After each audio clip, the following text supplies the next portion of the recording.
Tuishangilie Kenya, taifa letu tukufu, Kenya tunayoipenda. Kenya nchi tunayoipenda. Kenya nchi tunayoipenda. Twajivunia sana tukijiita wa Kenya, nchi yenye baraka. Kenya nchi yenye baraka.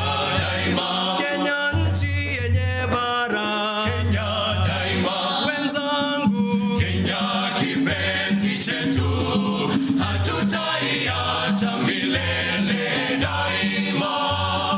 Kenya kipenzi chetu, hatutaiacha milele daima. Kenya makao yetu ni nchi ya kupendeza, kamwe hatutaiacha. Kamwe Kenya hatutaiacha. Kamwe Kenya hatutaiacha. Wenzangu, Kenya kipenzi chetu, hatutaiacha milele daima. Kenya kipenzi chetu, hatutaiacha milele daima. anayependa Kenya ni yule mwenye kutenda haki kwa watu wote. Mtu mwenye kutenda Kenya daima. mtu mwenye kupenda Kenya daima. na ukipenda Kenya ujitengane na mambo yenye kuvunja amani. Hatutaki matata Kenya. Hatutaki matata Kenya. Wenzangu, Kenya kipenzi chetu, hatutaiacha milele daima. Kenya kipenzi chetu, hatutaiacha milele daima. Sitaiacha Kenya nchi yangu, Mimi ni mwana Kenya daima. nikienda ng'ambo nitarudi. Mimi ni mwana Kenya daima. Sitadanganywa kamwe na wageni, Mimi ni mwana Kenya daima. wala sitapotoshwa na wabaya. Mimi ni mwana Kenya daima. Sitasaliti Kenya nchi yangu, Mimi ni mwana Kenya daima. majirani wangu nitalinda. Mimi ni mwana Kenya daima. Wenzangu, Kenya kipenzi chetu, hatutaiacha milele daima. Kenya kipenzi chetu, hatutaiacha milele daima. wenzangu, Kenya kipenzi chetu, hatutaiacha milele daima. Kenya kipenzi chetu, hatutaiacha milele daima.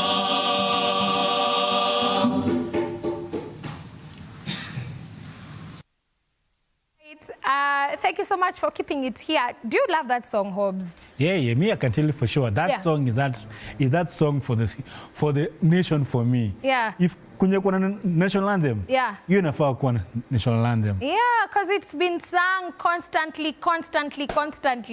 And of course, I have a fight at home. I am sorry, my family, my mother and my dad, they're watching, and I'm sorry I didn't say you're my heroes. Imagine you are. Imagine you are.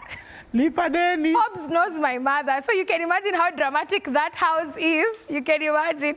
But, Mommy, I love you. I thank God for you. Daddy, I love you. And I bless the Lord for you. Thank you for raising me. Thank you for being my second God. And thank you for constantly being my friends. When you grow up, you realize that your parents become your friends. So Daddy, Mommy, thank you so much. You are my hero. Happy Mashujaa Day to you too. To my brothers, you are my heroes, as well as your wives, my brothers, their wives and their children. God bless you and God loves you. And so I'd want to take a few feedbacks. We have Master unasema all the way from Utawala. Happy Mashujaa Day to my hero, my mother and my dad. Very nice. Hope sijui kama uko na feedback. Yes. Mercy from Gong. And Yes. show is she loved the show. Yeah. And the worship music from 6 to 7 was amazing. Na her hero is her daughter. All right. Yeah. All right. Ruth Akeno, asante sana. Lameki Bakari, you're saying happy Mashujaa Day, Maria. Oh my goodness. Happy Mashujaa Day to me. Imagine I'm your hero, guys, but I ought to be your hero, all right? For waking up every single morning. So I'd want to give a round of applause or shout out to people that we work with here. Sometimes you don't get to see the efforts. Sometimes we don't get to recognize you, but we appreciate you and we thank God for you. Imagine you're our heroes in your homes. Yeah. They are our heroes. There's a guy called Kevin. He's my hero. Yeah. Yeah. He's a legend. I want to personally just applaud my producer, Lynette. You are such a beautiful soul. And thank you for allowing us to be in our elements every other day and for just celebrating us even when we don't celebrate ourselves. You are just the best of this season and this time. And I pray that even in the other seasons that we get to have an interaction with you, that the Lord will continue even allowing you to be who you are today and forevermore. The rest of the people, Mariam on the digital, you're always making this a success. We bless the Lord for you. And we pray that the Holy Spirit will always bless TV47 more particularly, and of course, Sifa Sunday, for always being here every single Sunday. My camera people, man, sijawasahau. Saimor and Tere, thank you so much for always being here every single Sunday with me to just ensure that I look good on camera and I look pretty. We bless the Lord for you, Hobbs. Usikose kusema Scholar na nibeshte yako. Definitely Scholar, and one and only. There's one person we always forget in this show, Mama Shi.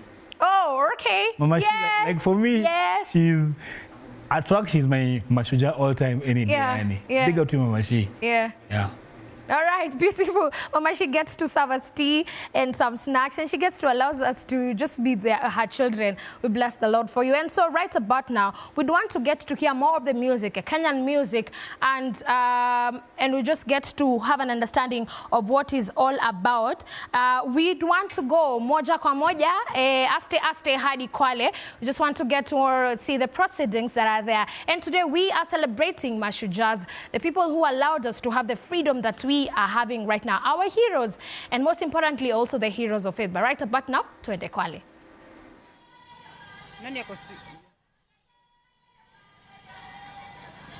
All right, good morning, and as you rightfully put it, we're coming to you live from County 002. That is Kwale County, the county that is hosting this year's Mashujaa Day celebrations. Of course, different from what played out in Kericho last year, and we're standing right here at the Kwale Stadium. My name is Linda Alela, alongside Apollo Kamau, who's as well a part and parcel of the team that is on ground to keep you up to tabs as to the events of the day. Kenyans right here in Mashujaa, Kenyans right here in Kwale County, all excited to see what this brings to them, because then we evidently know just how much of goody would come along. Talk about infrastructure, talk about the economic lift that comes along with such celebrations, and therefore we are here to keep you up to tabs. I think I'll allow Apollo to say jumbo even as we get to proceed, and of course engage different people from different quarters. We have Lennox Sengre as well on ground. We have Chepto Boit as well on ground, and we'll be painting a picture of what is playing out right here. So Apollo, salimia watu. Thank you, Lida, and good morning. Good morning, Kenyans, all the way from Kwale Stadium. And today, it's a great moment of pride for Kwale County. Yes. Because Kwale enters the annals of history. It enters the country's history books. This is the first time a national event is coming to this place. Yes. And therefore, with it, it has come with immense benefits. First, Kwale has to show the best it can offer to Kenyans. Yes. And also second, it puts Kwale not just on the Kenyan map, but also on the global map. Yes. And also, this is an opportunity for Kwale, not just for the county itself, but for the heroes and heroines here who played a part of the country's independence. Yes. Remember, it's not just other parts of Kenya. Kwale also played a part. And this is a huge moment. And one of the biggest landmarks at the moment in this county is this Kwale County Stadium with a capacity of 10,200 people in it. Yes. And as you can see behind us, the numbers keep on swelling starting at 4 a.m. This morning. People are coming in. Security checks were tight. And as you can see, it's almost full, waiting for the official event to commence when President William Ruto comes down here, Linda. Yes, I am told that the event will officially commence at 10 a.m. And as we all know, President William Ruto is a timekeeper. And therefore, at exactly 10 a.m., we should be expecting the president to come in and, of course, steer the country on this important and momentous moment and occasion as we celebrate the heroes, 142 heroes to be feted this very day from different categories. And we'll have a moment to speak to some of them who are going to tell us what then it takes for them to be at this particular level. But of importance is that the theme of this Mashujaa Day celebrations this year is on the focus of affordable housing, as they would call it, Boma Yangu, Nyumba Yangu, Mimi ni Shujaa. Most of the Kenyans looking forward to own a home, and how much more beautiful it would be in the event that you get to own a home courtesy of a program that has been, set on by the government of the day. And of course, most of the Kenyans are a bit skeptical about the affordable housing project and scheme, but reality is that of course the government says there's so much that is ongoing across the different parts of the country. Later on we'll be covering and giving you updates and basically numbers as to the affordable housing projects that are ongoing in the country, not just in Kwale but across the different parts of the country. So that is the theme of the moment, but then again, not to forget the heroes of the day that are going to be feted today. As I have told you, 142 of them will be appreciated by the president. And of course, we equally, like you rightfully say, are waiting to see the president grace the station. But of importance, dignitaries, we all understand how much, protocol is key when it comes to this, and especially the fact that we expect executives, we expect, of course, the judiciary to be represented right here. What's interesting is that Kenyans are eagerly waiting to see whether there's any moment of politics that will play out now that we understand the shifts and turns that are playing out in the country. And you being the political man, what do you make? Who's going to introduce the president today? I think it's interesting. First, given the heavy week we have had, first the impeachment of Honorable Rigathi Gachagua, Yes. and the subsequent approval and nomination of the nomination and approval of Interior Cabinet Secretary Professor Kithure Kindiki. Yeah. Most people are watching out to see how this plays out here. And I don't think we expect Gachagua to be in the stadium today. Right. What people are looking out for is who is going to introduce the president. Yeah.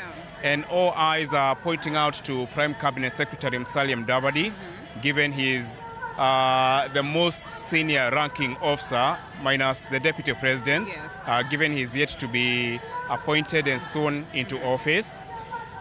But talking of politics today, the president can't afford to ignore what has been going on in the past 1 week or few weeks.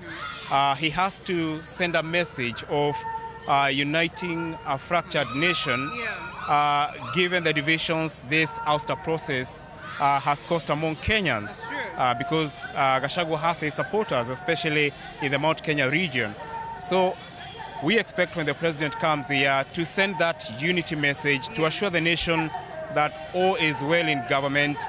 And if you listen to what leaders have been saying, they are saying perhaps the appointment of Kindiki, given he is seen as a peacemaker, consultative, someone who is not rough, as it could be setting the stage for something different, because previously we have seen there has been a lot of divisions, given on what side of political divide you support, and therefore people want to see a sense of calm return to the country's politics. But remember, there are also cases which are still in court. They still have to be determined. This process still has time. But talking to sources in government, they are telling us it's next week, but they are not sure.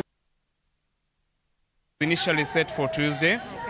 And also talking about heroes and heroines, there was a case which was lodged by an NGO challenging the nomination of the heroes who are going to be awarded today by the president. Yes. They went to court.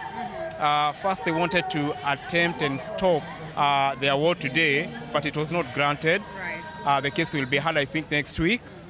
So they are challenging the criteria or the vetting process of nominating and awarding heroes, because they are saying this process has become a mockery. Well, If you compare to some of the heroes like Dedan Kimathi, Yes. there's Munyanzi, Yes. you know, those Independence Day heroes. So it's something to watch out for, Linda. indeed, I have had a sitting with the PS for Culture and Heritage. I've also had a sitting with the CEO of the National Heroes Council. These are two offices that are mandated to ensure that today then we get the heroes that we have today. And they have tried to paint a picture of the process of vetting, the process of nomination, and of course for them to arrive at this number. Last year they said they had around 157 heroes that were fitted, I think 156 or thereabout. The number has reduced, of course, and they say this reduction is based on the rigorous process that goes into the nomination of these particular individuals that are picked to be heroes. And one thing they highlight is that yes, we appreciate the long gone heroes, or perhaps the heroes that were there during the times of independence and all that, and what it is that they did to contribute to the growth of the nation. But they equally say it's important that we celebrate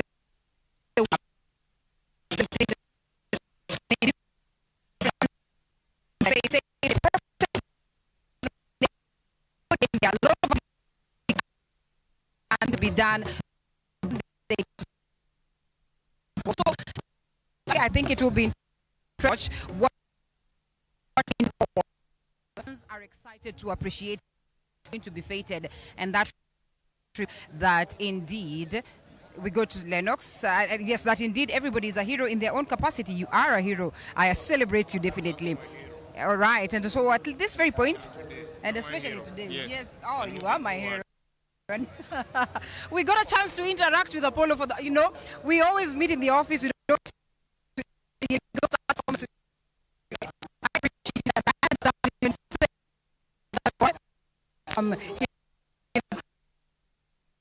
Yes. Enoch Segre is moving. Well, a very good morning from my end, Alela. We are here at the stadium, that is Kwale, where common Mwananchi have thronged this place really to give us an insight of what is happening. Really, at exactly the common Mwananchi had thronged this place really to attend the Mashujaa celebrations. And as you can see, all the seats are currently filled by the common Mwananchi really to attend this event that will be graced by President William. The president is really expected to, come to this place at exactly around 11 a.m. when His Excellency the President William Ruto is expected to make his way here. What I can see and what we saw previously is that, at around 4 a.m. Already people were coming, trickling in really to attend this event at exactly 4 a.m. that was given by the PS Omolo yesterday. The government is expecting around 12,000 people to grace the event that is supposed to be graced by His Excellency President William Ruto. Maybe if you can allow me, let me talk to some of the residents from Kwale who will be giving us an insight of what is happening here. Labda utaniruhusu tu niongee kwa Kiswahili. Unajua sasa tuko pwani.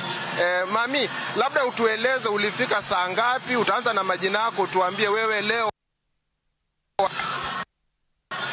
Kwa majina naitwa Msaji Juma ni Mboga. Nimekuja hapa kama 12. Naam, nimetoka Kinondo.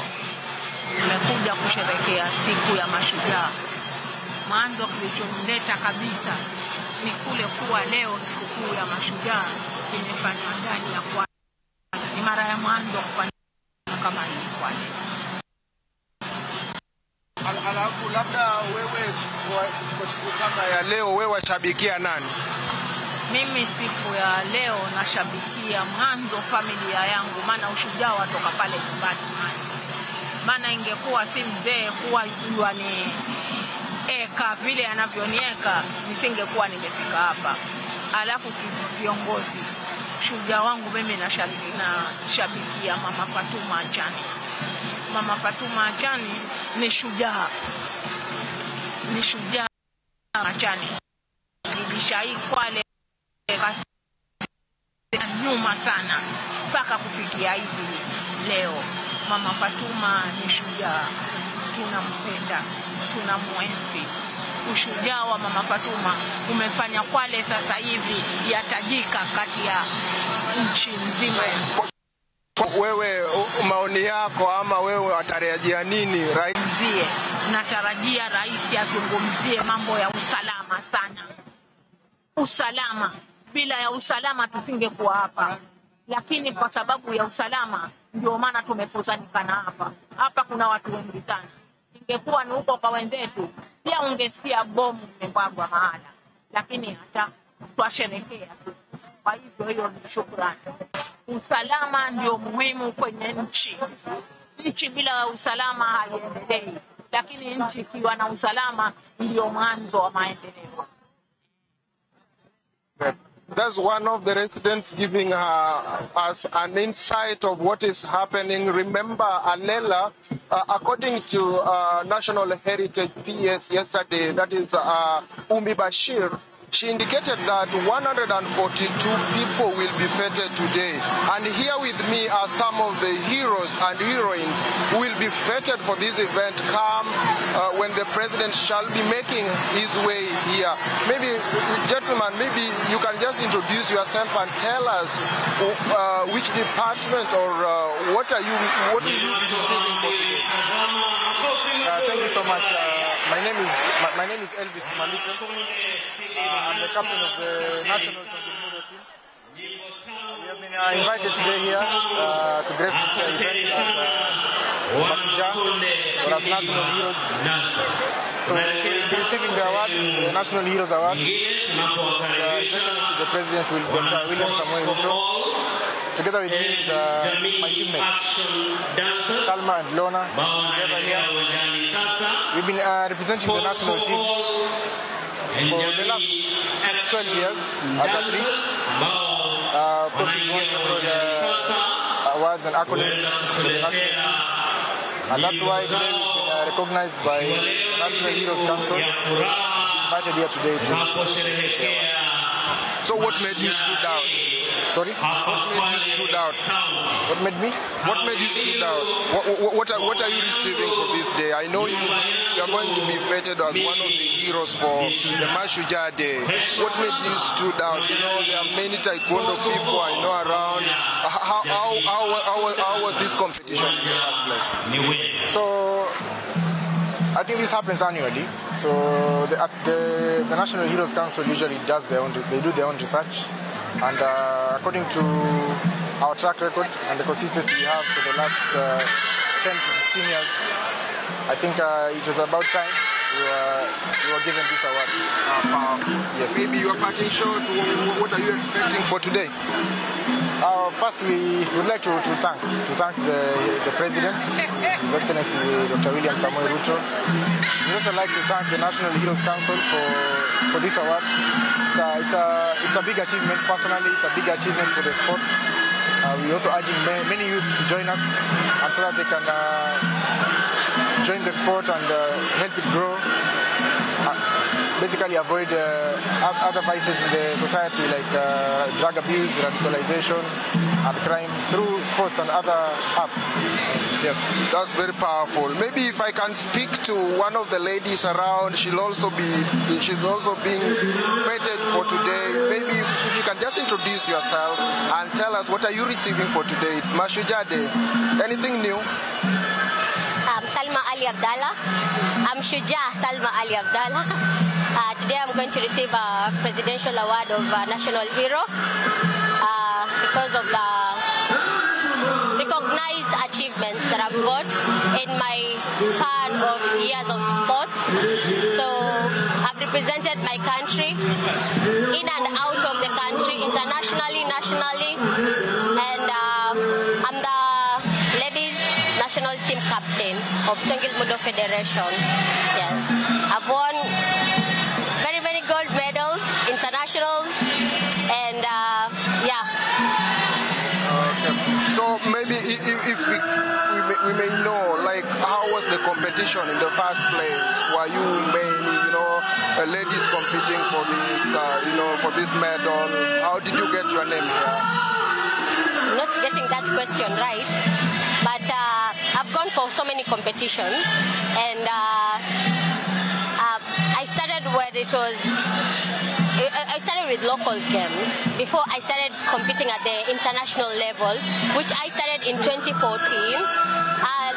When I started speaking about the international level, the competition was tough because it was my first senior game, but I managed to scoop silver medal, so I really did my best, considering the fact that it was my first international game out of the country, in Thailand, I think, yes.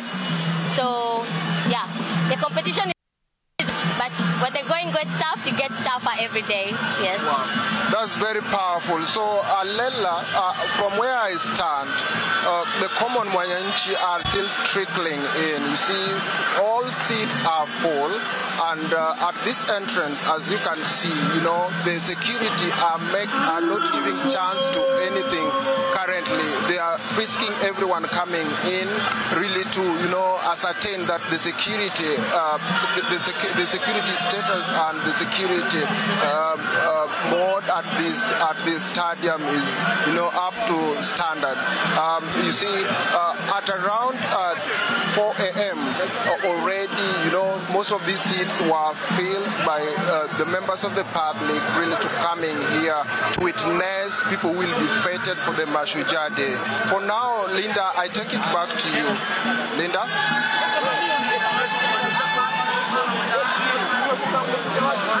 All right, well, you should see the joy that is in here. And of course, so much dance, pomp and color. That's basically what Lennox Sengre has been painting for you and speaking to different people, just so you are as well up to look as to what is happening with the national celebrations that are happening here. Of course, we'd expect to have other celebrations carried in different parts of the country, but largely this is the main, this is the national one. And even as we listen to all this music and dance, it's only fair that we as well speak to those ones that will be feted today. And this morning, I am delighted to speak to the Lieutenant General, former Lieutenant General, who is going, actually once a Lieutenant General, always a Lieutenant General. General Jambo. Salimia Watu, please tell us what your name and, how it feels like to be celebrated today and the category that you're being celebrated on.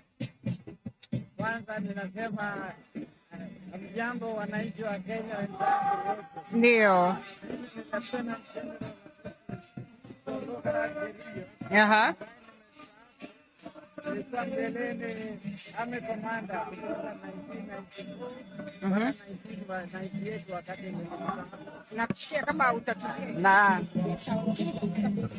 Na kwanza baada ya kustaafu nikaendelea na mambo ya shughuli za nchi. Hasa kwa upande wangu nilikuwa mwenyekiti wa shule mashuhuri mbili kwa upande wa Nandi, Kapsabet Boys pamoja na Chepterit Girls, na zingine upande wa na nilifanya kazi mpaka juzi. Nafikiri serikali yetu walisema waliona ile kazi ambayo nimefanya, so they recognize me, and now today I'm one of those national heroes that we celebrate this great day today. Lieutenant, congratulations to you. Even as they celebrate you, I don't know whether you are aware of some of the benefits, vitu au faida ya kukua unakuwa hero, kuwa shujaa. Sijui kama wamewazungumzia kuhusiana na faida ambazo zinakuja na kuwa shujaa. Asa kwangu, or in the case of myself, normally, particularly those of us who are from the military, we recognize such a day, because recognition is very, very important to us, because you have given service to the Republic. You've served for how many years? I did serve for 35 years. All right, for 35 years. And you been here for ages, would say. Perhaps you could paint a picture of what it feels like, or perhaps paint a picture of the events over the years. Most of the times tulikuwa tunasema kwamba our heroes au shujaa wetu huwa hatuwasherekei jinsi ambavyo inatakikana. Tunaona watu ambao walipigania uhuru, Maumau, tukisema kwamba labda wale watu hawakupata matunda ambavyo ilitakikana. Tukiendelea hivi, unaona itakuwa ni jambo la busara ili kuweza kuhakikisha kwamba kila mmoja ambaye anafanya kitu tofauti katika maisha, kila mmoja ambaye anafanya kitu tofauti, in this beautiful nation of Kenya, then they are celebrated. Ni vizuri kwa sababu hasa kwangu recognition hii hailingane na jeshi ambayo mahali niliserve. Ni kwa sababu ya uendeshaji wa mashule. Namna nilieleza wewe, nimekuwa nikiwa mwenyekiti wa Kapsabet Boys na Chepterit Girls and so many other schools in the Republic. Na una feel very proud kwa sababu you are recognized for what you have done for the nation. Aha, kwa hiyo wewe umesafiri kuja huku kwa ajili ya sherehe hizi? Nimesafiri tu kwa ajili ya hii sherehe. Kesho wiki nitarudi pande wa Nandi. Labda kwa maoni yako, unaona kuna umuhimu gani haswa jinsi ambavyo labda serikali imeamua au tumeamua kama nchi ya kwamba we'll be moving to different counties for these special celebrations, kando na wakati ule wa kitambo ambapo labda ilikuwa ni Nairobi? No, hii ni vizuri kwa sababu inaleta nchi pamoja. Unajua imefanywa sehemu ya Nyanza, Coast imefanywa pande wa Central, pande hata wa Eastern kama Machakos, na imefanywa Western, na hiyo italeta nchi pamoja. So ninashukuru serikali kwa kuhakikisha kufanya hivi, kusambaza sherehe kama hii, inaleta umoja kwa nchi yetu. Unazungumzia umoja ambalo ni jambo la maana sana.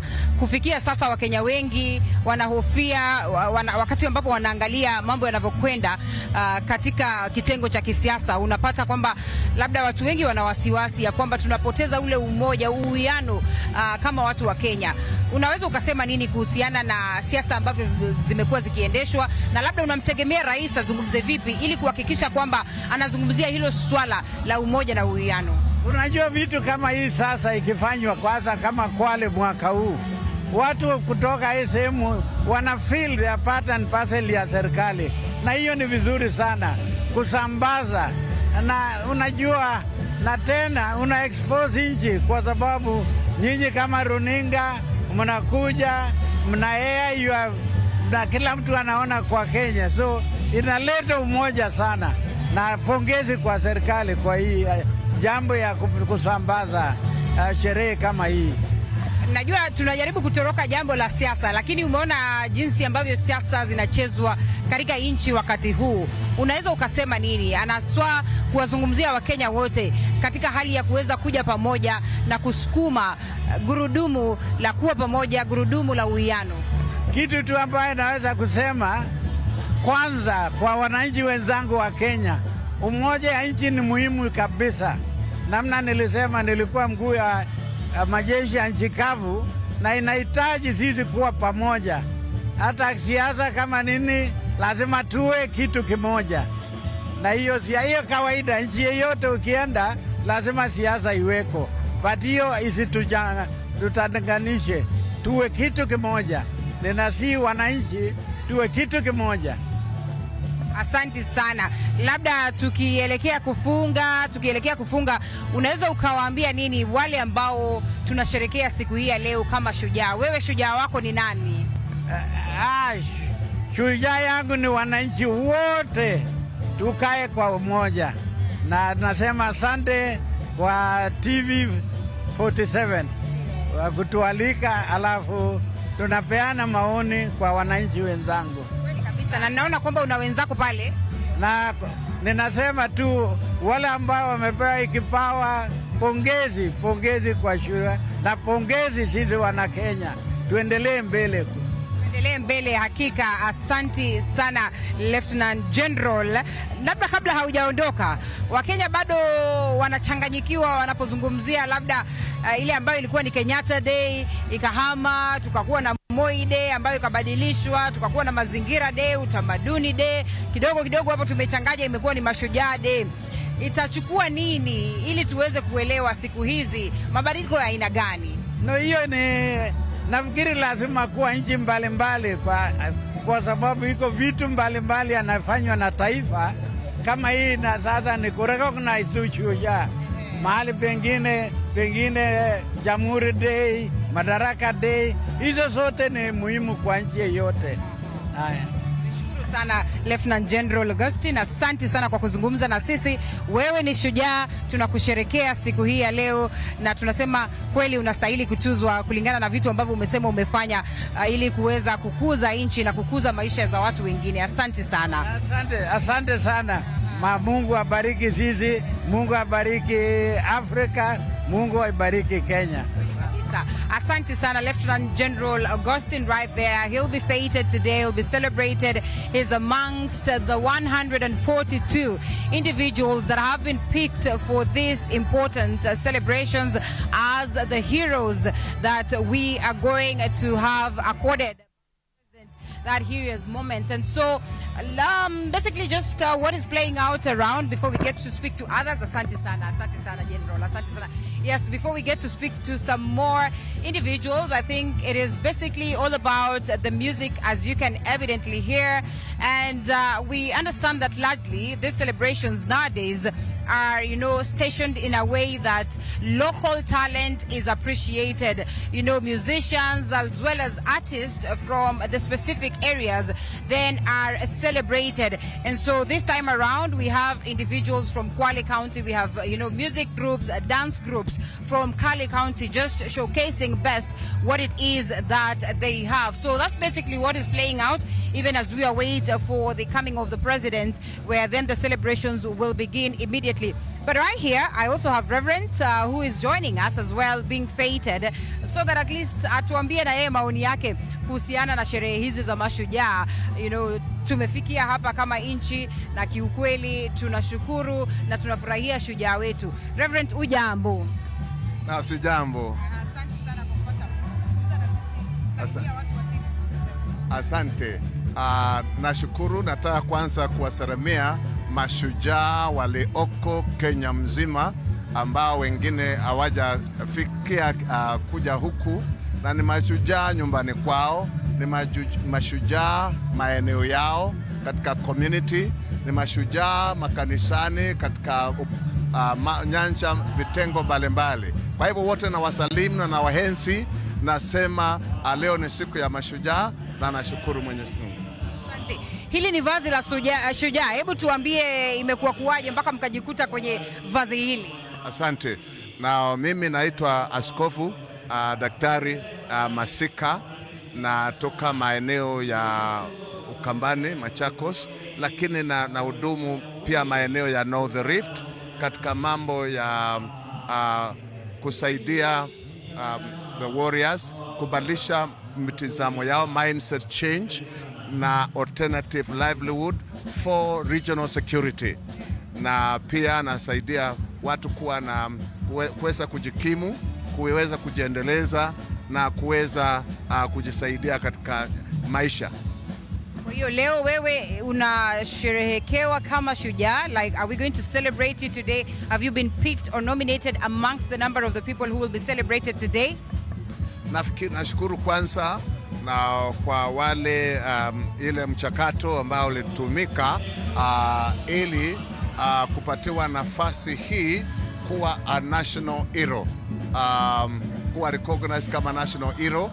Mambo yalianza kwa kubadilisha.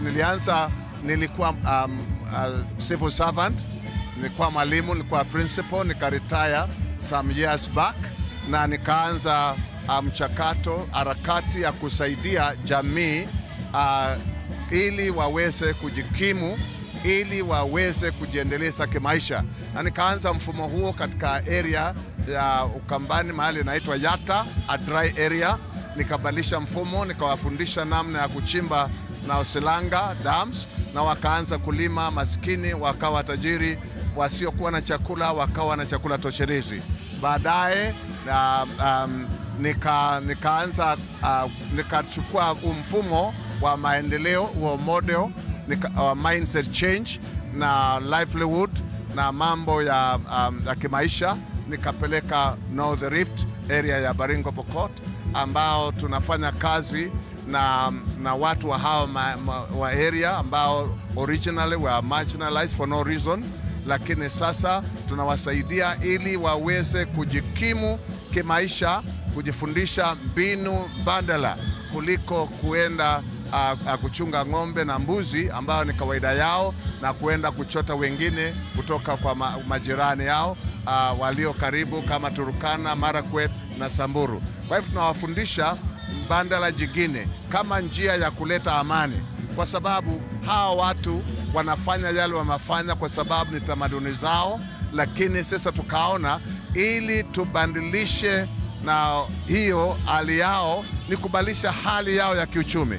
kubadilisha hali yao ya kimaisha, ili kuwapatia alternative livelihood na kuwapatia maana ya maisha, na wanaendelea na hiyo ndio kazi ile nafikiri, na ile kazi ya kusaidia watu wao wanaweza kujimudu. Hiyo ndio sababu nimekuwa recognized kama national hero. Lakini kuna mashujaa wengi Kenya hii kama wewe na wengine ambao hawajakuwa recognized, lakini na wa recognize nyinyi, na kuna wengi watawa recognize hata kama huja recognize na state. Nashukuru. Asante sana, na tunajua tunasherehekea sherehe hizi kila mwaka. Kwa hiyo iwapo kuna yule ambaye hajakuwa recognized mwaka huu, basi tunasubiri na mwaka ujao. Napenda kazi ambazo unafanya. Labda tuzungumzie kauli mbiu ambayo inaendesha sherehe za mwaka huu, ya kwamba tunazungumzia boma yangu, tunazungumzia nyumba yangu, mimi ni shujaa. Sehemu za North Rift kumekuwa na tatizo sana. Najua kwamba ni pastoralist community, lakini huenda labda itakuwa ni vizuri sana if these people are brought into the world of, getting to have their own households, to be settled, just like, the different parts of the country. How much, perhaps, do you think the government should come in making sure that, in as much as these are pastoralist in nature, then we get to introduce the element of affordable housing in such spaces, and also get them into the world of development and appreciating all that comes along with this? Thank you. Jambo lilo muhimu ni kwamba serikali ambazo zilikuwa hawali na ziliwatenga makabila mengine, zile which were deemed to be dry, so those were deemed like now private marginalized regions, Northern Frontier na kadhalika. Na hawa watu serikali imekuwa ikiwa na mikakati ya kuwasaidia, lakini jambo lililo kuu ni kwamba ningeonelea makabila hayo ambayo yalitengwa na akachelewa kimaendeleo. Ni jukumu la serikali na ni jukumu la kila mtu ili kuwasaidia, ili kuwainua, ili wapate kuenda sambamba na kiwango cha uchumi na hali ya maendeleo ya wale wengine. Na kwa hizo maheria unakuta infrastructure nao zimebaki nyuma, na yangu imekuwa shime na kwa national government allocation na kwa county government, ili waangalie, wahakikishe in basic infrastructure kama mambo ya elimu imekuwa ya lazima kwa kila mtu, imekuwa ya muhimu na inawezekana, kwa sababu shule zikijengwa na watoto wadogo waende wapate chakula, hiyo itakuwa motisha, na wakipata chakula watafundishwa, na wakifundishwa wataelimika, na wakielimika wataacha ule mtindo wa maisha wa kwenda kuingilia makabila mengine na ng'ombe za na mbuzi wengine, wataanza kujiangalia wao wenyewe. Na kwa hivyo naona mambo ya elimu katika hayo maeneo ingewekwa iwe jambo la msingi. Na chakula, unaenda unakuta chakula, serikali na mfumo wa chakula, lakini hakuna chakula toshelezi kwa hao na watu. Nao pia ningeona hao watu wangesaidiwa na infrastructure kama barabara, hospitali, ili kwamba na wasaidiwe katika hali ya maendeleo katika kila unyanja, ili wajione ni kama ni Wakenya kama wale wengine, na waone kama wana maisha kama wale wengine. Wengine wanasema tunaenda Kenya mahali wale wengine wameendelea, kwa hivyo wanajiona wao ni kando, na hiyo ni ubaguzi. Na naona hiyo ubaguzi ndio tunajaribu kuona umeondolewa, na tunaweka that kind of self-esteem na self-integrity, ili wawe wanajua hata wao they belong to this country. And also and one of the greatest thing is kubadilisha community ni kubadilisha jamii. If we change the individual mindset, badala ya pili tunabadilisha na the familia, na uchumi wa familia, na maisha ya familia, masomo ya familia, alafu tunaenda kwa immediate community, alafu tunaendelea na kwa county na kadhalika, tukiwa na mfumo na mchakato ambao unahusisha binadamu mwenyewe na familia. Nafikiri huo utabadilisha, na huo mbadilisho utaleta mabadiliko endelevu. Na unajua, eventually then we get to have very many heroes in the country because of the good deeds that we get to do. Reverend, naomba ni muite camera person tuweze kuangazia vazi la Reverend, vazi ambalo ni specially kwa wale watu ambao wanapata hizi tuzo leo. Sindio, Reverend, ya kwamba these are special attires for the people who are going to be getting they're going to be feted today. So I just want to for us to get keen on detail and get to see just what this then speaks to. I am told that these ones are made right here in the country, so it's the element of celebrating the made in Kenya, attires, as well as just bringing the aspect of the national flag. The national flag right here, signifying basically who we are as a people, and of course signifying that this is a national celebration, or perhaps this is indeed what it is that we are as Kenyans, and so we have the flag right there. But equally, you realize that then there's some elements of the coastal kind of fabric, I would say. Every time you get to see this kind of fabric, then you know very well that you want to associate it with the coastal region. So I think that's the reason why they opted for this kind of choice. And then basically it is locally made material and looking rather too good, and of course bringing out the colors of the flag. So most of the people who are going to be feted, actually all of the people who will be feted this very day, will be in this kind of regalia for identification purposes. The ladies have something similar to this, but of course with a bit of a tweak and a twist, and bringing out the beauty of us as the people of Africa. And then there's that kofia. Reverend, kofia inaitwaje? Thank you. This is Eros kofia. Now, traditionally, it was worn by chiefs, paramount chiefs, and so it is I think they collected from the cultural background, from the historical background, and then they made it modernized, and also modernized the shirt, because we used to have shukas, the kofia and shuka, but now we are having a modern shirt, now made of Kenyan material, and everything Kenyan, with the Kenyan fundis. And so I want to appreciate and want us to believe that Kenya, we have what it takes. Kenya, we can generate, we can produce, we can process, and I think this is the high time we as a country, we change from exotic to local, and also we become proud of our material, proud of our designs, now proud of our culture, and also now proud, and so that we do not import everything now from everywhere else. We are supposed to be exporting, not importing. Now we should export more of our wear. I would wish that there are also designs of heroes design now for women, for men, and also designs for various occasions now, so that, and various position.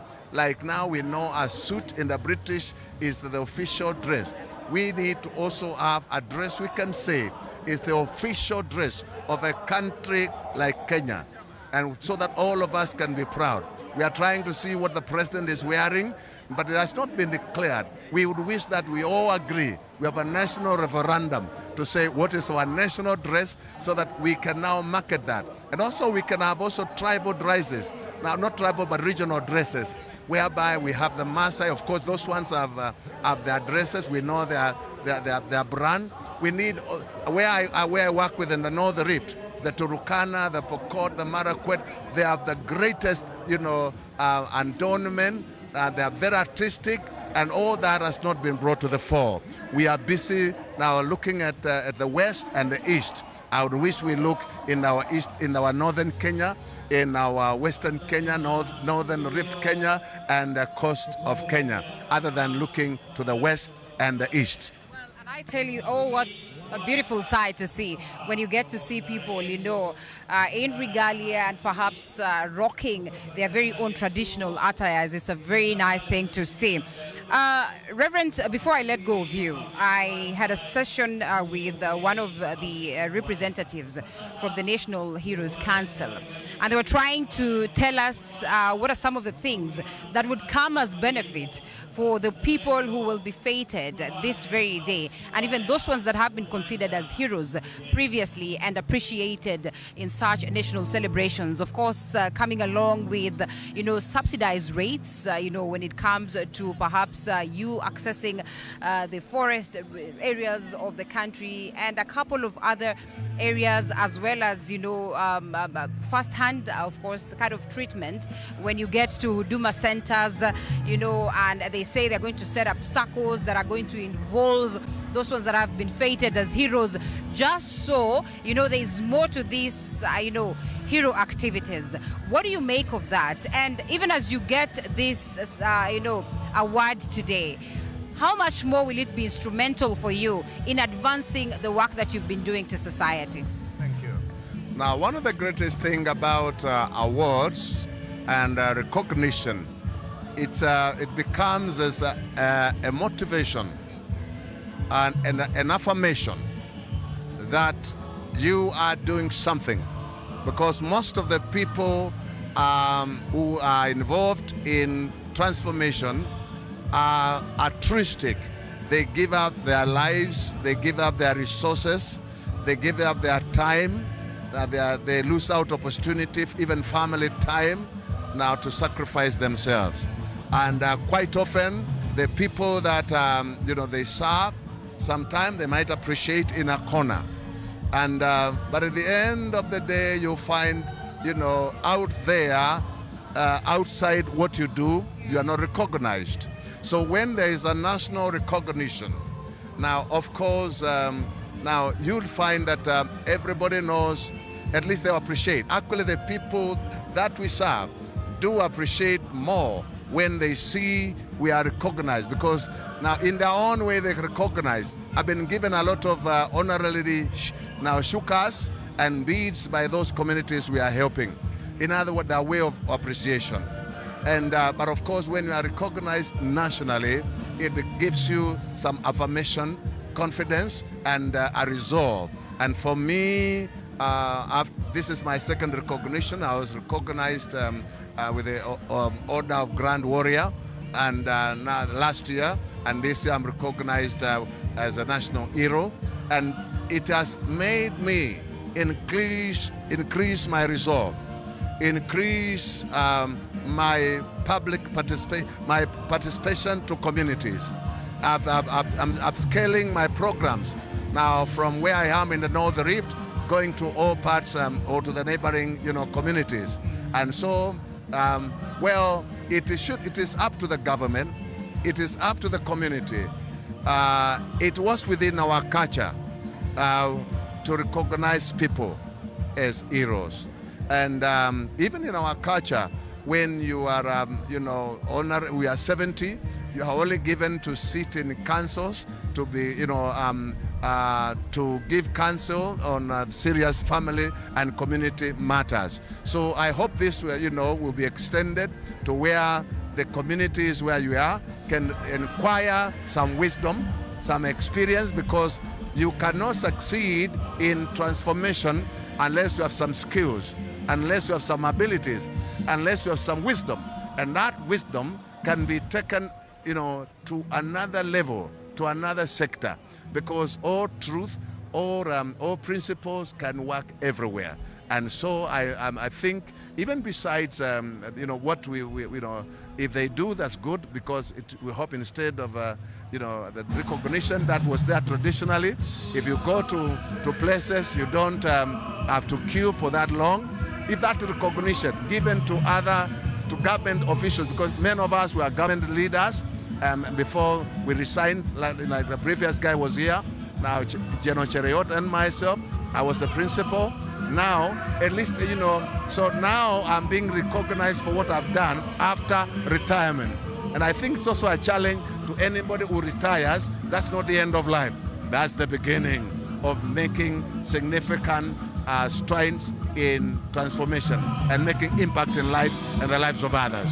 Beautiful, Reverend. They say we are retired, not tired. Congratulations once again, and thank you for speaking to TV47. We appreciate you once again, and we're looking forward to see you recognized and appreciated. Asante sana, asante sana. Let's quickly have a lady. I think it's important that we as well speak to a lady. Asante sana. Reverend, it's just all about music and presentations here as we wait for the president to get into the stadium and, of course, officially commence the Mashujaa Day celebrations of the year 2024 in County 002, Kwale County. And this is basically the attire of the ladies. We quickly want to speak to this lady and get to hear why she is here. She's recognized in what capacity or what sector, and of course as well just appreciating her as a hero. Thank you so much. A heroine for that matter. Jambo. Thank you. Thank you very much. I'm Dr. Agnes Salome Awor. I am from Jaramogi Oginga Odinga University of Science and Technology. Today I'm being honored in the category of peacemaking. Yes. Peacemaking. Yes. Peacemaking in what capacity? Where did you begin? What are you doing? Why would you get this award? Actually, it has taken me 34 years to be here. I started peacemaking in 1987. And I was based precisely in Marakwet. I saw it all. And I remember categorically, there's this story when one day, just after Christmas, that was in 1992, we had just had Christmas celebration. I was a nun by then, and I was serving in the Kerio Valley. And we came from church, and in 5 minutes, we had 34 members of choir dead. And the two of us, two sisters, had to carry the 24 bodies into an ambulance, take them. And so that really touched my heart, and that's why I started making the Marakwet and Pokot to work together. I was chosen by the Archdiocese of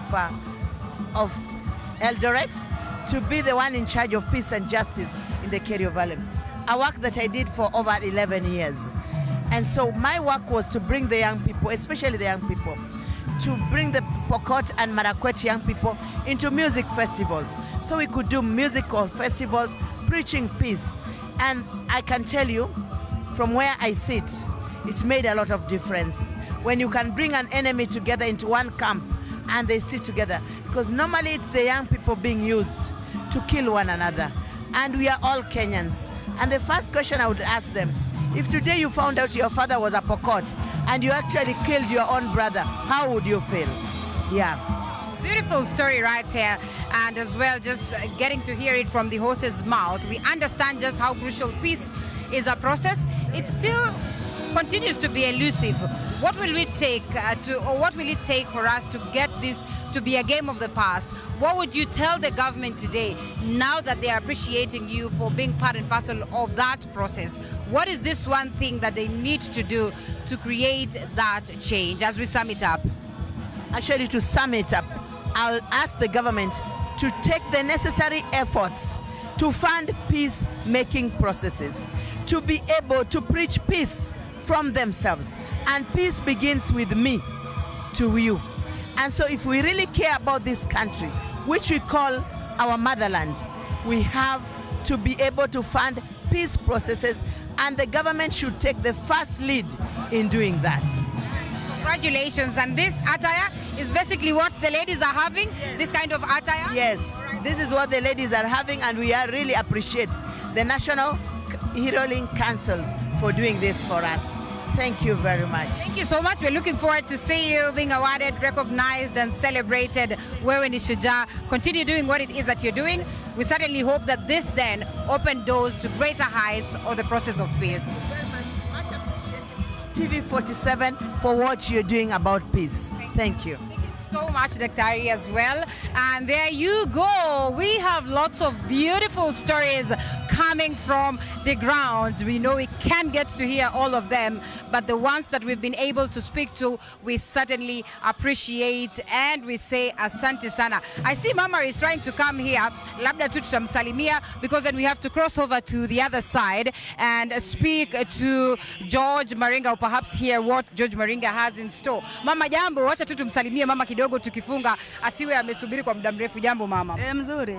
Labda tuambie wewe ni nani? Mimi naitwa Grace Akasa kutoka Embu. Mimi ni Mashujaa. Kila ambaye ningesema mbele ya rais wetu ya kwamba kuna wale walipigania katika nchi hii, wakatoa katika mikono ya wakoloni, wakaileta katika nchi salama, wakawacha nchi ya Kenya. Ndio sababu hata nyinyi mnaitwa mashujaa, kwa sababu kama si hawa wazee hamungeitwa nini? Mashujaa. Kwa hivyo hawa wazee wanaenda wakikufa mmoja kwa mmoja. Tunaomba wale wamepaki, rais wetu, serikali yetu iwakumbuke, iwapatie angalau kitu ambao watalilia machozi, wasiwachwe namna hiyo. Kwa hivyo ninaomba nikiwa kama shujaa, na pia nashukuru rais wetu kuniita katika hii kiwanja ya kwamba mimi ni shujaa. Kwa hivyo naombea wazee, rais wetu awakumbuke, wale wazee wamepaki miaka 90, miaka 70, awakumbuke kuwapatia angalau kitu ya machozi, ile walipigania nchi yetu ya Kenya, wakaitoa kwa wapeperu, wakawacha nchi salama. Mama amezungumza, nafikiri rais amesikia. Kwa hiyo tunarudi moja kwa moja mpaka studio ambapo George Maringa is on standby. George Maringa, if you can hear me, we come straight to you, or straight back to you from this end. Asante sana. Many thanks, Linda Alela, and our very able team down at the coastal county of Kwale, county number 002. Good morning and a very warm welcome to this special broadcast, the coverage of the 2024 Mashujaa Day celebrations. My name is George Maringa. Thank you for staying with TV47 on a day that has culminated with the celebrations in Kwale County in a week that has been quite busy, quite momentous, quite interesting, and of course very, very historical. I'm talking about the events that preceded the Mashujaa Day celebrations, and just to inform you, pictures that we have received is that President Dr. William Ruto has landed and has been received by Interior CS and nominated Deputy President Professor Kithure Kindiki. We now want to take you back to Kwale County, where our very own Apollo Kamau is on standby to be able to bring us more action from that side, specifically Kwale Stadium. Over to you, Apollo.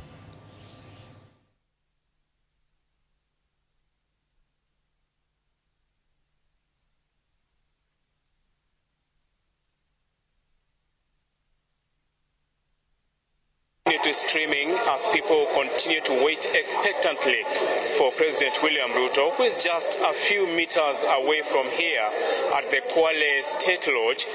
But at the moment, I'm now joined by Matuga MP, Kasim Mwangaza, sorry Mheshimiwa for that, Tangaza Kasim, the MP for Matuga, who is now joining us here. Mheshimiwa, this is a huge day for Kwale County, and especially you being the host MP. What does today's event mean to you and the people of Matuga? It's beyond imagination. It is something that has never happened since the world started. We are not talking about independence. We've not hosted such a big event. We've not hosted His Excellency with the development that has come in within the last 2 months. It's marvelous. The people of Matuga are so happy, excited. The people of Kwale are really thankful. You can imagine where we are. If you were to see this place 2 months ago, you wouldn't believe. This stadium has been under construction for the last 12 years. But within 2 months, it's complete and at another level that had never been imagined before. You can see the kind of road network that has been done within the last few months within the city, the town of Kwale, which is my headquarters, a member of constituency for Mashujaa. And there's a lot that we're expecting, even the visitors who have come within this short time. It has been wonderful. I believe they have also uplifted the economy of this area within those short time. And my plea is you don't leave immediately after this event. Spend another 1 month or two so that you can actually integrate with the people of Kwale and see how beautiful it is. We have a lot. We have the National Park, Shimba Hills Reserve. Few meters from here, I think you've been able to visit if you've been here for the last 2 days. And that is what we expect, that people now will know Kwale better in terms of the facilities they have, the beaches along Diani, the reserve that is here, the Maluganja Elephant Sanctuary that is here. I think this is the right time to put it in focus and uplift the economy of not only Mashujaa but Kwale as a whole. Yeah. Mheshimiwa, this has been a very political heavy week, given the events that transpired in the National Assembly and the Senate in the impeachment of Honorable Gachagua. What do you anticipate from the President's speech today to the nation? Well, this was a process which constitutionally is handled by the National Assembly and ultimately the Senate. It came back to the National Assembly where I sit, and of course we approved, including the current Deputy President, Professor Kithure Kindiki. So to me, this is something that is gone.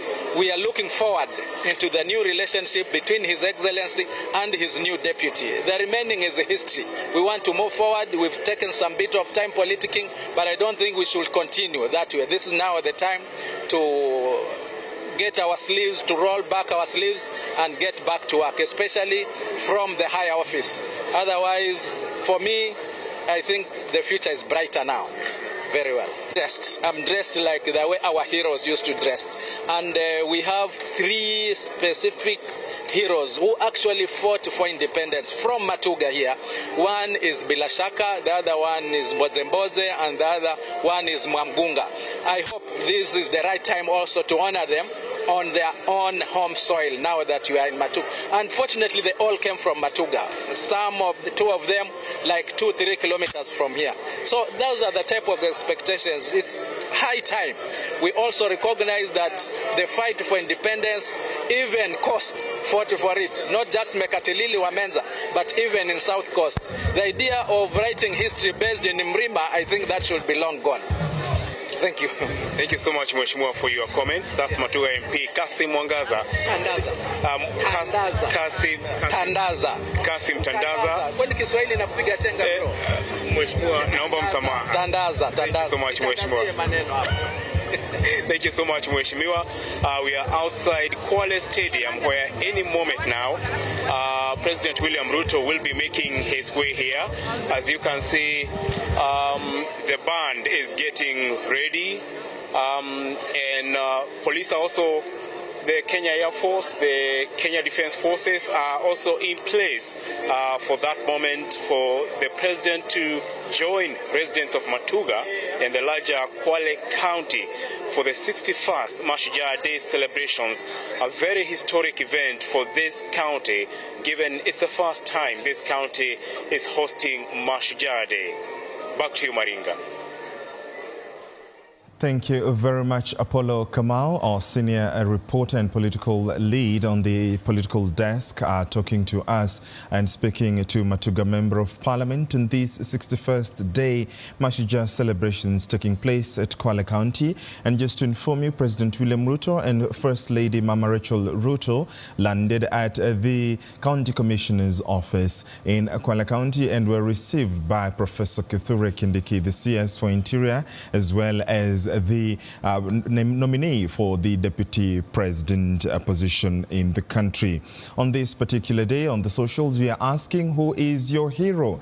We are asking you to go ahead and name your hero in the country, or whoever you find to be your hero, or Mashujaa. Send your feedback to 22047 or on X at TV47 News or at George Maringa _. You can use the hashtag Mashujaa Day.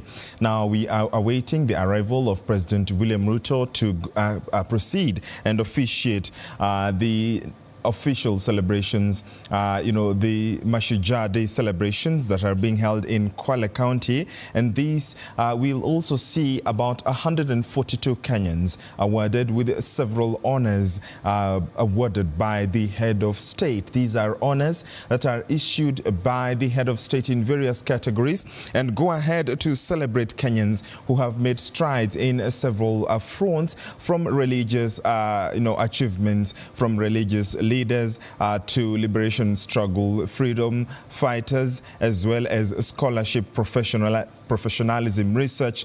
Others that usually are awarded are those in peacemaking, as well as statesmanship, as well as philanthropy, entrepreneurship and industry, human rights, arts, sports. And we've also seen another category being indigenous knowledge, as well as environmental conservation, national cohesion and integration, and other categories that the head of state usually awards the different awards to various Kenyans who have made strides and have made a name in that front. These awards include those that you have seen in the past, such as HSC, Head of State Commendation, as well as OGW and other awards. We also see members of the military also being awarded, as well as national leaders, elected leaders who have been awarded in the past. This has been a week that we'll also be waiting to see who will be inviting the president to speak to the podium. But before then, are you aware why the celebrations are usually held out of the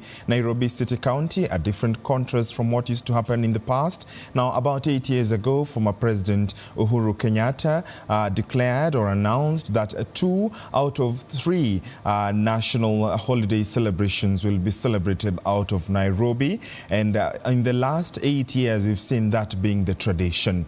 And mostly Madaraka Day and Mashujaa Day celebrations are held out of Nairobi, and then Jamhuri Day is celebrated in Nairobi City County. Now, come 2022, President William Ruto announced that these celebrations will be themed in different forms. Each national celebration will have a different theme. And this year's theme, according to a press statement issued by the government spokesperson, Dr. Isaac Mwaura, is that the Mashujaa Day celebrations were focusing on affordable housing, the social health authority, those two being the 2 pillars that were forming the theme for this year's Mashujaa Day celebrations.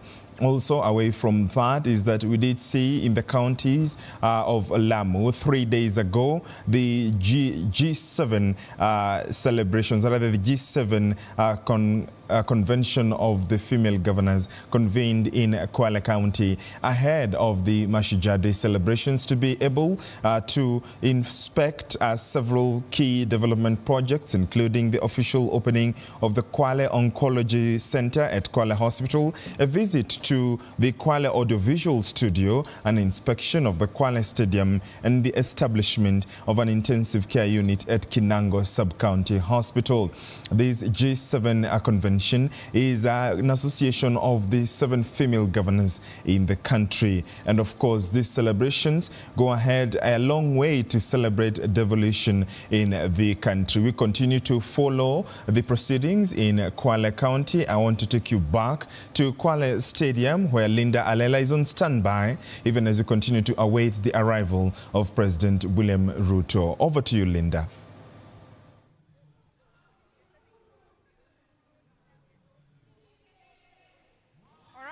Well, thank you so much, George Maringa. And I am here with Lennox Sengre, who joins me on this part of the stadium.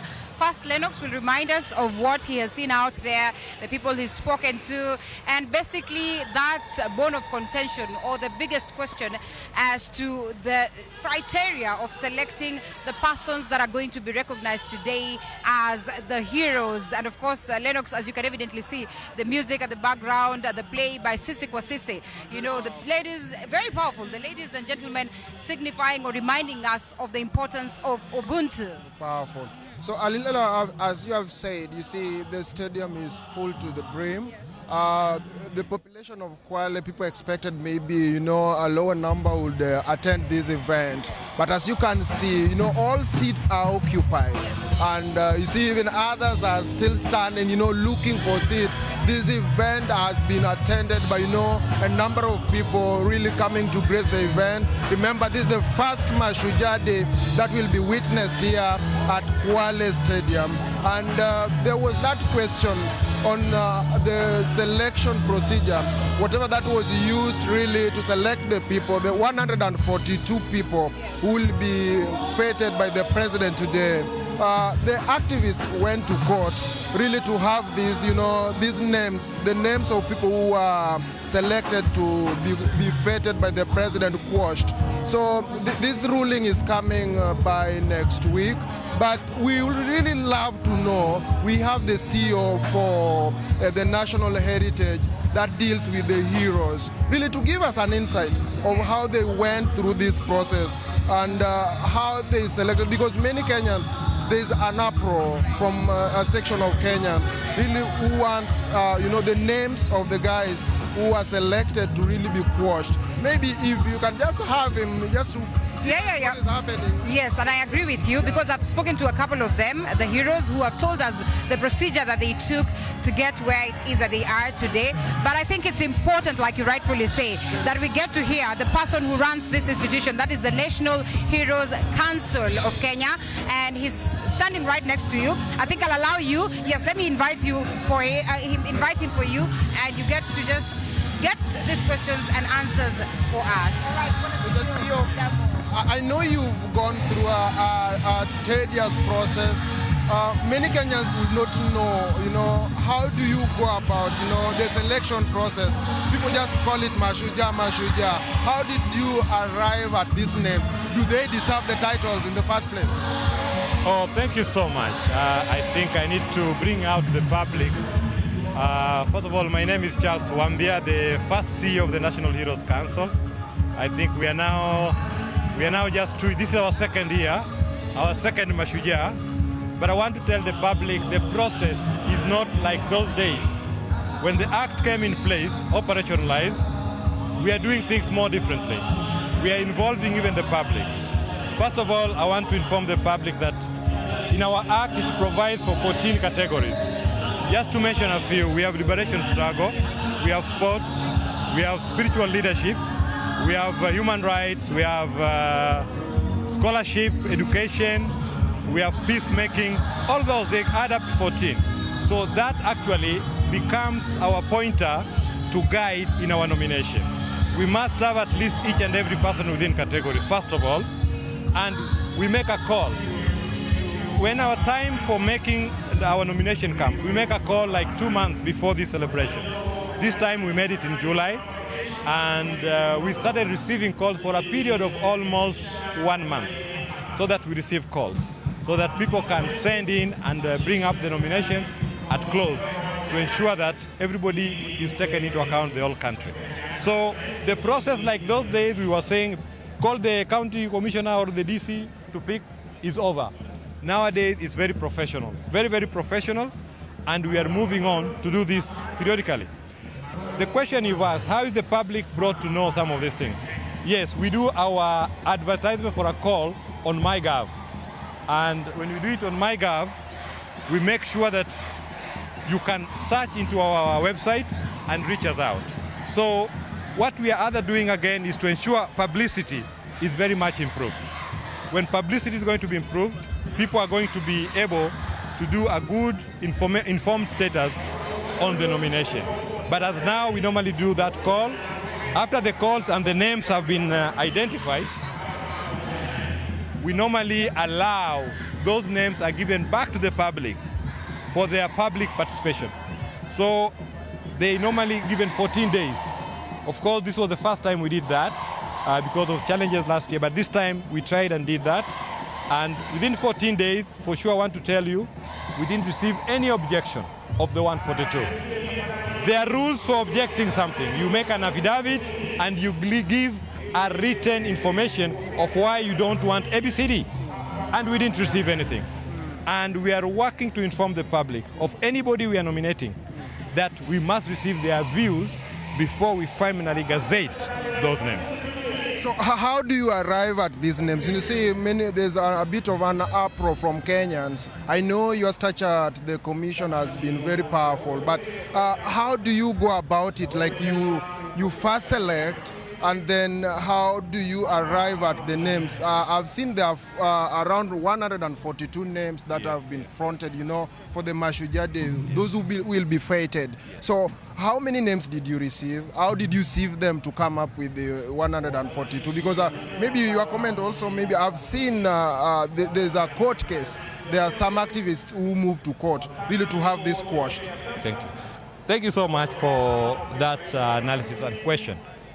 When we receive the names, we group them into various categories and we look at each and every citation given to us. And that's why I want people to be very key here, because if the citations are wrongly written, we don't accept them.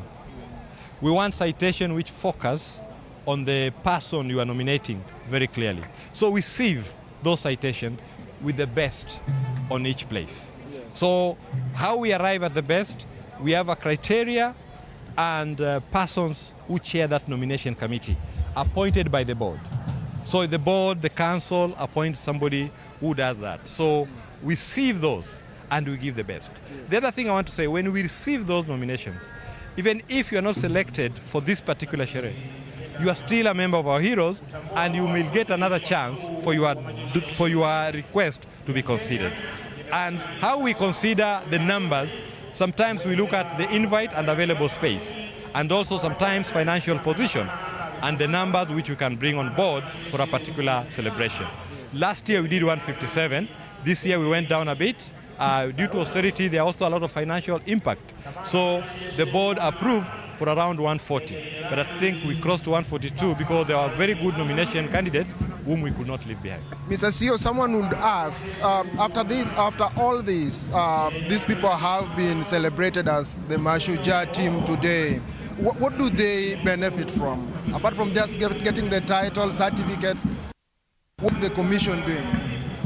Thank you so much. Our Act, Section 24, provides for the investiture on the heroes. And also, if you go through our functions, there's assistance accorded to the heroes. It gives one of the functions of the council to assist some of the heroes. I know we are at a point of beginning. Some of these things are not yet in work because we are yet to finalize the establishment of the fund. But there's a lot of investment which can be done to the Shujaa. One key is like today, inviting them to celebrate Mashujaa Day with the president. That's an honor.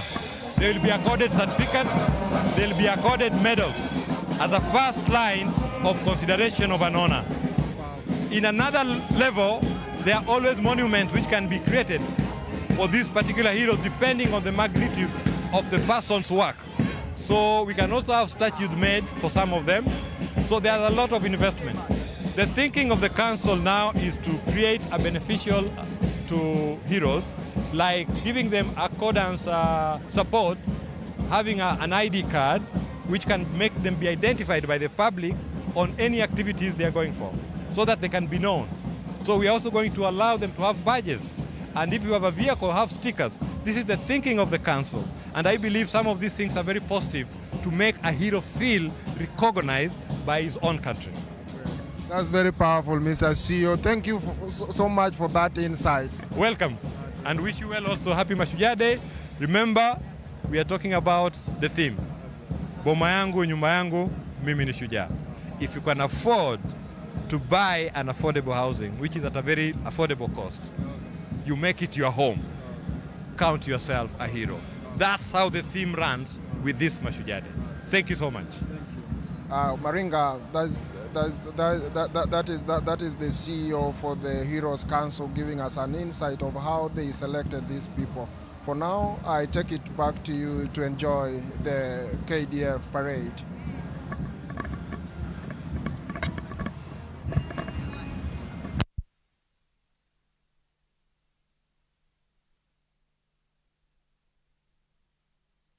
Indeed, that is the Guard of Honor marching into Kwale Stadium just moments before the head of state and commander-in-chief arrives at the Kwale Stadium for this year's Mashujaa Day celebrations.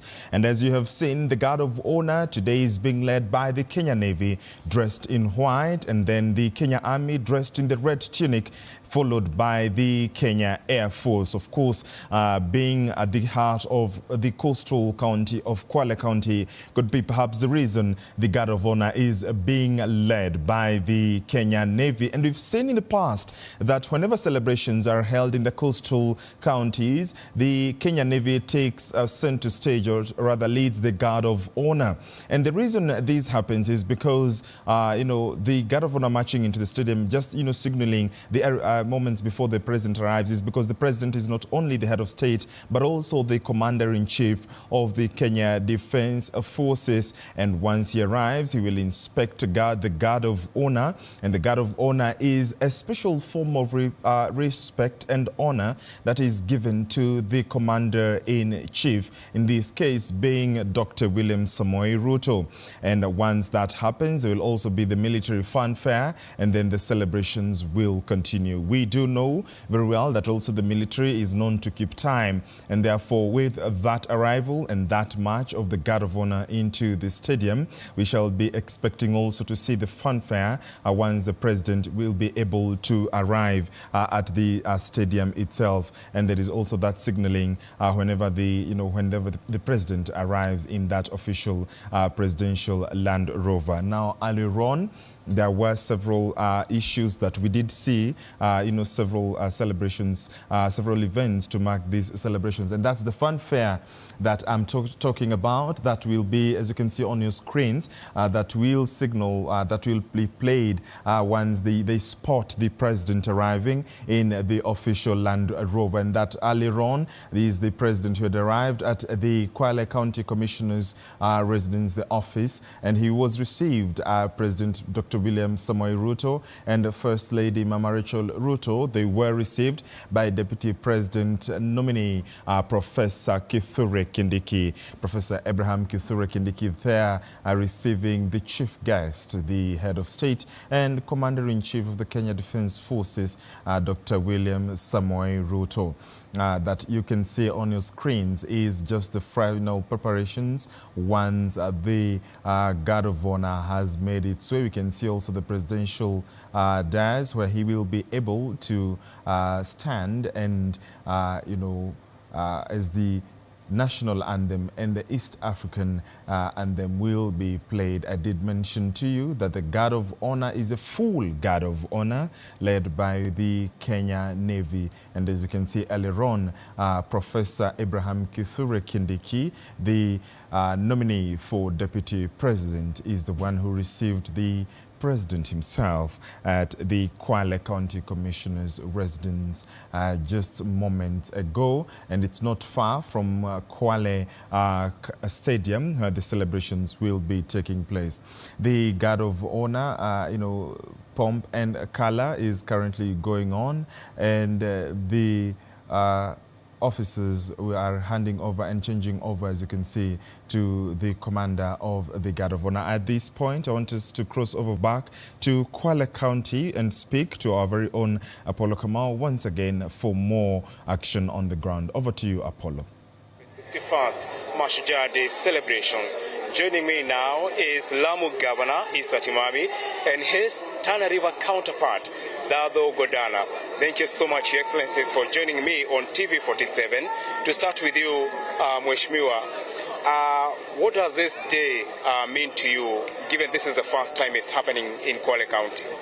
Well, we celebrate this day. We are actually celebrating our heroes and remembering the sacrifices, and these are past heroes and present heroes. So it's a day of great significance for Kenyans, because for the young ones, they may not remember, but our forefathers really sacrificed and struggled. So this is remembrance of their great contribution.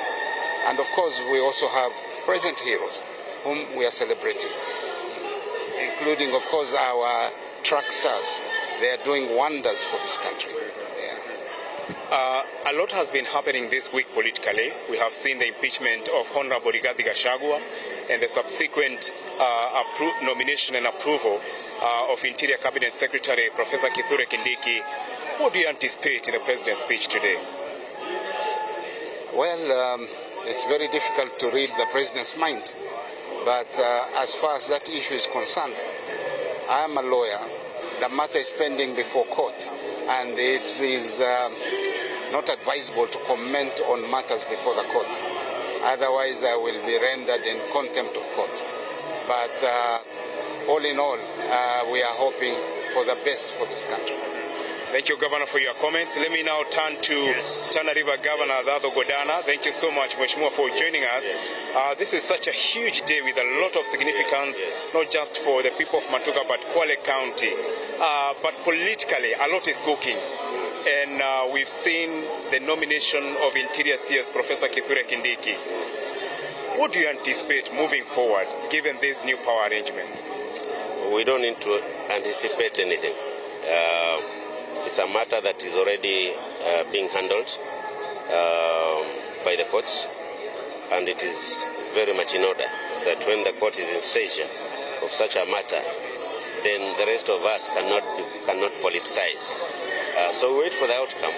Whichever way it goes, it is a decision. But for this day is a day for us to reflect so much. For any person with a patriotic person who knows where this country has come from, looking back to the pathway to where we are today, it is important that we celebrate this day. So much has happened, so much sacrifices have been done, and we're also there to make more sacrifices so that this country can be able to move forward. So we are here also to remind ourselves and to forge forward towards a better Kenya. And I cannot let you go, Governor, without asking you this about the issues in Tana River. Is the situation coming? We saw you being summoned by the DCI the other day. Yes. Is it over, or how is it going? I am happy that the situation is calm, and I wish also to convey my condolences to the families and the friends of those who lost their families. And today I know is a subject of discussion. Most people will be talking about it there. But we are happy there is deployment of security forces. The military is there, GSU is there, police are there to try and calm the situation. About my arrest, I think the matter is still not over, because we reported to DCI headquarters. We have been interrogated, we recorded statements, and we have been given another date of the 24th to appear there. I was in Kamukunji for a night. But I think there is need for more cooperation between, not much at the council level, between national government and the Council of Governors. We are doing well. But there still remain gaps between institutions of national government and governors. There is a tendency to look at governors as criminals. There is a tendency to look at governors as corrupt. There is a tendency to look at governors from a bad eye. Governors are not criminals. Governors are people elected by the people of Kenya and have programs to work on. What we've seen is probably some politics from different corners that seek to undermine the development programs of other counties. And that is something that I think the president needs to look at and get the people that are messing up the image between county governments and national government. I believe there are people The president needs to summon and probably to align them with the spirit of coordination, cooperation, and consultation.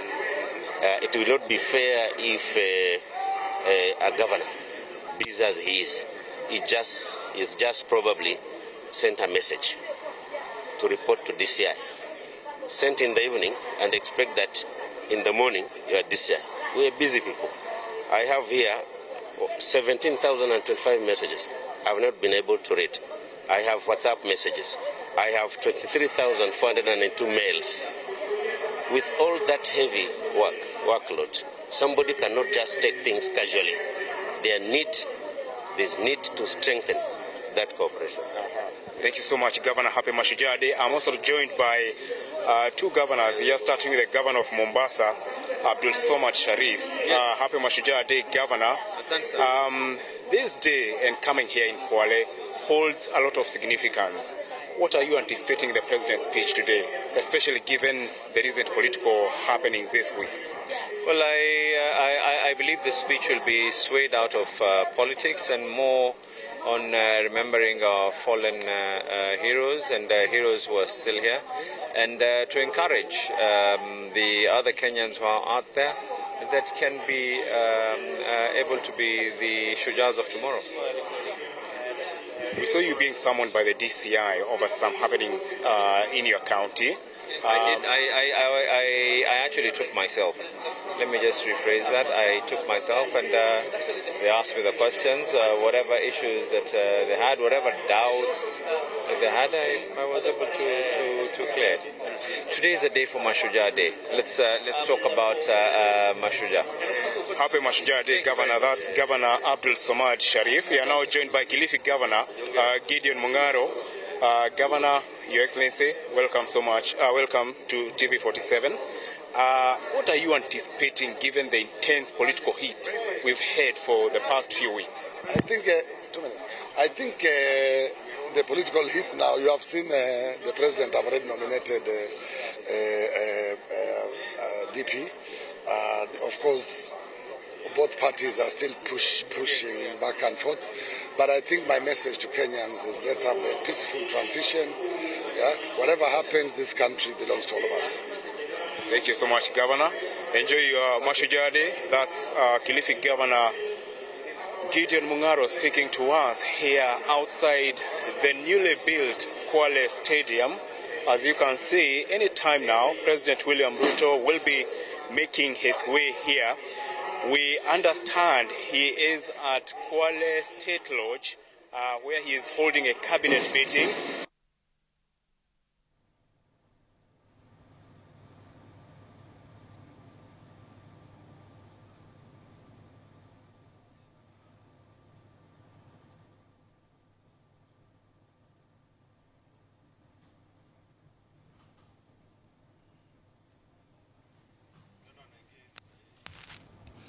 Indeed, we continue to follow the events at Kwale Stadium on this Mashujaa Day as we continue to wish you a happy Mashujaa Day from wherever you're watching us on this 20th day of October 2024.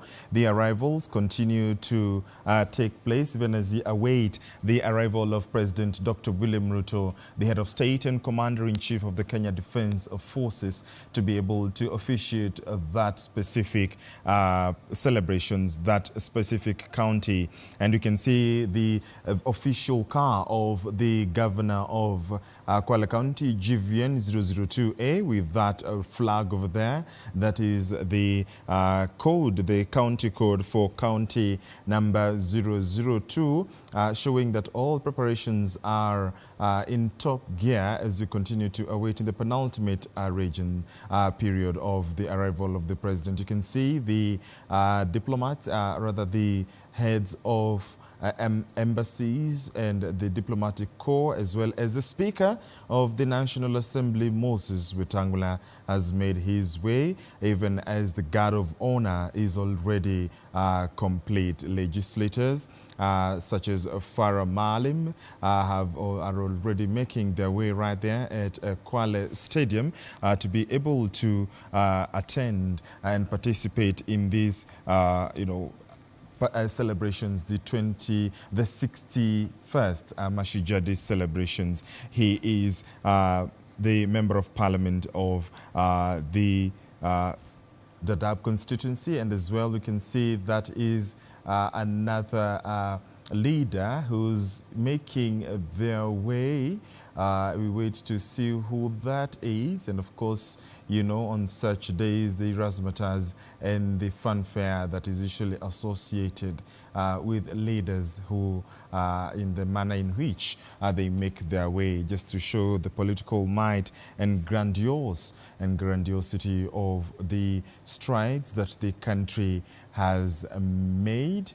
That should be Deputy President nominee, Professor Abraham Kithure Kindiki, who is also the CS for Interior and National Administration, arriving at Kwale Stadium ahead of the President. Remember, Professor Kithure Kindiki is the one who received the head of state at the the official residence of the Kwale County Commissioner. You can see the governor of Kwale County herself has been able to arrive, to be able to receive the president when he arrives. That is Fatuma Mohamed Achani is already on standby to be able to receive the president. That is the official Land Rover that is used by the president to be able to make his way around the stadium as soon as he arrives, before inspecting the guard of honor. That is another vehicle.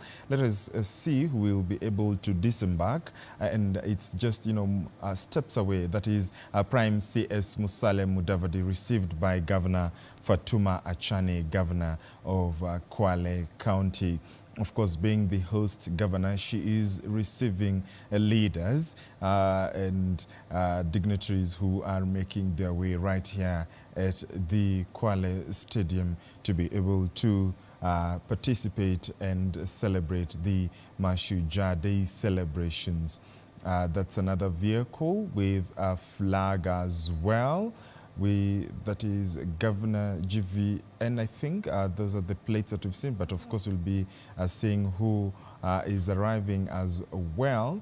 And just to mention that the president is already in Kwale, having landed in Diani yesterday afternoon, and then proceeded to, that is the Speaker of the Senate, Amason Joffer Kengi, arriving SSN 001, Speaker of the Senate, Amason Kengi. And he's been a person of interest, especially in the last week. This past week, it is his House, that is the Senate of the Republic, that handled and that listened to two impeachments, the impeachment motion of Kericho governor, as well as one that, of course, made headlines towards the end of the week, that of the immediate former Deputy President Geoffrey Rigathi Gachagua. With the arrival of those leaders, we continue to await the arrival of the president, who will be received by the leadership of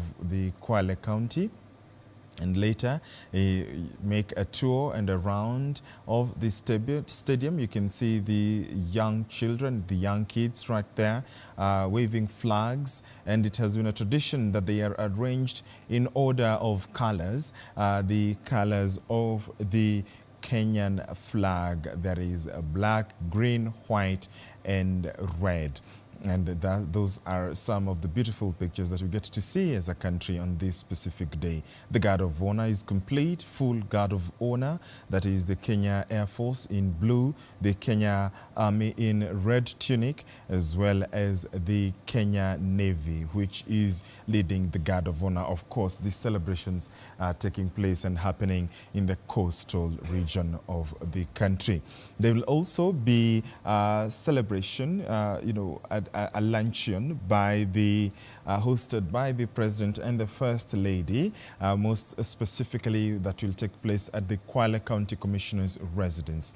That is an interesting day where, rather that is an interesting event where we usually see various Kenyans awarded the different medals. And just to mention specifically, 142 Kenyans will receive several medals. And we did listen to the CEO of the awards committee, who did say that 14 categories will be awarded, Kenyans will be awarded in the 14 categories of the celebration of various categories to symbolize and signify the heroes and heroines of our country.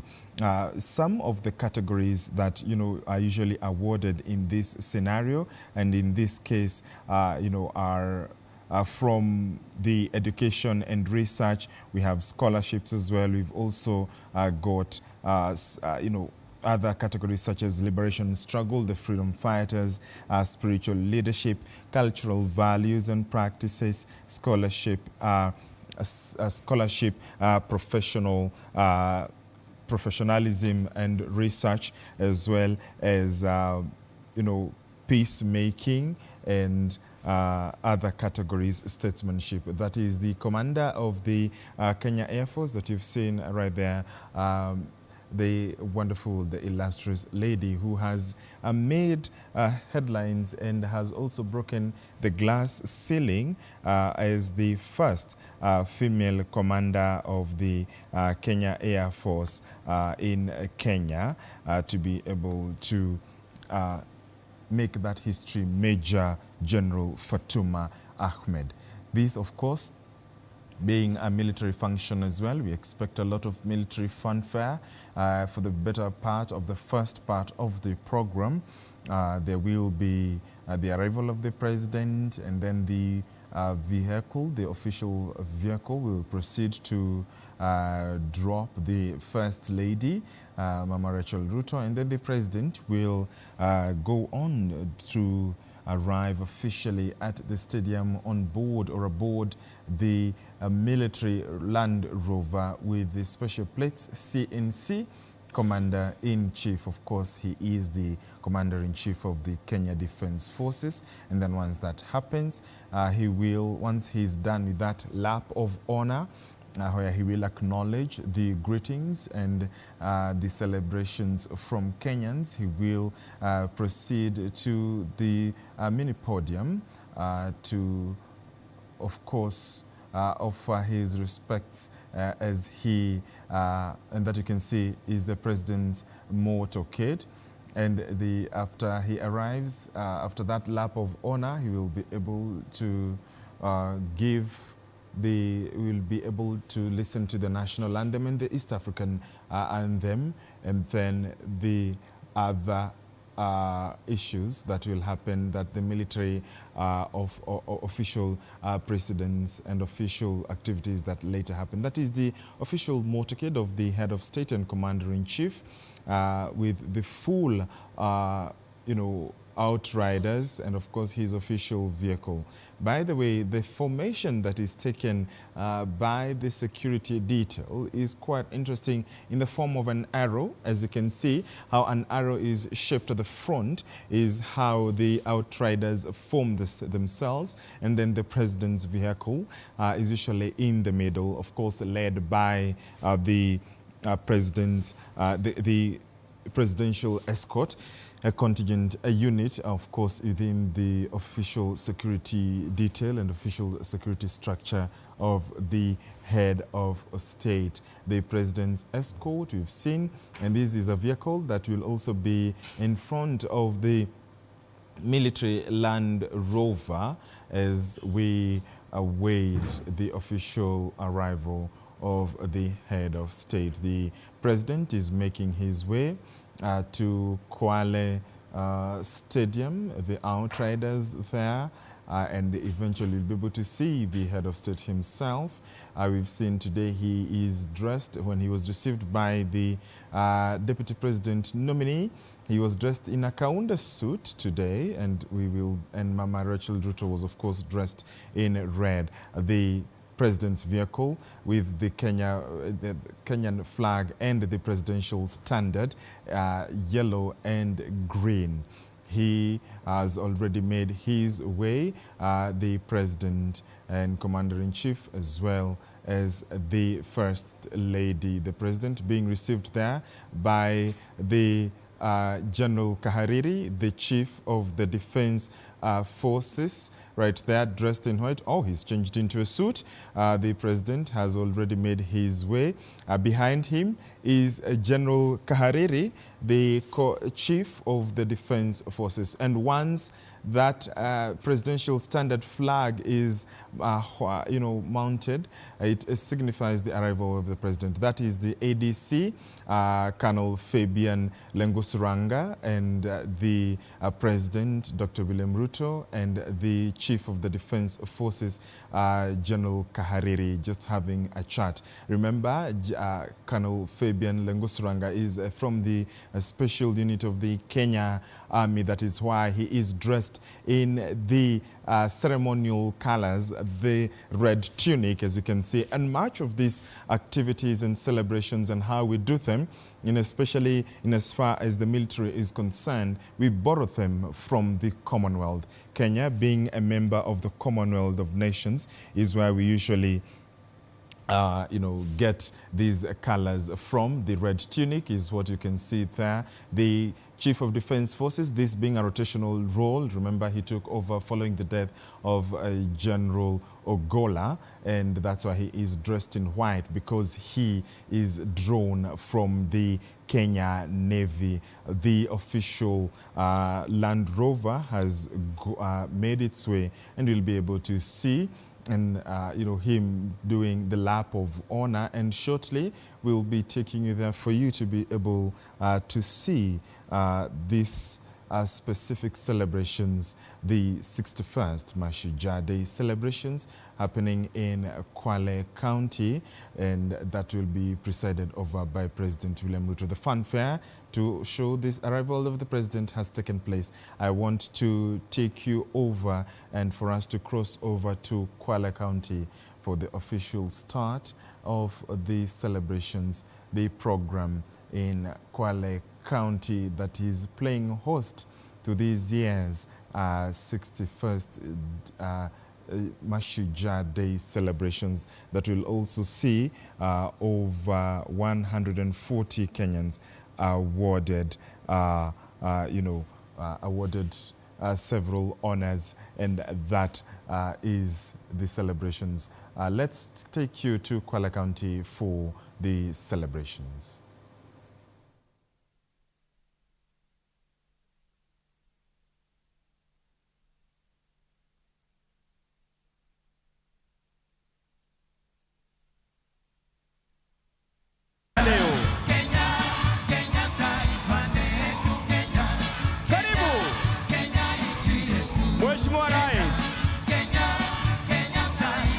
Sherehe ya Mashujaa, wapi shangwe na vigelegele kwa Mheshimiwa Rais. Moja, mbili, karibu Mheshimiwa Rais, utuongoze kwa sherehe ya leo.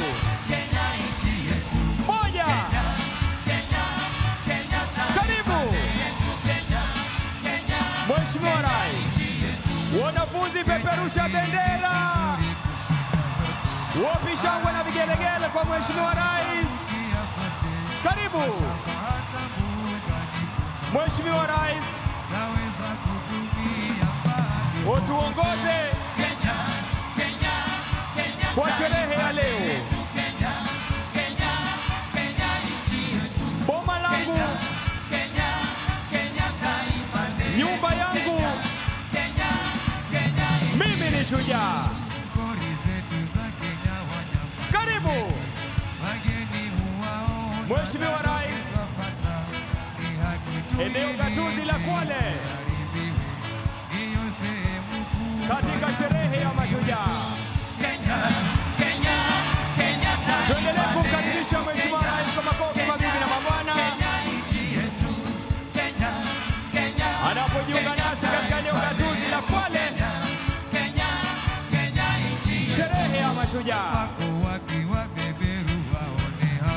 Karibu Mheshimiwa Rais, utuongoze kwa sherehe ya leo. Moja. Karibu Mheshimiwa Rais, utuongoze kwa sherehe ya Mashujaa. Wapishane wanafunzi, peperusha bendera.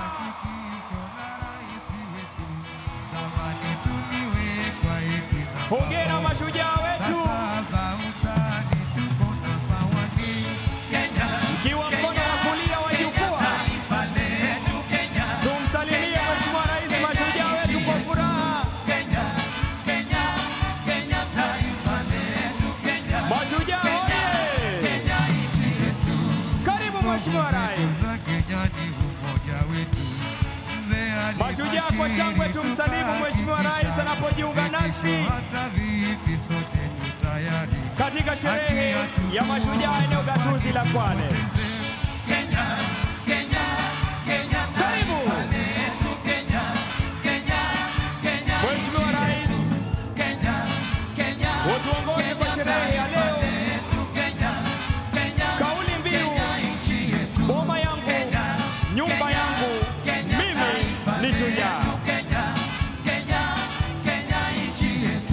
Asante sana Maroon. Asante sana Maroon Commandos.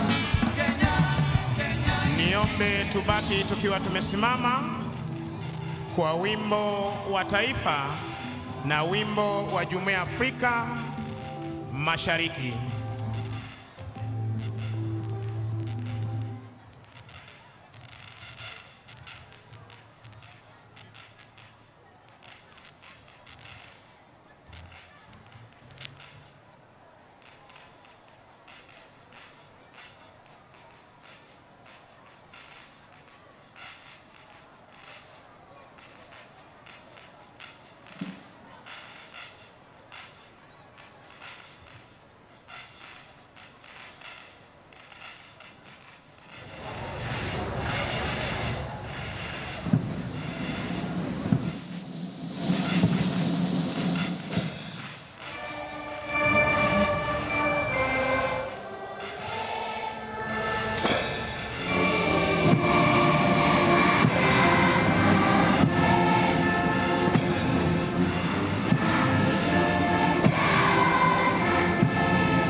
Kenya ni mkuu wa majeshi ya ulinzi ya Kenya, Jenerali Charles Mureu Kahariri.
Ameshakabidhiwa idhini ya kuweza kuendelea na gwaridi.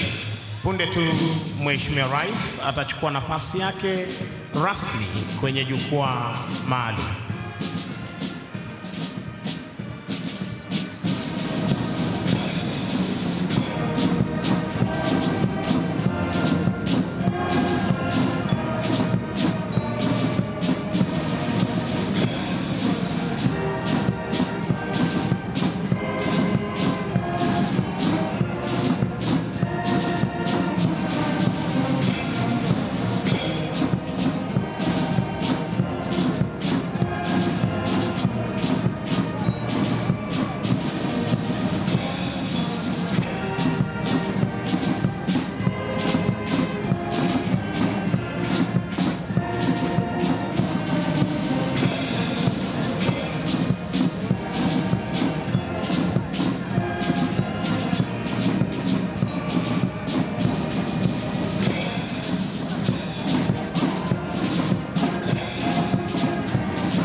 Sharti bendera ya kikosi kuwa mbele ya gwaride.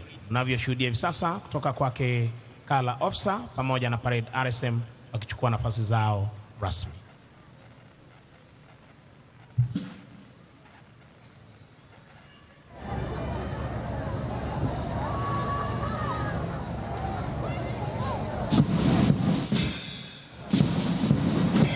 To your duties by the left quick march. Wanajeshi hawa wanaondoka hivi sasa uwanjani baada ya kuandaa gwaride la siku ya leo, kupata kujiunga na wenzao kuzidi kudumisha ulinzi wa taifa letu la Kenya, kuhakikisha kwamba fuo za bahari zetu ziko salama masaa 24, mipaka yetu iko salama masaa 24 na anga letu liko salama masaa 24.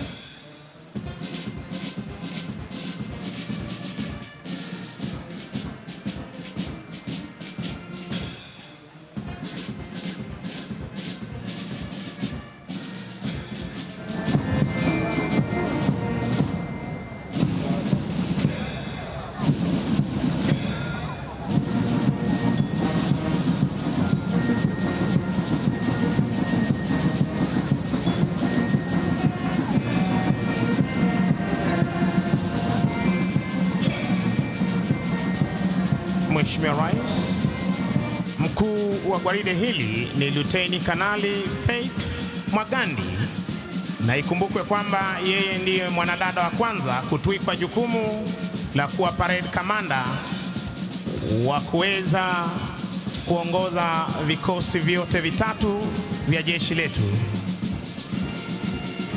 Divisheni ya kwanza chini yake Meja Philemon Kalama, anayebeba bendera iliyo fahari ya jeshi la wanamaji Luteni Samuel Esuguru. Parade RSM Warrant Officer 1 Mohamed Ali. Divisheni ya pili chini yake Captain Edwin Wahungu.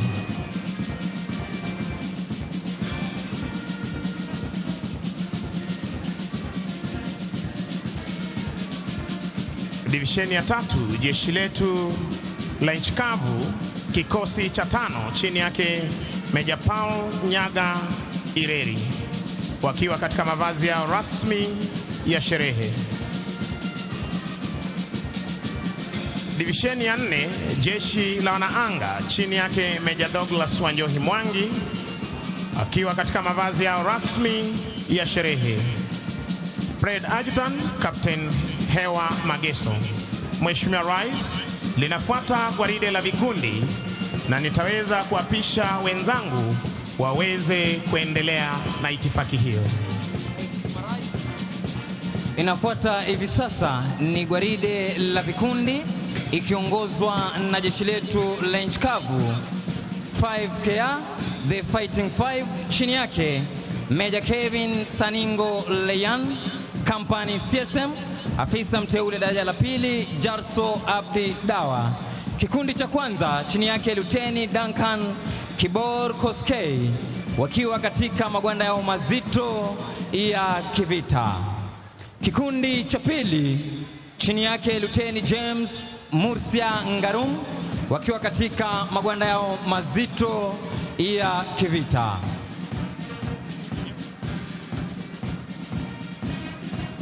Kikundi cha tatu Mheshimiwa Rais, chini yake Luteni Esther Mnyazi Mkala, wakiwa katika magwanda yao mazito ya kivita.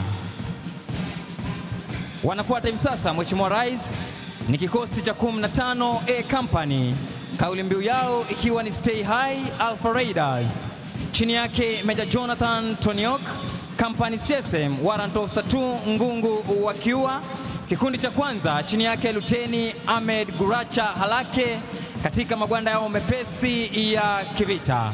Kikundi cha pili chini yake Luteni Conrad Kipto, wakiwa katika magwanda yao mazito ya kivita. Kikundi cha tatu chini yake Luteni Isaac Kimathi, wakiwa katika magwanda yao mepesi ya kivita. Wanafuata hivi sasa Mheshimiwa Rais ni polisi wa kitaifa wakiongozwa na Kenya Police Service, chini yake Superintendent Lydia Mambo akisaidiana na Chief Inspector Sitene Rotich. Kikundi cha kwanza chini yake Inspector Elijah Mwadori wakiwa katika mavazi yao rasmi ya sherehe. Kikundi cha pili Mheshimiwa Rais, kikundi cha kinadada chini yake Chief Inspector Florence Mapenzi akisaidiana na Inspector Amina Hanyara Hussein wakiwa katika mavazi yao rasmi ya sherehe. Wanafuata hivi sasa Mheshimiwa Rais ni GSU wakiwa katika mavazi yao rasmi ya sherehe chini yake Chief Inspector Wesonga Makwari Boniface akisaidiana na Inspector Vincent Korir. Kikundi kifuatacho kikundi cha GSU wakiwa katika mavazi yao mazito ya kikazi chini yake Inspector Daniel Ndolo.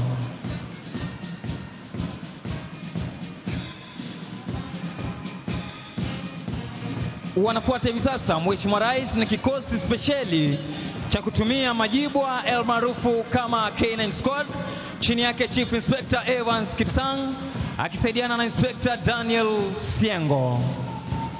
Wanafuata hivi sasa Mheshimiwa Rais ni Administration Police Service chini yake Superintendent Albert Simicha Parmeris akisaidiana na Chief Inspector Lekurtut Julius. Kikundi cha kwanza chini yake Inspector Juma Omar Mwajambo wakiwa katika mavazi yao rasmi ya sherehe. Wanafuata hivi sasa Mheshimiwa Rais ni polisi wa kupambana na wezi wa mifugo chini yake Inspector Alfred Mwoki Sivana wakiwa katika mavazi yao mepesi ya kikazi.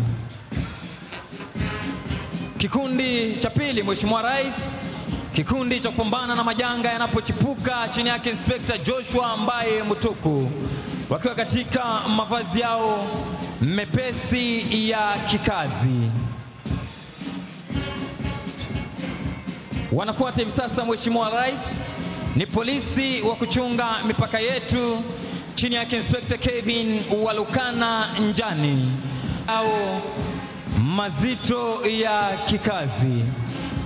Wanafuata hivi sasa Mheshimiwa Rais ni askari wa kulinda fuo zetu za bahari pamoja na maziwa yetu ya ndani almaarufu kama Inland Waters chini yake Luteni Nancy Nyaguthi. Mheshimiwa Rais, wafuatao hivi sasa ni askari wa kulinda magereza yetu chini yake Superintendent George Njue akishirikiana naye Chief Inspector Said Bechari. Kikundi cha kwanza chini yake Inspector Kanjori Bogu wakiwa kwa mavazi yao rasmi ya sherehe. Kikundi cha pili kikundi cha kinadada chini yake Chief Inspector Rosette Baraza akishirikiana naye Inspector Diana Irungu wakiwa kwa mavazi yao rasmi ya sherehe. Wafuatao hivi sasa ni askari wa kupambana na ghasia magerezani almaarufu the Riot Squad chini yake Inspector Juma Muhanje. Kikosi kifuatacho Mheshimiwa Rais ni askari wa kuchunga mbuga zetu za wanyama chini yake Warden 2 William Odede Asugo akishirikiana naye Assistant Warden 2 Onesmus Daudi wakiwa kwa mavazi yao mepesi. Kifuatacho ni kikosi cha askari wa kulinda misitu yetu chini yake Superintendent William Odede Asugo akishirikiana naye Chief Inspector Ali Zuya Atman wakiwa kwa mavazi yao mazito ya kikazi. Mheshimiwa Rais, kikosi kifuatacho ni vijana wa huduma kwa taifa chini yake Superintendent Mariko Omondi Ogola akishirikiana naye Chief Inspector Charles Tati Mtua. Kikundi cha kwanza chini yake Inspector Said Sebit wakiwa kwa mavazi yao rasmi ya sherehe. Kikundi cha pili, kikundi cha kinadada, chini yake Inspector Evelyn Olum, wakiwa kwa mavazi yao rasmi ya sherehe.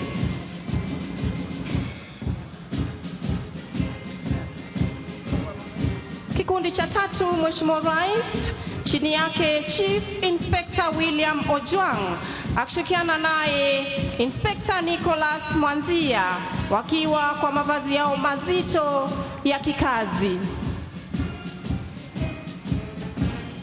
Kikundi cha nne, kikundi cha kinadada, chini yake Inspector Mary Mugambi, wakiwa kwa mavazi yao mazito ya kikazi.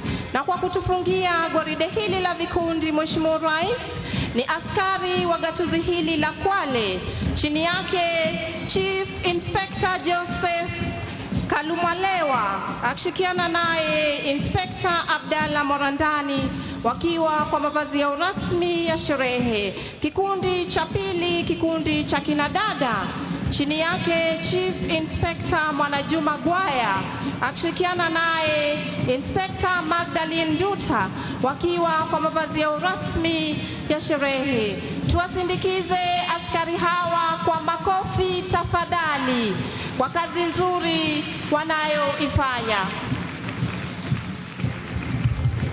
Mheshimiwa Rais, ni zamu ya bendi za majeshi ya ulinzi kuweza kuondoka uwanjani hivi sasa baada ya kutekeleza wajibu wao siku ya leo chini yake Captain Simon Mwaganda, Senior Drum Major, afisa mteule daraja la pili Paul Nzimbi, wakiondoka uwanjani baada ya kutuletea mziki uliopangwa ukapangika katika makala ya mwaka huu ya sherehe za Mashujaa hapa kaunti nambari 2, kaunti ya Kwale.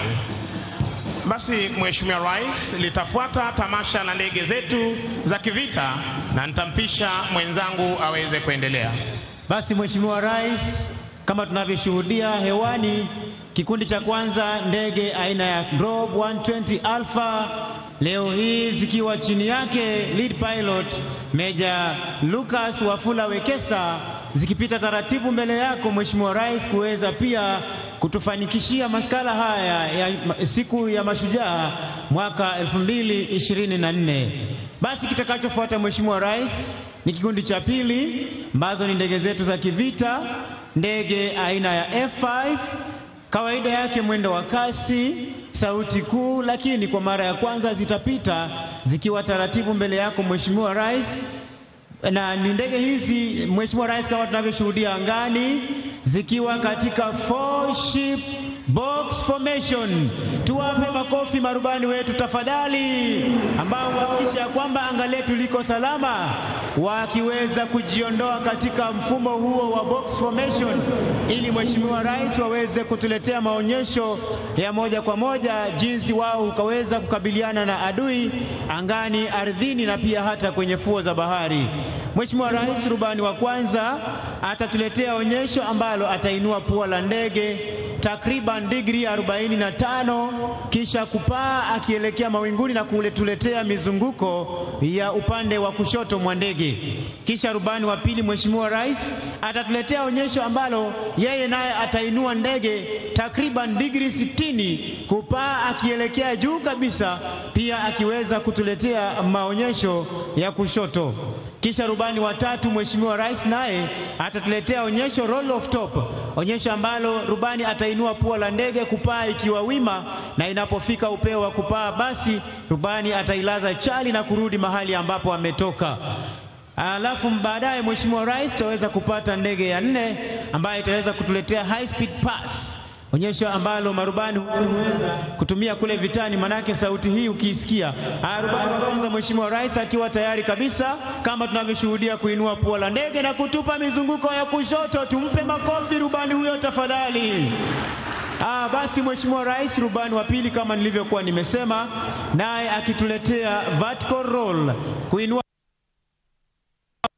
pua la ndege takriban digrii 60 kama tunavyoshuhudia hivi sasa, kupaa juu kabisa, kisha pia kuweza kutuletea mizunguko maridadi na kuingia mawinguni. Kisha rubani wa tatu Mheshimiwa Rais kutuletea roll of top. Atapaa akiwa wima kuelekea juu kabisa kama tunavyoshuhudia hivi sasa. Ameinua pua la ndege, anapaa akiwa wima kulala chali, na tutamuona akiweza kurudi nyuma mahali ambapo hakuna mawingu. Tumpe makofi rubani huyo tafadhali. Kisha anayetuletea 4-point roll, mara ya kwanza, ya pili, ya tatu, ya nne, rubani wetu mkuu, ndege hiyo ikipelekwa na Luteni Kanali Douglas Kitonga Mudhuri, ambaye ndiye komanda wa kikundi ambacho kinashughulika na marubani wetu. Hivi sasa Mheshimiwa Rais, tunatarajia ndege yetu ya 5 kuweza kuletea onyesho la 5 high speed pass.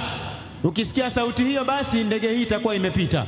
Tunatarajia hivi sasa rubani huyo akiwa ameshajiweka tayari kabisa, ataweza kupita mbele yako Mheshimiwa Rais, kama vile naona wananchi upande wa pili wanaitazama. Ndio hiyo ndege, sauti almaarufu Sound of Freedom. Tumpe makofi rubani huyo tafadhali, Captain Alan Ocheng, kutufungia maonyesho haya Mheshimiwa Rais. Basi ni ndege aina ya Puma, ikiwa ni helikopta speciali, ndege ambayo ina uwezo wa kuelea hewani kwa muda mrefu zaidi. Leo hii ikipita mbele ya jukwaa hili ikiwa na ujumbe speciali kwa mashujaa wetu, ndege ambayo leo hii inapelekwa naye ama inaendeshwa naye rubani mkuu Kanali Simon Buhuri. Ndege hii ambayo ni helikopta speciali hivi sasa ikiweza kupita mbele yako Mheshimiwa Rais, ikiwa na ujumbe unaosema hongera mashujaa. Tuwape makofi marubani wetu kwa ujumla, pamoja na mashujaa marubani kwa kazi nzuri ambayo wanafanya. Nimpishe mwenzangu Sergeant Misango ambaye aweze kukamilisha ratiba ya kijeshi kwa ujumla. Mheshimiwa Rais, na huo ndio utakuwa mwisho wa tamasha zetu za kijeshi kwa pamoja, na ningependa kuwashukuru waliofanikisha makala ya mwaka wa 2024 sherehe za mashujaa, wakiongozwa naye Brigedia Elijah Ndegwa Gatere, Brigedia Collins Mitoko, Kanali Ahmed Ibrahim Boru, Kanali Luka Nandasaba, Kanali Wilfred Nyakundi Orina, Luteni Kanali Frederick Njoli, Major Charles Obwong na Major Matthew Lorot Ingolan. Pia niweze kuwashukuru Defense Forces Sergeant Major Warrant Officer 1 Bwana Haji Omar, Kenya Army Sergeant Major Warrant Officer 1 Joel Mrage, Kenya Air Force Sergeant Major Warrant Officer 1 Dennis Namunyu Oletalengo, na bila kumsahau Naval Sergeant Major Warrant Officer 1 Musa Adan Abdi, wote wakiwa ni OGW. Ni washukuru wenzangu Senior Sergeant Kisuya, Sergeant Masi Chitai na Corporal Kiti Jefwa. Jina langu ni Sergeant Misango Mbae, nikiwarejesha moja kwa moja hadi kwake Bwana Mike Gitone aweze kuendelea na ratiba ya siku jinsi ilivyoratibishwa. Mheshimiwa Rais, inafuata sasa gwaride la maskauti wa kike na kiume, Girl Guides na St. John Ambulance. Siku ya leo tunaposherehekea siku ya mashujaa, boma langu, nyumba yangu, mimi ni shujaa. Nitampisha mwenzangu Katana ili aweze kutuvalia njuga kipindi hicho. Naam, shukrani za dhati sana mwenzangu. Mheshimiwa Rais, basi karibu tena kwenye kipindi hiki cha pili cha gwaride, ambayo kinatamatisha magwaride yetu siku ya leo, ikiwa linaongozwa na skauti, Girl Guides pamoja na St. John's Ambulance. Mbele yako Mheshimiwa Rais ni bendi ya mseto ambayo inajumuisha ACK Kwale na AIC Chanagande. Vyo hivi ni speciali vya watoto Mheshimiwa Rais, chini ya himaya yake Messmaster Ishmael Omar ambaye watatuletea gwaride hili. Bendi, tuendelee.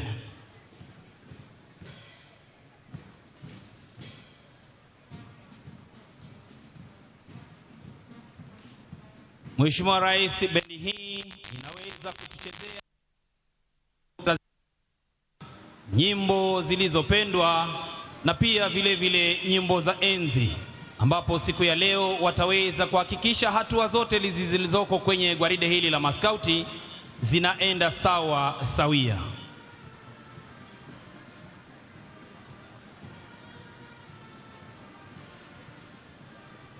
Bendi hii, Mheshimiwa Rais, mkurugenzi mkuu wa muziki anajulikana kama Dom Alex Ngereza.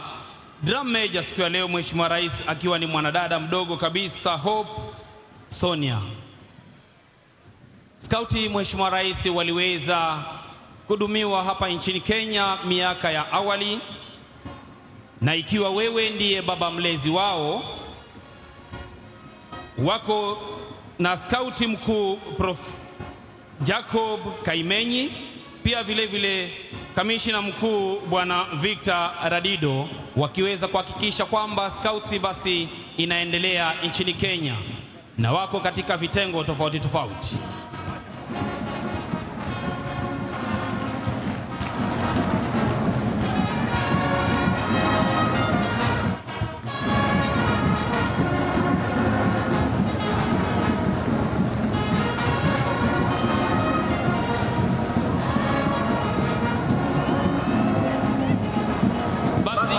Kwanza, Mheshimiwa Rais, kinachopita mbele yako ni sungura, rangi yao ikiwa ni rangi ya manjano, miaka 6 hadi 12, wanasema do your best. Kikundi kinachofuata ikiwa ni chipukizi, rangi ya kijani kibichi, miaka 12 hadi 15, wakisema be prepared. Vile vile kikundi cha wanadada hicho ikiwa bado ni chipukizi, Mheshimiwa Rais,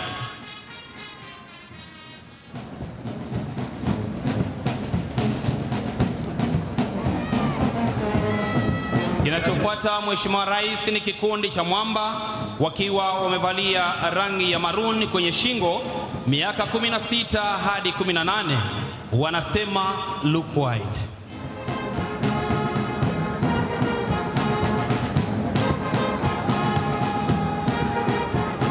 Mheshimiwa Rais, humu nchini imeweza kuwasaidia vijana wengi sana kuwa na nidhamu wanapokuwa shuleni, hata pia vile vile wanapokuwa nyumbani. Kikundi kinachotamatisha skauti wa kike na wa kiume, Mheshimiwa Rais, kinajulikana kama Jasiri, rangi yao ikiwa ni rangi ya chungwa, miaka 19 hadi 26, wanasema service ndiyo mwito wao. Vile vile, Mheshimiwa Rais, inayofuata ni bendera ya Girl Guides wakiwa chini ya himaya zake mama mlezi, mama wa taifa Bi Rachel Ruto, kamishina mkuu Bi Teresia Chebet Maina, mkurugenzi mkuu wa kitaifa Priska Gadhiga, mwenyekiti wa bodi Honorin Kilangat. Kikundi cha kwanza, Mheshimiwa Rais, wanajulikana kama Brownie, wakiwa mahiri kabisa wakitembea kwa umaridadi. Kikundi cha pili kikijulikana kama Girl Guides, wanapita mbele yako, Mheshimiwa Rais.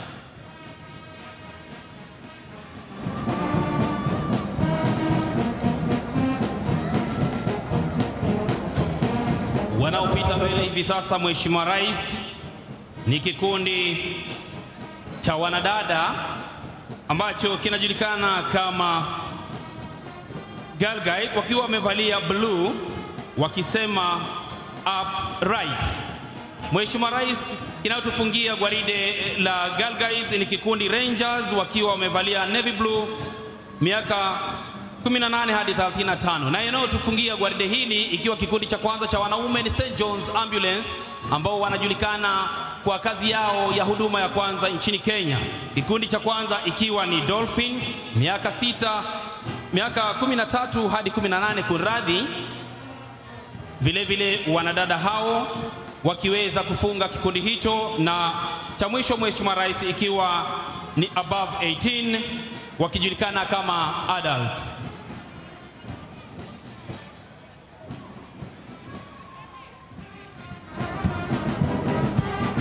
Basi bendi yetu kwa kuweza kupromosha miziki hiyo na kuhakikisha hatua hizo zinafuata, Mheshimiwa Rais, wanatoka na wimbo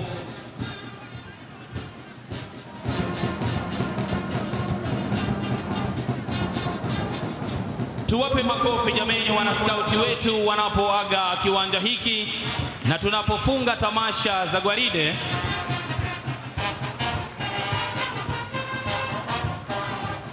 Wanasema na kuhenza dama sukari.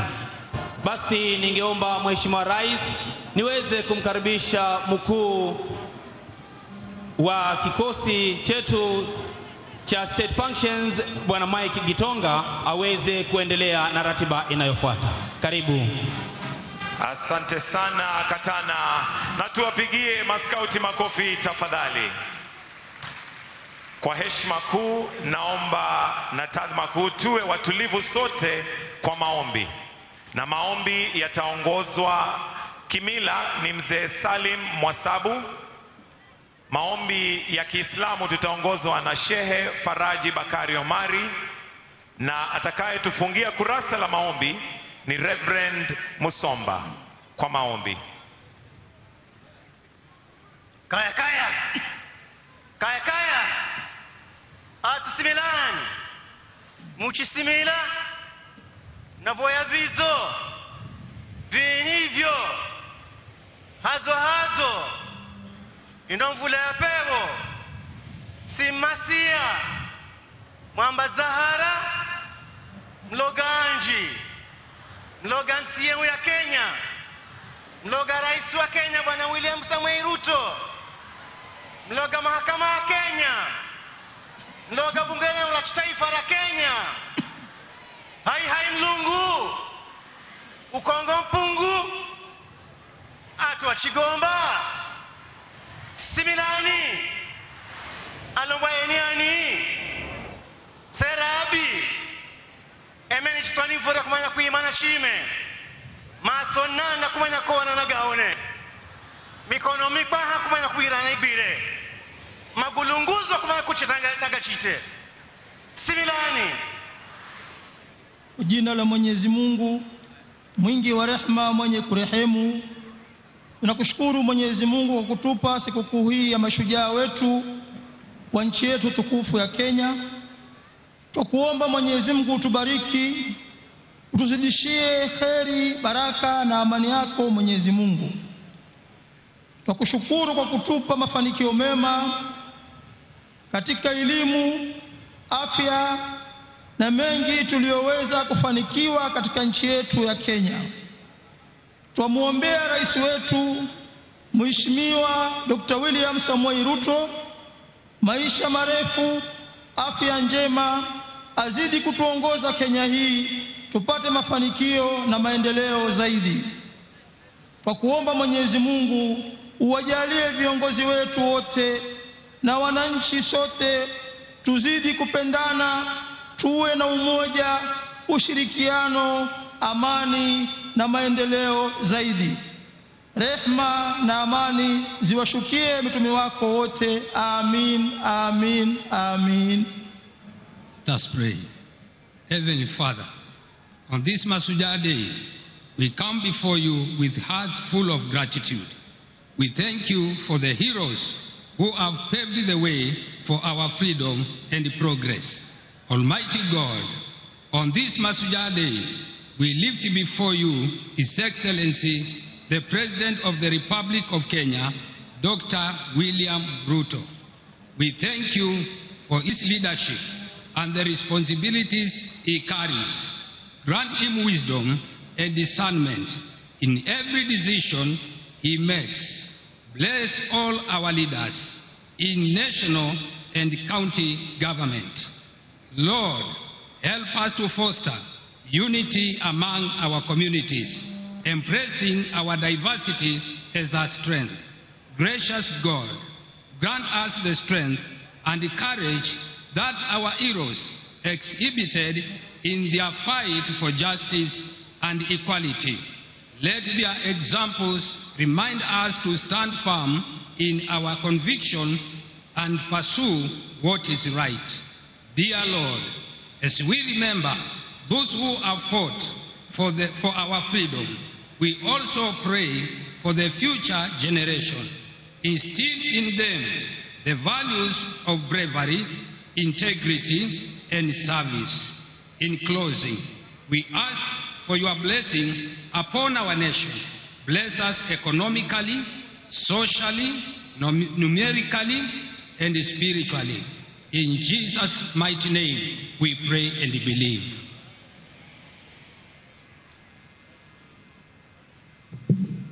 Mheshimiwa Rais Daktari William Samoei Ruto, Rais wa Jamhuri ya Kenya na Amiri Jeshi Mkuu wa Majeshi ya Ulinzi, Mheshimiwa Mama wa Taifa Mama Rachel Ruto, Mheshimiwa Profesa Abraham Kithure Kindiki, Mkuu wa Mawaziri Mheshimiwa Musalia Mudavadi, Mheshimiwa Spika wa Bunge la Kitaifa na Bunge la Seneti, Mkuu wa Sheria, Gavana wa eneo gatuzi la Kwale na viongozi wote mbalimbali, mabalozi na maafisa wakuu wa kidiplomasia, wananchi wapendwa, mashujaa kutoka pembe zote za nchi yetu ya Kenya. Na Mheshimiwa Rais, naomba aombe mashujaa wasimame ili tuwapongeze. Mashujaa, hebu tusimame tuwapongeze tafadhali mashujaa ambao tunasherekea siku ya leo.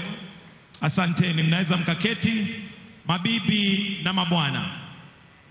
Mheshimiwa Rais, kwa niaba ya kamati ya andalizi ya tamasha hii siku ya leo ya mashujaa, naomba unikubalie tuweze kuingia kwa kipindi cha burudani, na wakaribisha wenzangu Boni na Beatrice wawakaribishe kwa kipindi cha burudani. Karibu.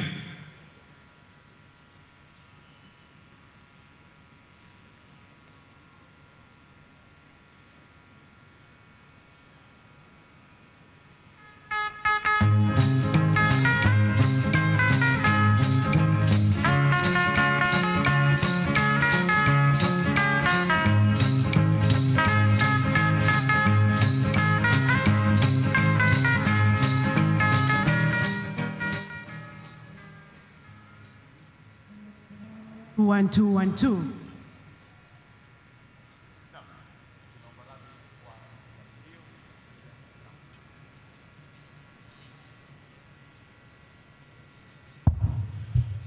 Mheshimiwa Rais, tunaomba radhi kwa hitilafu hiyo ya kimitambo. Lakini hata hivyo, Mheshimiwa Rais, burudani ya leo imetiwa vikorombwezo na viungo vya kuvutia mithili ya pilau na biriani. Mheshimiwa Rais, burudani hii imegawanywa kwa daraja mbili. Daraja ya kwanza itashuhudia wanafunzi takriban 520 kutoka shule mbalimbali za msingi gatuzini humu, wakiongozwa na Janet Langat kutoka Wizara ya Elimu, waelekezi wakiwa ni Eric Amuhaya, Faith Mbote, Hezekiah Ogira na Salim Umar. Wanafunzi hawa wataunda miundo ya kupendeza na yenye mafunzo tele kulingana na kauli mbiu ya sherehe za mwaka huu ambayo ni boma yangu, nyumba yangu, mimi ni shujaa. Hiyo ndio itakuwa daraja ya kwanza.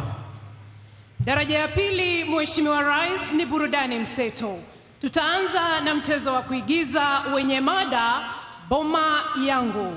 Mchezo huu utafuatwa na shairi lenye mada Kenya inaendelea, kabla ya wasanii tajika kutoka gatuzini humu kuteka uga huu kupitia nyimbo zao maarufu. Mheshimiwa Rais, sijui kama unaufahamu wimbo mimi ni mzabibu, baba ni mkulima. Pia utatumbuizwa na taarabu, mtindo ambao ni maarufu sana hapa Pwani. Hitimisho ya burudani ya leo, Mheshimiwa Rais, itakuwa ni densi ya Sengenya. Watoto, iwapo mko tayari sasa, uwanja ni wenu. Wanakwale wa Kenya kwa jumla, tuwakaribishe watoto uwanjani kwa shangwe, makofi na vigelegele. Karibuni.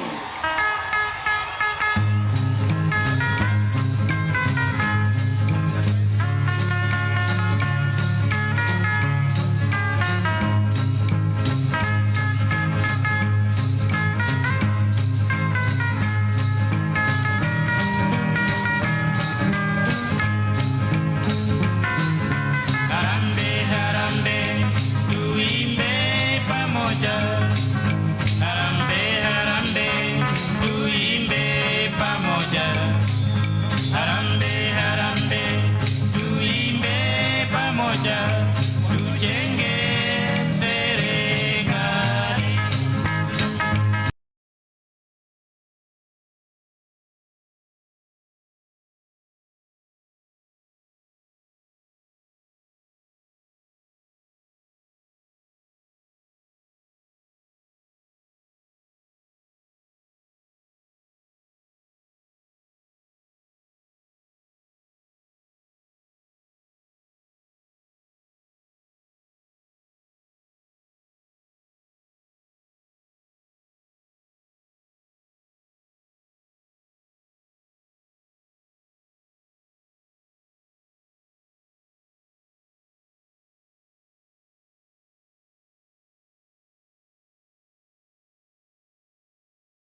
watoto wetu.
Ulize mwenzako, nyumba hii mwahitaji kwa lugha ya mama?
Wanapongeza juhudi za serikali kwenye mradi wa nyumba za bei nafuu kwa Wakenya wote.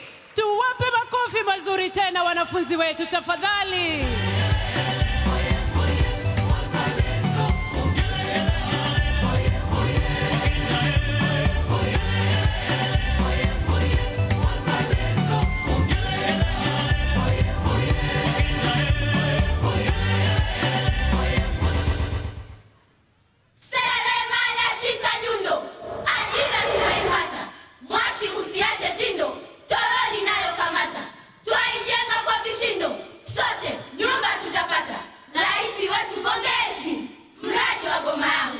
Mheshimiwa Rais, hawa ni ishara ya wale wanaopata kazi katika mradi wa nyumba za bei nafuu. Hivi punde watajenga ghorofa papa hapa.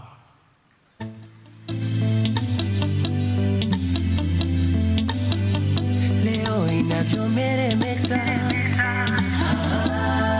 Kenya yetu inavyometameta.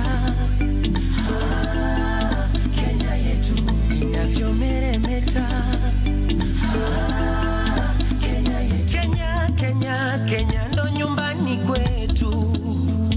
Upendo na amani ndo mila yetu. Najivunia naipenda Kenya yetu. Milele daima nitaitunza Kenya yetu. Heshima kwa walotupigania. Kenya leo twaishi kwa furaha. Mashujaa tunaojivunia. Ona sasa Kenya uhuru tunao. Kenya inameremeta, Kenya yetu. Kenya inameremeta, Kenya. Kenya inameremeta, Kenya yetu. Kenya inameremeta, Kenya. Kenya inameremeta, Kenya yetu. Kenya inameremeta, Kenya.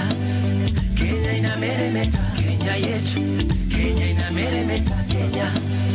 Kenya inameremeta, Kenya yetu. Kenya inameremeta, Kenya. Kenya inameremeta, Kenya yetu. Kenya inameremeta, Kenya. Kenya inameremeta, Kenya yetu. Kenya inameremeta, Kenya. Kenya inameremeta, Kenya.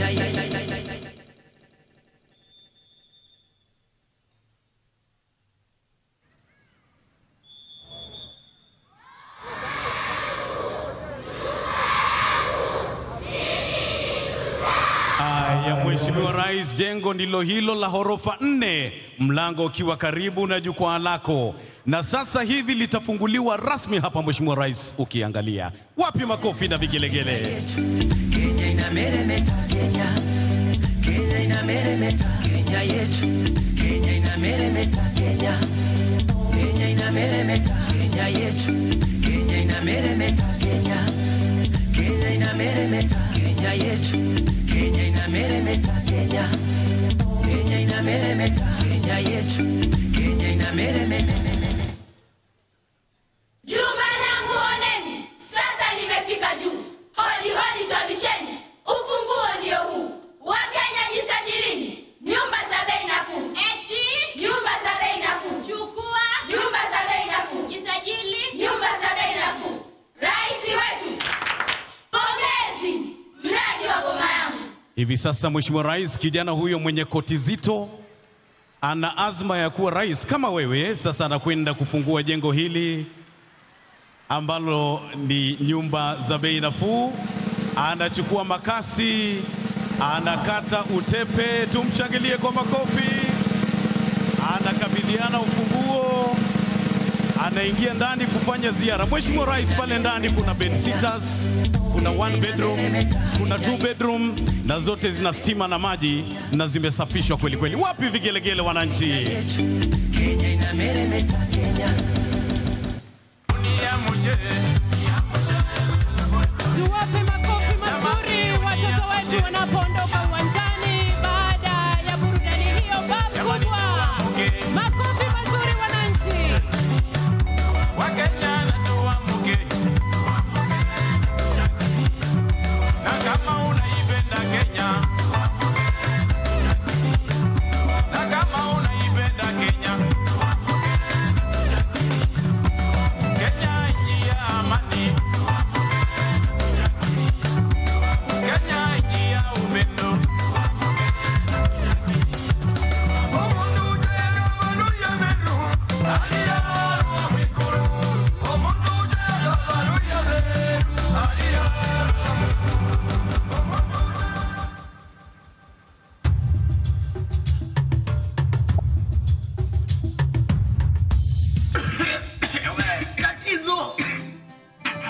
Tatizo! Kuna nini? Mama. Huyu tatizo si akapiki huko nje, atatuwa na moshi humu ndani sisi. Mama, uniform zangu zanuka moshi kila siku na cheko huko shule. Ndio mama, nikapike wapi na nje kuonyesha? Nyinyi nani? Wataka mwenzenu akapike wapi na mwaona haswa nje kuonyesha? Alafu mama, mimi sina huru kwa hichi chumba. Na ndio maana niliwaambia, mwambieni baba yenu ajenge nyumba kubwa. Yaani nyinyi binadamu hamna shukurani kabisa. Wenzenu huko nje hawana hata makao. Nyinyi mko hapa mnalalamika, nyumba ni ndogo, nyumba ya vuja. Hebu nioneni huruma bwana. Kwanza paondokeni hapa. Alafu we mama yake, huu ni mwezi wa 6. Mimi keki hunipi. Kazi ni kuchochea watoto tu hapa. Yaani kwenye kinyumba hiki kupika humu, kulala humu, watoto tunao humu, tena bado wataka nikupe keki. Sasa nasemaje? Sikupi. Wazee wenzangu, na wauliza, je, huu ni ungwana? Ungwana wewe kujisajili e-citizen boma yangu? Basi mimi najisajili niokoe familia yangu. Fanya hivyo basi. Ndege wako na mahali pa kuenda jioni, wanyama wa porini jua likitua pangoni, samaki wa majini wana makao baharini, wako mpangoni. Na kuna Mkenya hana nyumba mahali, na zile ziko hawezi kumudu bei ghali, analilia serikali, ategemea serikali.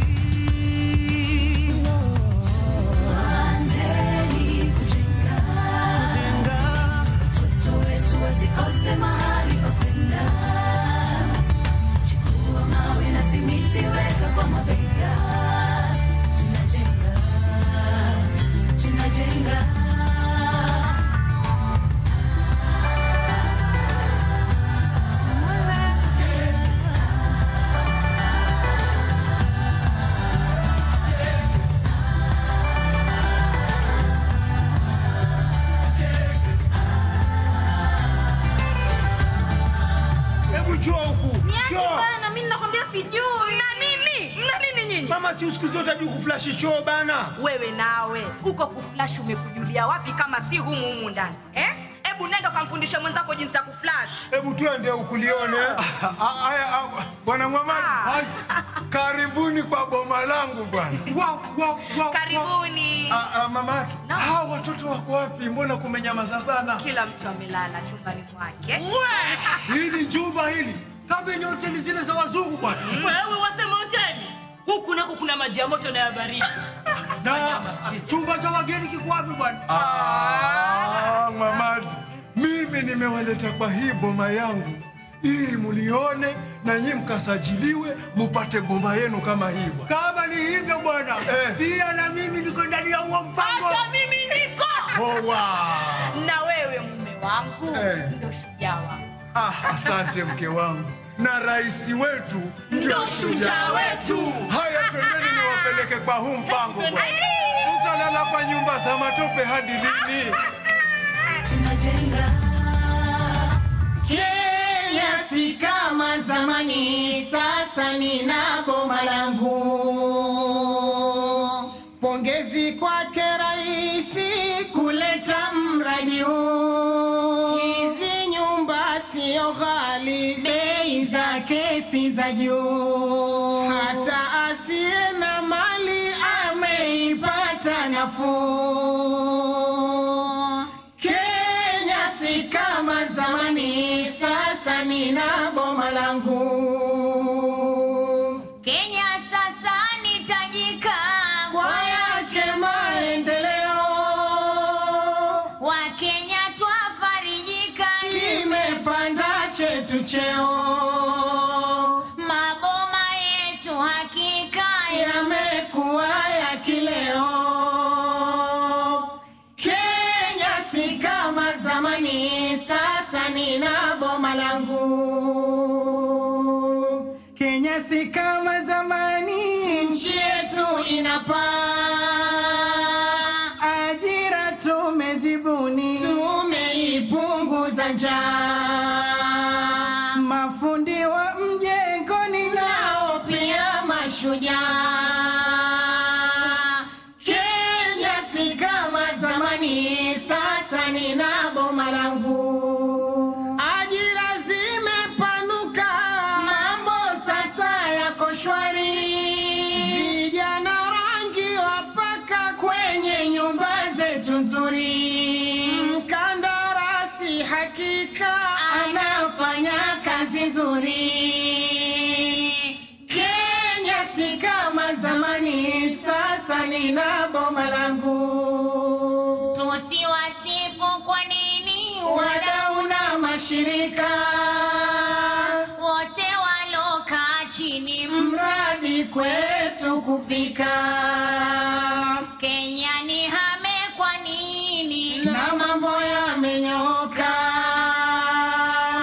Kenya si kama zamani, sasa nina boma langu. Mbele nitatarajia Kenya izidi kupanda. Kila mwenye familia hatoishi kwenye banda. Hakuna tena udhia wa watu kurandaranda. Kenya si kama zamani, sasa nina boma langu. Sasa tunalo jukumu la kulinda nyumba zetu ili zipate kudumu, warithi wa watoto wetu. Hii siyo kazi ngumu, umoja ndo ngao wetu. Kenya si kama zamani, sasa nina boma langu.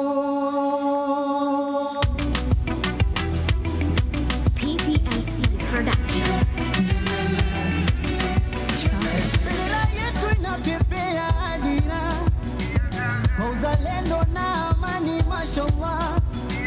Mimi na wewe tushikane kishujaa, taifa letu ngao yetu inang'aa ng'aa. Uongozi bora, Kenya imeimarika, imetia bora hadi kimataifa. Twapambana, twashikana, tupe pamoja, twasikizana, katika tumeimarika, cheza mziki burudika, tumebarikiwa.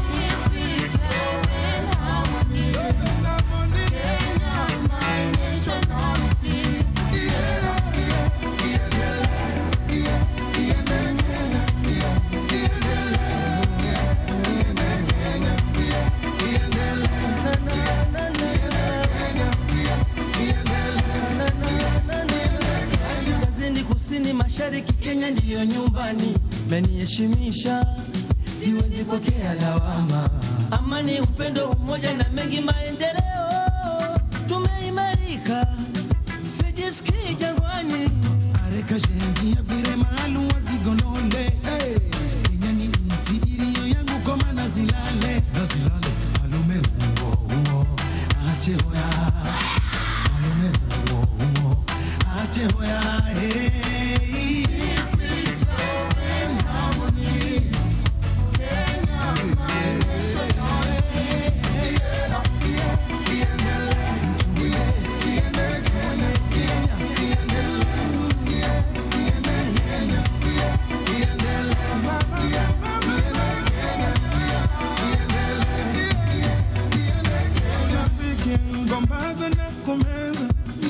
Mapigo ya moyo wangu yanatunda vyema, riziki yanipayo Mungu naipokea. Kenya ni ukembie minaka ya kweo Kenya, usagaleni osini witenge Kenya, umwenga mwenga ba mwenga niyo umwenga, usagaleni osini witenge Kenya. Oh Kenya, my Kenya.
wote simama, usiogope.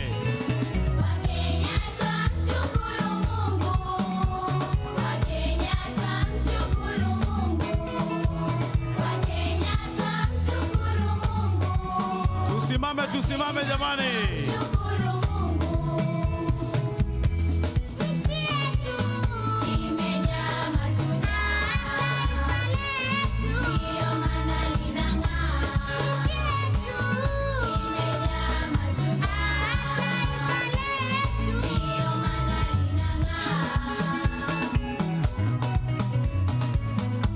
Wakenya wote tusimame, tujiunge na Mheshimiwa Rais kucheza wimbo huu. Tusimame sote kila mahali.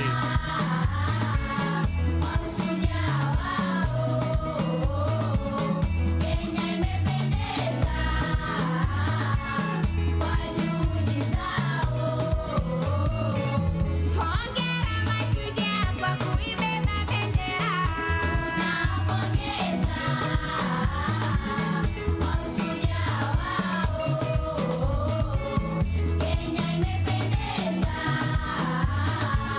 kwa juhudi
Tumpongeze kwa makofi tafadhali. Na kwa densi hii ya Sengenya, Mheshimiwa Rais, tunafika mwisho wa burudani yetu kama ilivyokarabatiwa na PPMC ikiongozwa na Daktari Donald Otoyo. Na hivi sasa tunawakumbusha tu wananchi kwamba leo saa 8:30 alasiri kutakuwa na mechi za soka papa hapa, tusikose kurejea. Basi moja kwa moja kwa Mike Gitonga. Asante sana, tuwapigie makofi tena tafadhali kwa hiyo kipindi cha burudani. Asanteni, asanteni. Mheshimiwa Rais, kwa onyesho hilo ndipo tunakunja jamvi la tamasha yetu ya burudani leo tunaposherekea mashujaa wetu. Kauli mbiu ya sherehe yetu ni boma yangu, nyumba yangu, mimi ni shujaa. Mheshimiwa Rais, sasa niruhusu ni mwalike katibu katika idara ya kitaifa ya makazi ama ukipenda nyumba, PS Charles Hinga, anene machache kabla tuendelee. Naomba tumpigie makofi katibu wa idara katika housing, Charles Hinga, karibu.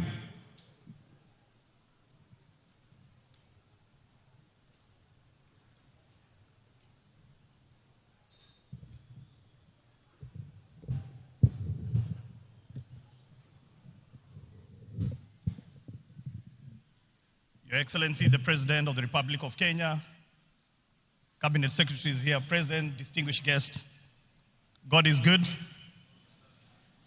Your Excellency, we're going to have a short session where we are going to witness the handing over of a check to Juakali artisans from Kibra worth 720 million shillings. So allow me to invite the contractor, Mr. Samit Gelot, and the chairman of the Kibra Juakali Association, Karl Aura, to come. And with your permission, Your Excellency, I'll request that you come so that you can hand over the check to the Juakali artisans. Karibu.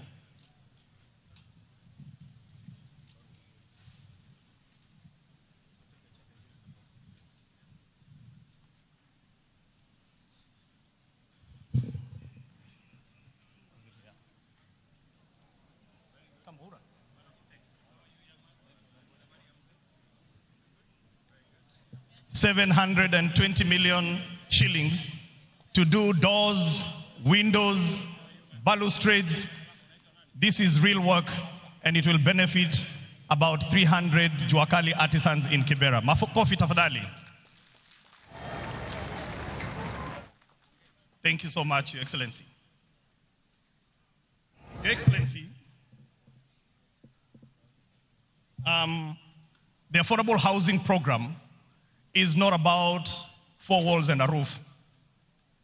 It is about dignifying our people, and it is about giving opportunity to many unemployed Kenyans. Your Excellency, as you will see, the Juakali Association of Kibra is just but a fraction of what we have provided to all the Juakalis. In all our 75 active sites in the country, the Juakalis, the local Juakalis are being involved. And so far, we have given them 4.4 billion shillings worth of work. And Your Excellency, in 2022, you said that one day this country is going to look like a construction site. Indeed, it is looking like a construction site. Your Excellency, at the heart of this program are people. People that have dreams and aspirations. And by the mere fact that we share the umbilical cord of being called Kenyans, they deserve the dignity that some of us have. And that is why, Your Excellency, I would like to invite Stanley here, a young man from Kibra. He is the chairperson of the what is called SEC. This is the organization that is organizing the communities so that they can be able to get these houses. Stanley, come for a few minutes and share your story.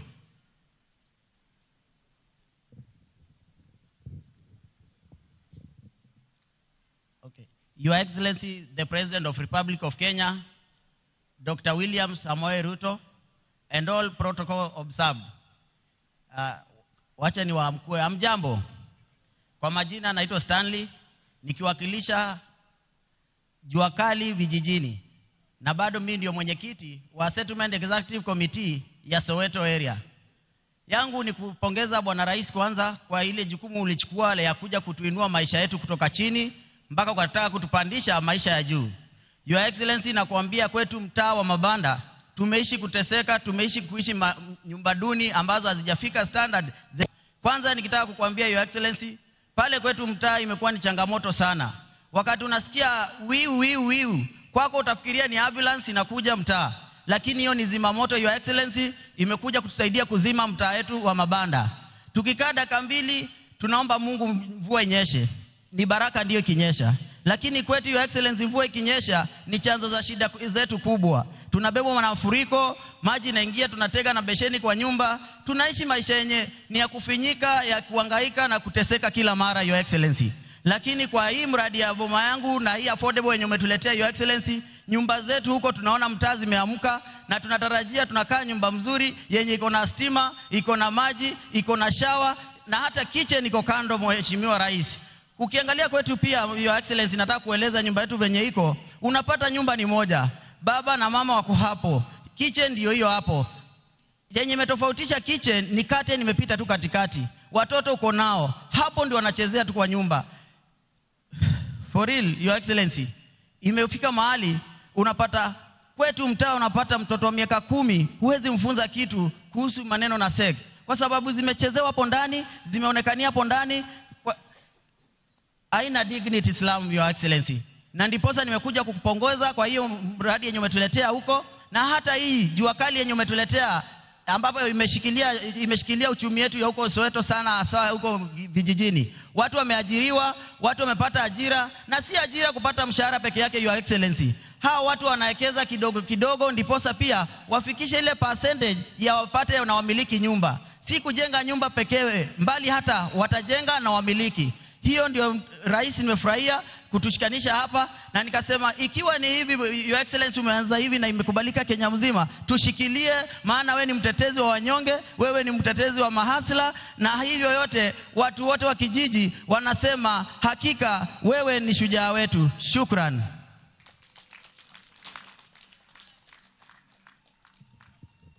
Asante sana Stanley kwa hayo maneno ambayo yametoka kwenye roho.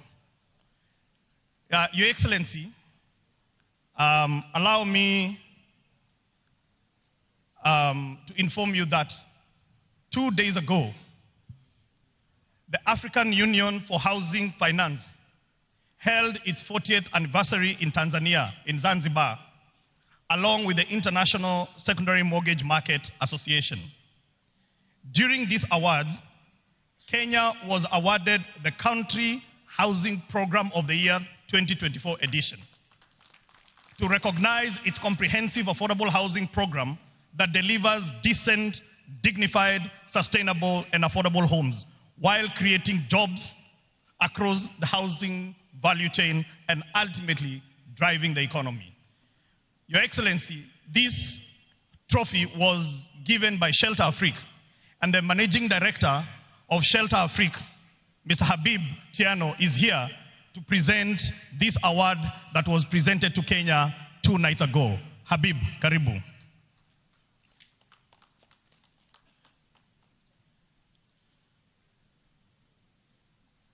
Welcome, Habib. Okay. Your Excellency, the whole world is recognizing. Others are talking about affordable housing. You are implementing affordable housing.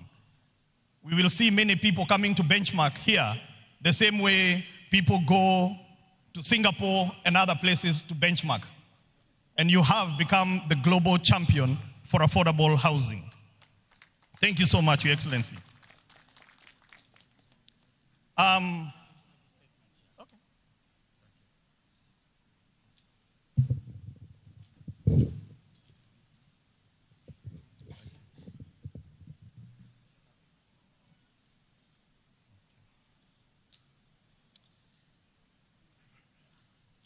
Your Excellency, on this Heroes' Day, we honor the courage, resilience, and determination of the Kenyan people, the true heroes who continue to shape the nation's future. Happy Mashujaa Day. Your Excellency, I'm honored to congratulate you on Kenya's recent recognition this week, 2 days ago, at the Affordable Housing Awards, AHA 2024, of the African Union for Housing Finance 40th Anniversary Gala in Zanzibar, Tanzania, of which Shelter Afrique Development Bank is a proud partner. At the AHA Awards of the AUHF, Kenya was awarded the Best Country Housing Program across the continent for 2024. Shelter Afrique Development Bank, SHAFDB, in partnership with the African Union for Housing Finance, congratulates Kenya and the people of Kenya, and indeed, Your Excellency the President, the various government agencies involved, Ministry of Housing, Lands, Public Works, and Urban Development, in particular, the State Department of Housing, for this significant recognition, and pledge our commitment as SHAFDB to being a key partner in the delivery of the affordable housing programs in Kenya. Once again, congratulations, and we're looking forward to replicate this model across the continent. Excellency, thank you very much, and congratulations.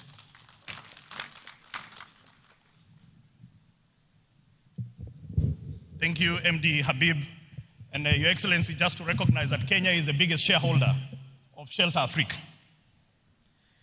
Your Excellency, allow me, before I take my seat, to recognize 60 student leaders that came to Kwale from all over the country.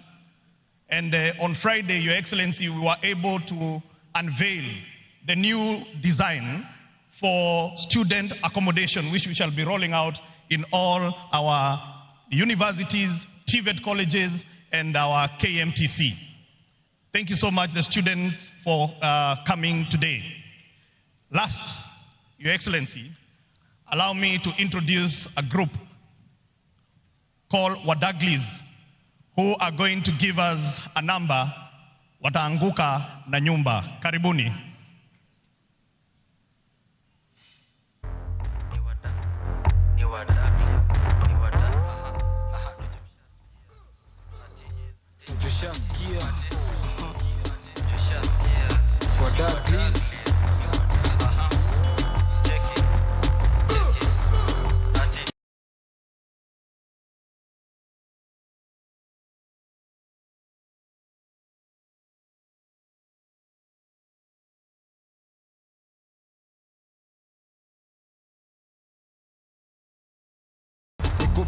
Location kwa boma yangu G. Nashukuru mafans walikubali kudance. Hii niko all fresh na ngoja doba next. Team siko rada, unajua tuliinvest. Tulitoka ligi so, sasa tunacheza na maso. Irizo ririz. Sasa tunasikiza Shin City, tuna feel free. Teka video na post pale NGC. Jina ni Kantel Kurapsi ni talent G. Anguka nao. Anguka nao, check it. Anguka nao, twende down low now. Stand up to your feet, mikono juu alafu click. Tuliza pesa alafu one leg. Anguka nao, one leg. Anguka nao. Anguka nao. Anguka nao.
Your Excellency, the President of the Republic of Kenya, Daktari William Samoei Ruto, Her Excellency, Mama wa Taifa Bi Rachel Ruto, mawaziri, fellow governors, itifiki zote nikizitambua, mabibi na mabwana, assalamu alaikum.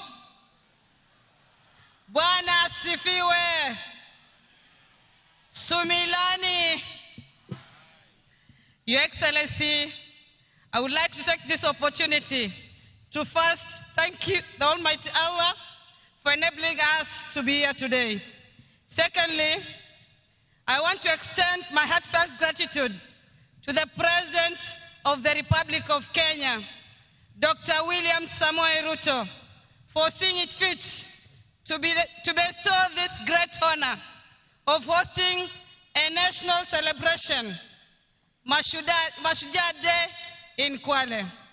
Watu wa Kwale wana furaha kwa kutuheshimisha Mheshimiwa Rais. Your Excellency, allow me to congratulate the heroes and heroines of our country. Your Excellency, Kwale pia haijaachwa nyuma kwa mambo ya boma yangu. We have donated 50 acres of land for the affordable housing program.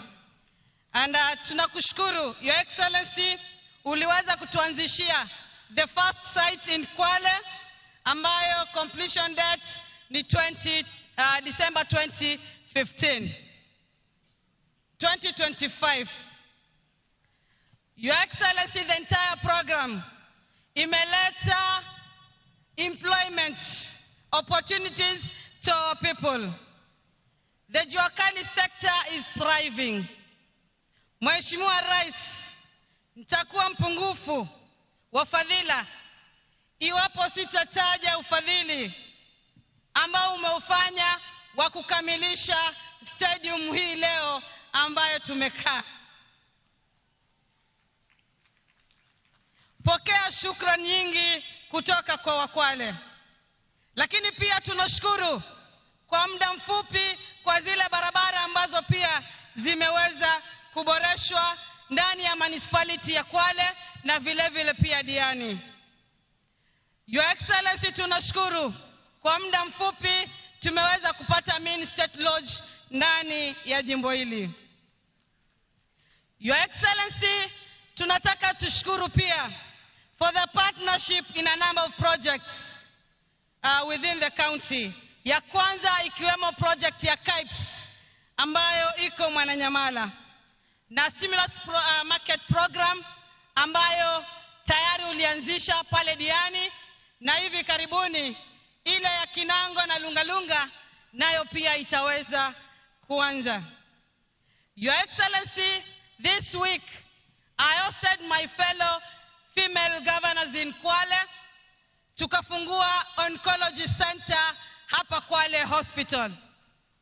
This being a month ya kucelebrate ama ya create awareness kwa mambo ya kansa, ningewauliza tu Wakenya wote tuweze kupitia katika vituo vya afya, tuweze kujua hali yetu kwa mambo ya saratani, kwa sababu early detection saves lives. Your Excellency, women empowerment and youth empowerment is dear to me.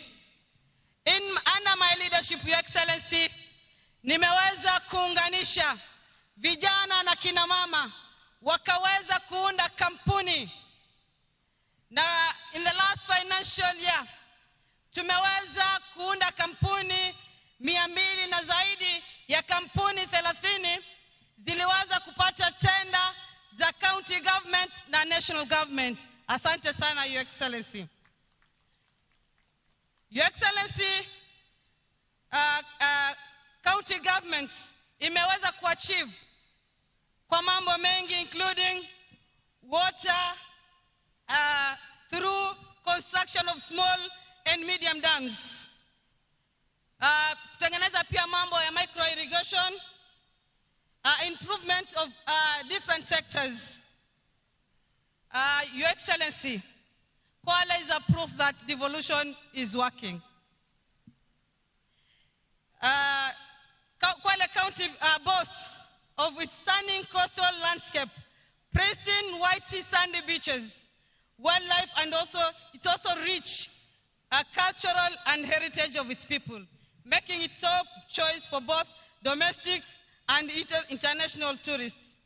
Your Excellency, last Friday, Kwale County received, Diani was voted Africa's leading beach destination 2024. And not only leading beach destination, our hotels including Baobab Beach Resort, Diamond Leisure Lodge, Swahili Beach Hotel, Leopard Beach Hotel, and Chale Island won in various categories in Africa. As we continue to make significant progress in matters infrastructure, governance, and economic growth, I'm confident that Kwale County will thrive as a place where business, tourism, and community flourish. Your Excellency, I made a pledge to the people of Kwale that I will serve them diligently. To date, Your Excellency, nimeendelea kuwafanyia wakaazi wa Kwale kazi bila ya ubaguzi, na tunasema ni tolwa. Na nina imani hawatoachana na achani. As I conclude, Your Excellency, the people of Kwale wameniuliza nikushukuru sana kwa kutuma Mheshimiwa Waziri Chirchir akaja akatembelea barabara ya Kinango, na kazi nzuri imeendelea pale barabara ya Kinango, na tunategemea, we are very hopeful that in the next 18 months the road will be fully tarmacked. Your Excellency, as we gather today to celebrate our Mashujaa, allow me to extend a warm and hearty welcome to all our esteemed guests, dignitaries, and fellow Kenyans to our beautiful county of Kwale. Kindly explore and enjoy all that Kwale has to offer. This is Destination Kwale. Karibuni sana Kwale. Happy Mashujaa Day to all. Thank you very much.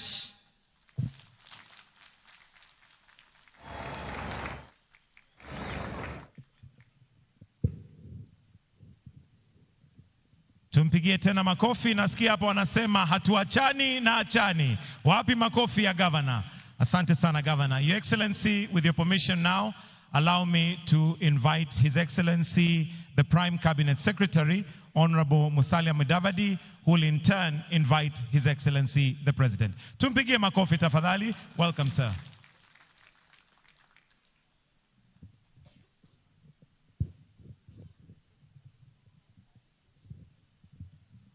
Mheshimiwa Rais wa Jamhuri ya Kenya, Honorable William Samoei Ruto, First Lady wetu Mama Rachel Ruto, Deputy President Muteule Professor Kithure Kindiki, mawaziri wenzangu, magavana, na pia nitambue Speaker wa bunge letu la kitaifa Moses Wetangula na Speaker wa Seneti Amazon Kingi, MCAs wote, viongozi wa tabaka mbalimbali ambao wako hapa, mashujaa wote wa taifa letu, hoye! Hoye! Kwale hoye! Sijasikia. Kwale hoye! Asante sana. Mheshimiwa Rais, kwa kifupi sana ningependa tu kusema kwamba Kenya ni nchi ya ajabu. Kenya is truly an amazing country. Kuna vitengo mbalimbali vya kiserikali ama taasisi mbalimbali. Kuna executive ambayo unaongoza, kuna judiciary ambaye ni mahakama, pia kuna legislature ambayo inaongozwa na speakers wetu na wakuu wa majority ambao wako hapa. Na hawa wote kusema ukweli, hizi institutions zetu zote zimeonyesha kwamba demokrasia ni kitu cha muhimu, na wamepata changamoto nyingi, lakini kupitia kwa sheria ya kitaifa na kulingana na katiba yetu tumedhibitisha kwamba hivi vitengo ama hizi taasisi zinafanya kazi. Kwa hivyo leo tuko hapa kuonyesha kwamba Kenya itazidi kudumisha demokrasia na kuhakikisha kwamba tunatii sheria na tunafuata mambo yote kulingana na katiba yetu. Kwa hivyo bila kupoteza wakati, ningependa sasa kuwarai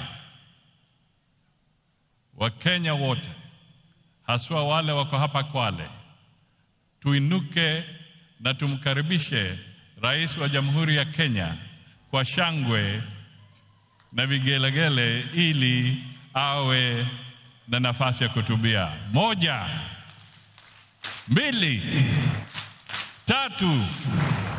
Mheshimiwa Rais, asante. Asanteni sana, tafadhali tunaweza kuketi chini. Thank you very much.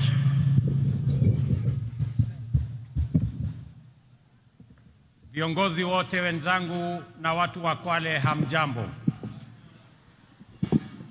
Kwale hamjambo. Kwale, assalamu alaikum. Bwana Yesu asifiwe. Similani, mjisimila, malamazo, mvula ya pevo, mloganji, Similani. Ndugu watu wa Kwale,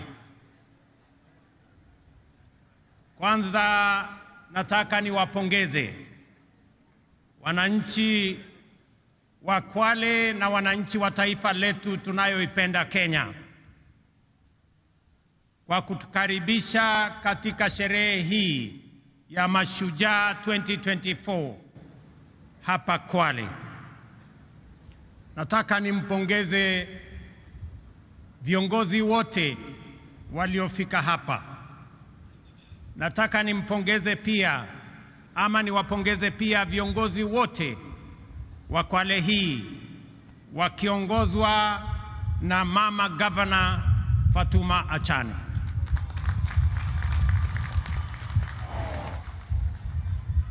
Kama kungekuwa na taswishi yoyote kwamba mama Muislamu anaweza kuwa kiongozi na awe governor, sasa hiyo taswishi imeondoka kwa sababu Fatuma Achani ni governor wetu wa hapa Kwale. We can now confirm without a doubt that women leadership has a firm place in the Republic of Kenya. Pia leo asubuhi tumekuwa na jambo la kihistoria tena. Kwa mara ya kwanza katika taifa letu, mwanajeshi mama kuongoza sherehe hii. Luteni Kanali Faith Mwangandi, huyo mama hapo, mpigie makofi jameni. Kudhihirisha tena kwamba mama wanaweza kufanya kazi zote. And that is why we, the people of Kenya, are proud defenders of our freedom and aspire to become and remain free and sovereign. These were the foremost attributes of the first generation of freedom fighters who faced the monster of imperial domination with unflinching courage and commitment to prevail, even if it cost them everything, including their very lives. From them, we have a fine model that has inspired generations of selfless patriots and continues to inspire us today as we do our part in nation building. From them, we have learned that to be free, we must be united as one family that draws its strength from the unique contribution of its diverse members, and that we must see each other as equals, treat each other justly, and leave no one behind. We, the people of Kenya, know that just like our ancestors, we have what it takes, including the values, principles, and commitments that define Mashujaa, to break free of oppression, humiliation, poverty, and indignity. We know this because for our nation to be free, brave men and women, young and old, from every community and every region struggled with exemplary determination until Kenya was free. We know this because everywhere you go in Kenya, the echoes of heroism, histories of sacrifice, and legacies of historic struggle by ordinary people who achieved extraordinarily endure to date. Our heroes did not hail from one village or speak one language. Our heroes are numerous and diverse, united by a principled commitment to confront an unjust, exclusive, and oppressive system in pursuit of a noble vision of national liberation. This unity of purpose motivated the icon of courage, Mekatilili wa Mwenza, and her generation of champions from every part of Kenya to resist colonialism, as well as Ronald Ngala and his fellow freedom fighters who advocated independence and decentralized government, which was an early fashion of devolution. In confronting colonialism, Mekatilili wa Mwenza did not seek to free her village or region from occupation by a community.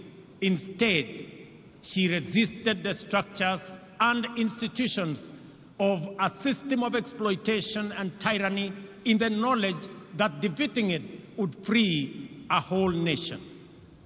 This is the same spirit embraced by our freedom fighters such as Otenyo Nyamantere and Mora Ngiti from Kisii, Wanameme Masinde in Bungoma, Oigo Paul Agwech and Oyuko Fipi Ambio in Kisumu, Igogi Teresa Kiambi in Meru, Kalondu Matheka Mbalu in Makueni, and many others. The great lesson that has been passed down to us from their era, and which we must faithfully transmit clearly and boldly to the future generations, is that every citizen of Kenya is a full and equal member of our political community, entitled to make a contribution to nation building, and with an inalienable right to a full, just, and fair share of all the benefits that accrue from our development. No proposition to discriminate or to unjustly diminish one while enlarging another's right is admissible anywhere.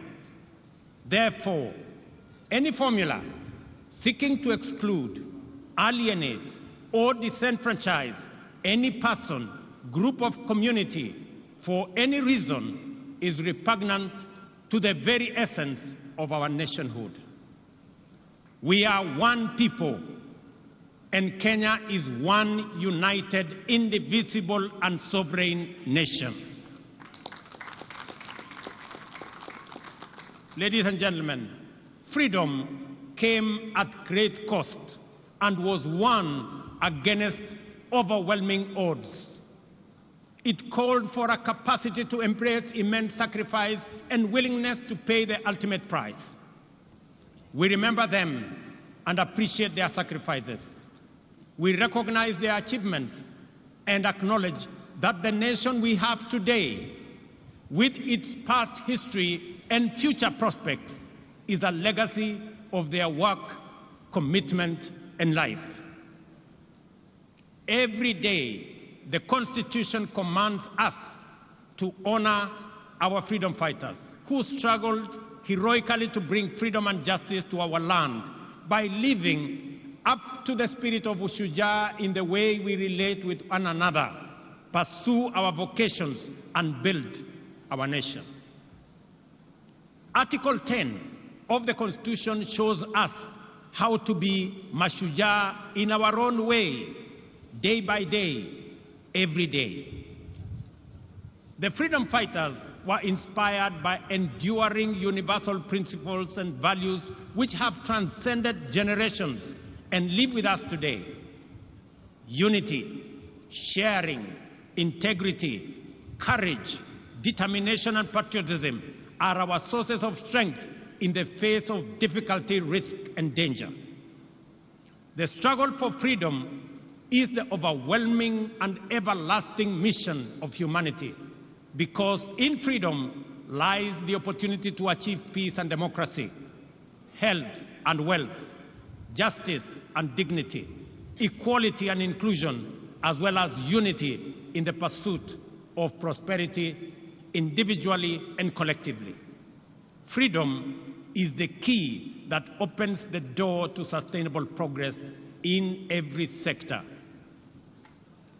That is why today we are a modern, competitive economy and a devolved democratic society. Our freedom has allowed us the space to grow and perfect our nationhood, sustaining the spirit of freedom to evolve from the monopoly of liberation movement into a dynamic, pluralistic society where competition makes us stronger.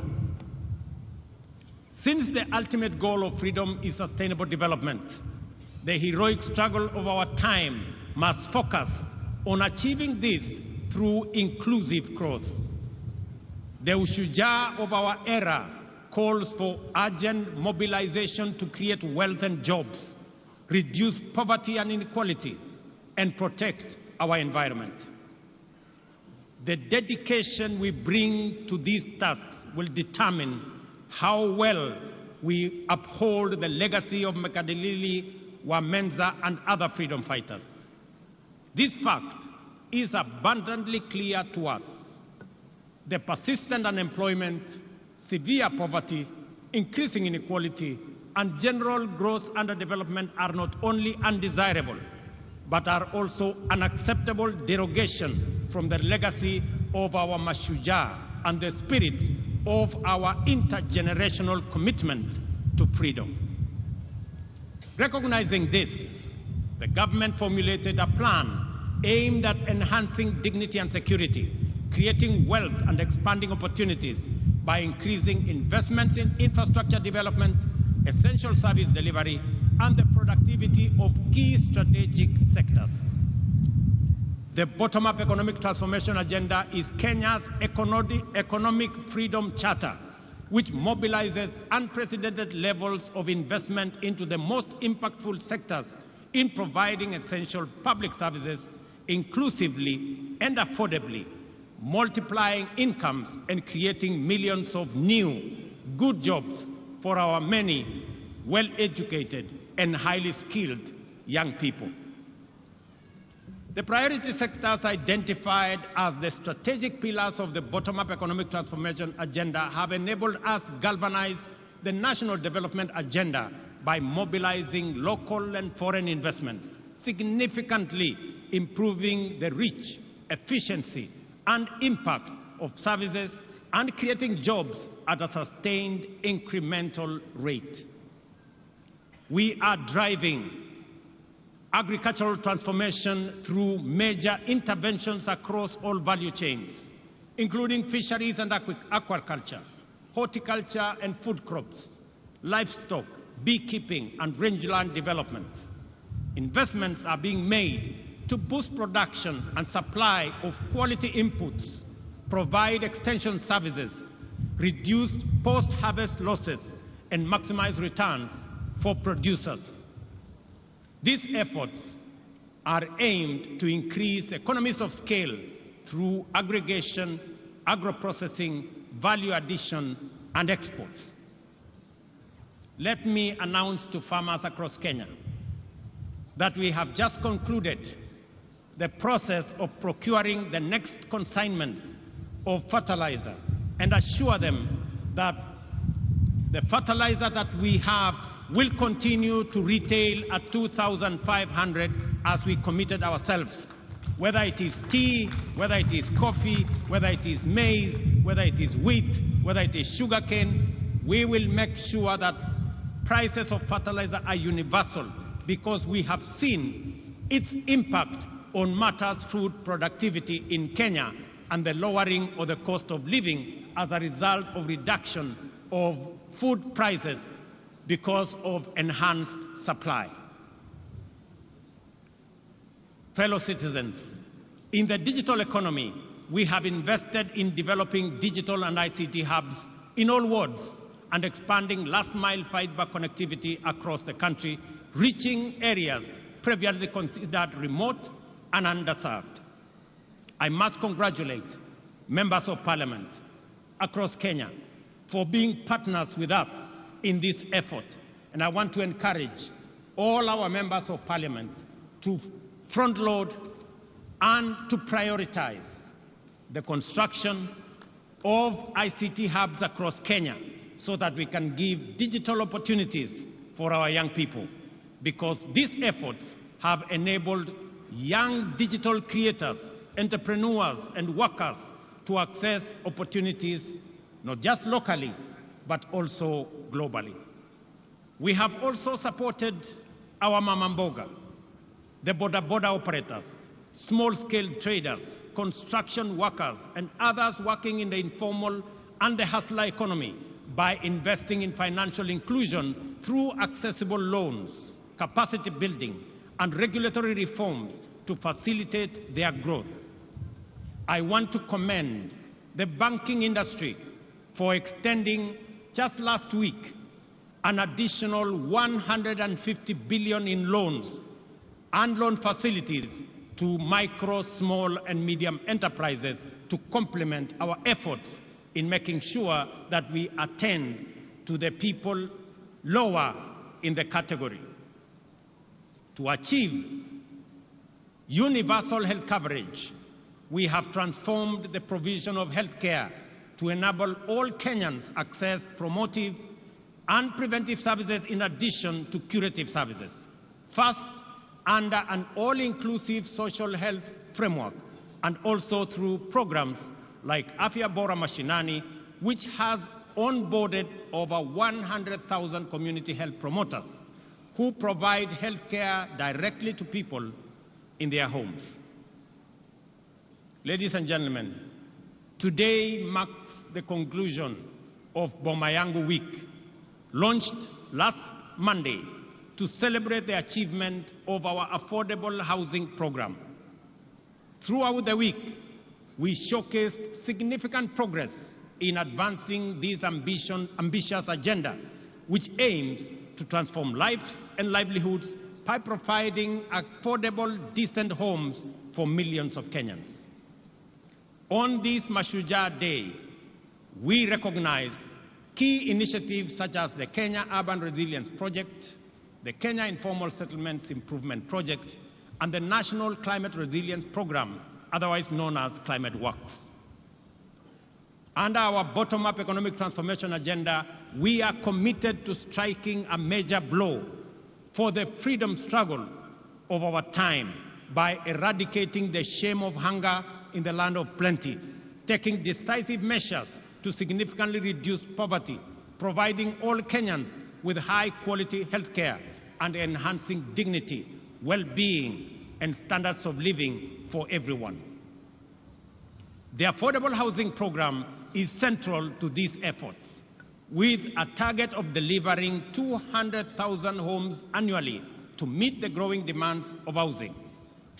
This initiative aims to tackle the deficit that has left many Kenyans living in insecure, unsanitary, and poorly constructed dwellings, and also fostering the growth of sustainable communities and generating jobs and opportunities across many other sectors.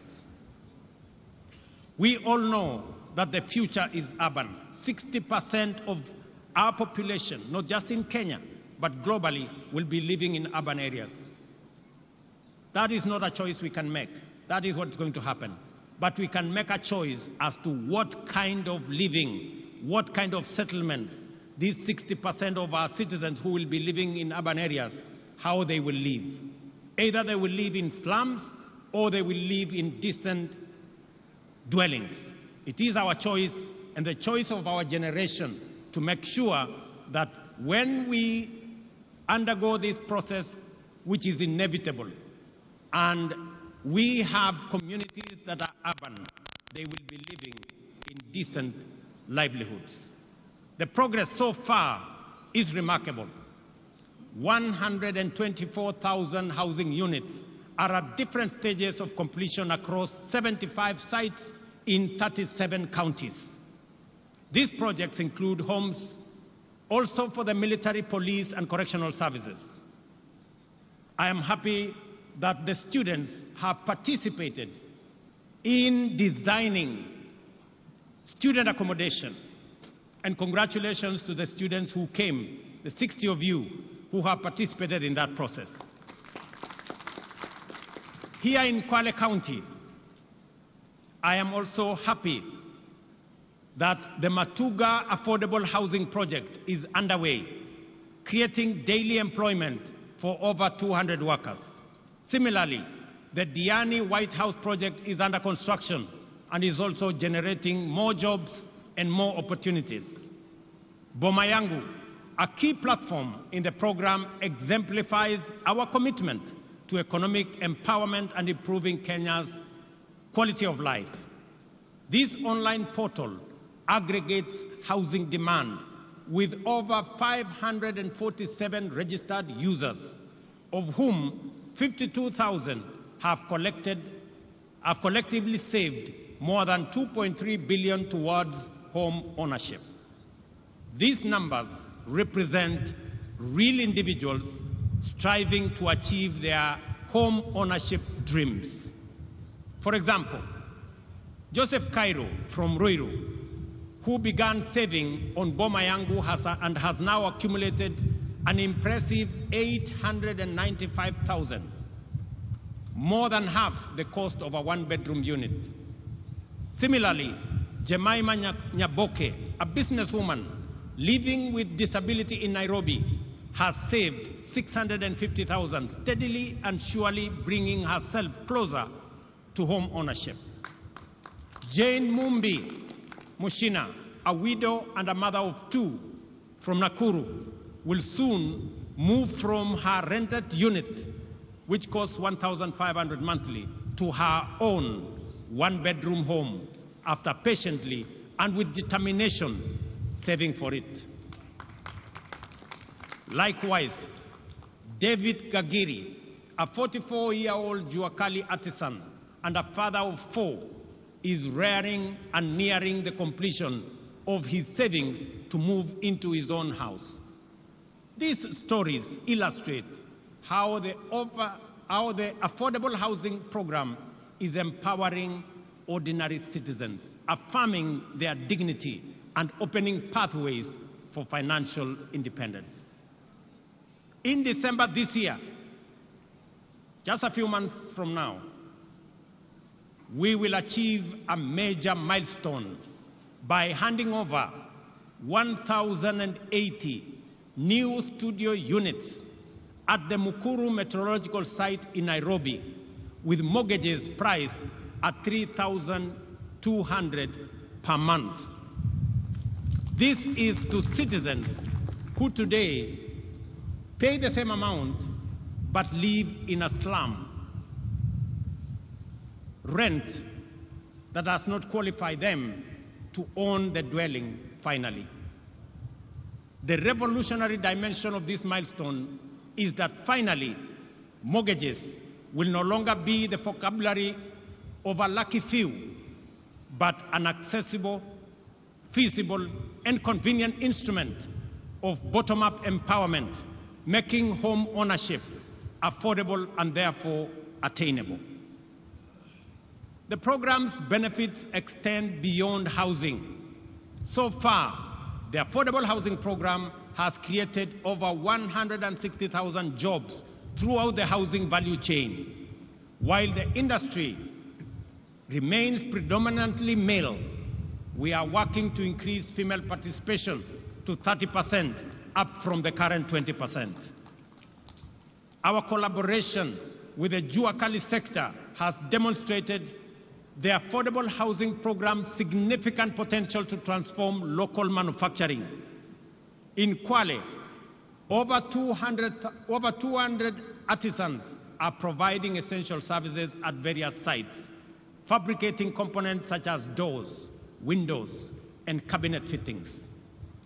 The success of involving worker cooperatives and artisans has strengthened our commitment to support local businesses.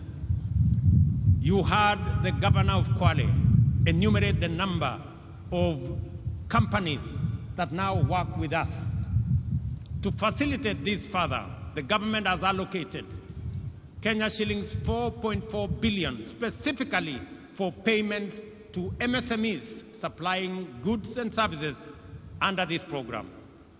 I was especially proud to witness the signing of the 720 million subcontract awarded to Soweto High-Rise Fabricators and Woodworkers Association in Kibra, just the event that you saw us here this morning. This partnership will greatly enhance the business prospects of these Juakali associations, now recognized as bona fide affordable housing program suppliers.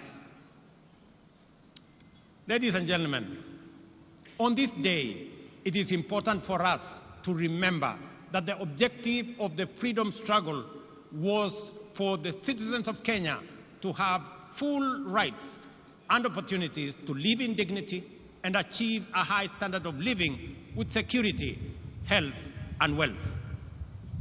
As we implement affordable housing program, therefore, we must at the same time move quickly to complement it with initiatives that promote health and well-being and secure work and livelihoods. Thus, healthcare remains a priority under our bottom-up economic transformation agenda. We are advancing the scope of the universal health coverage to give every Kenyan access to promotive, preventive, curative, and emergency services. Through the Social Health Insurance Fund, citizens will contribute and access comprehensive healthcare benefits, and those who are categorized as not being able to pay, the government of Kenya will step in and pay for them. The value for money in this scheme will be undeniable once the migration from the National Health Insurance Fund is completed and the fund is fully operational. As of the beginning of this month, 12.9 million Kenyans were registered with the Social Health Authority, and all public health institutions, and alongside 50% of private facilities, were already enrolled to provide services. I urge private hospitals to expedite the contracting process to enable us complete the final rollout of the universal health coverage. To accelerate this rollout, the government of Kenya has released 3 billion shillings to settle outstanding payments to hospitals and other service providers. I know this has been a major concern for hospitals that are owed by the former NHIF a lot of money. I want to give them my assurance that from next week, we have already released the money that will go into settling some of the debts that have held back their services under our new program. Ladies and gentlemen, the time for doubt and anxiety is slowly but surely getting behind us, and the space for criticism, skepticism, and pessimism is over. Real change ushers us into unfamiliar places. Transformative change overturns old assumptions and unlocks unprecedented possibilities. Every step into the future takes a measure of courage, and the comfort of the familiar can become a temptation to hesitate or backslide. We have been here before, Kenyans, times without number. Many Kenyans were anxious about the prospects of the freedom struggle and doubted the capacity of our freedom fighters to defeat the formidable power of the empire. Some were afraid that what they saw as an uncertain future in an independent nation, in contrast with the very real, if undesirable, present in an oppressive colony. Later, when challenging the single-party monopoly, many worried that embracing democratic pluralism might destabilize the country and lead to state collapse. More recently, some hesitated as we took a leap of faith into a new dispensation, fearing that devolution could fragment the nation and that strong checks and balances might render the republic ungovernable. Despite these concerns, here we are, stronger than ever, facing the future with greater confidence and building a strong nation that is respected for its positive contribution, not just at home, not just regionally, but also globally.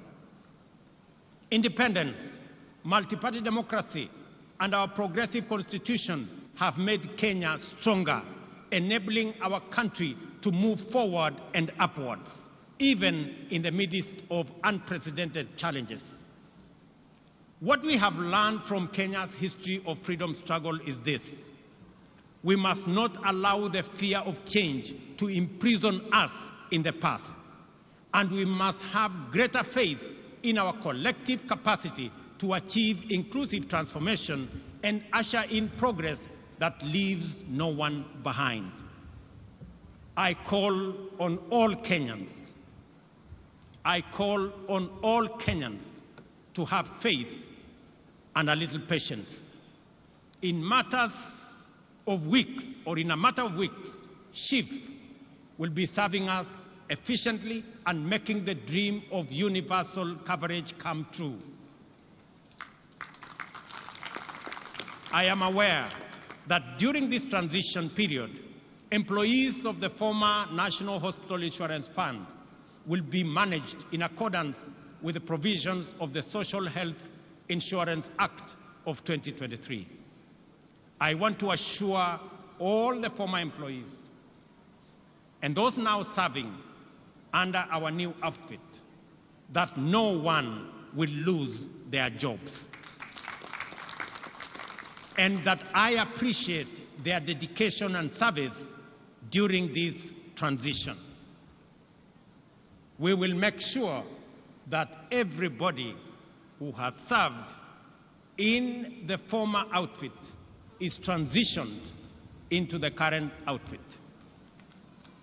We have implemented strong institutional and strategic measures to extend the impact of universal health coverage by developing the biomedical, pharmaceutical, and medical supplies production industries.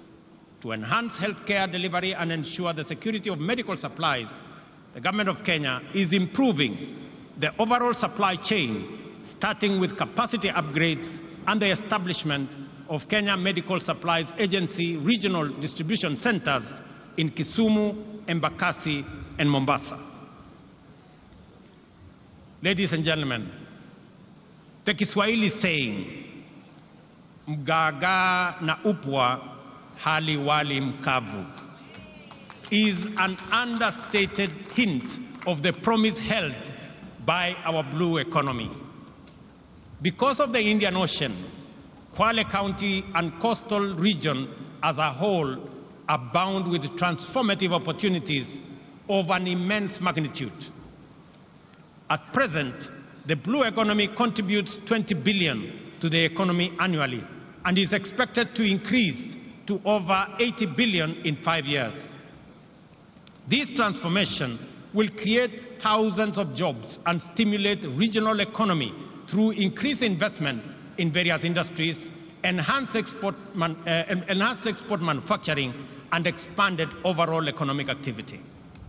To begin with, we are investing Kenya shillings 2.7 billion in the construction of fish landing sites and markets equipped with cold storage facilities across the country, with 1.2 billion allocated specifically to the coast region.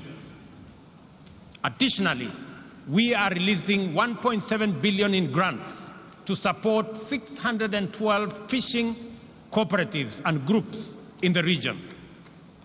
I must commend the Ministry of Mining and Blue Economy for an excellent job that they are undertaking. The Shimoni Port, Kenya's first dedicated fish port, is now 82% complete. I came to start that project months ago. I am very happy with the progress that is made. Once finished, it will boost the fishing industry by increasing the handling capacity by 50,000 metric tons of fish annually, thereby promoting value addition for both domestic and export market. To promote and enhance aquaculture and mariculture in the country, the government is investing 2.4 billion, including 1.4 billion allocated specifically for the coast region in the development of the National Mariculture Resource and Training Center in Shimoni, here in Kwale County. This center will serve as a catalyst for the growth of productive and profitable mariculture. It will function as a marine fish seed breeding and multiplication center, facilitate research and innovation in mariculture, and offer training for fish farmers and students. To increase fish production and facilitate the transition of fisher folk to deep water and exclusive economic zone fishing, the government has procured and distributed 123 fishing boats to local communities.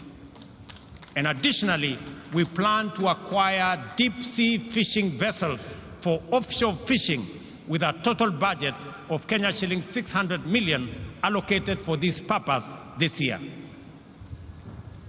Ladies and gentlemen, the affordable housing program, healthcare reforms, and blue economy investments go beyond infrastructure. They embody our commitment to dignity, opportunity, and prosperity for many Kenyans.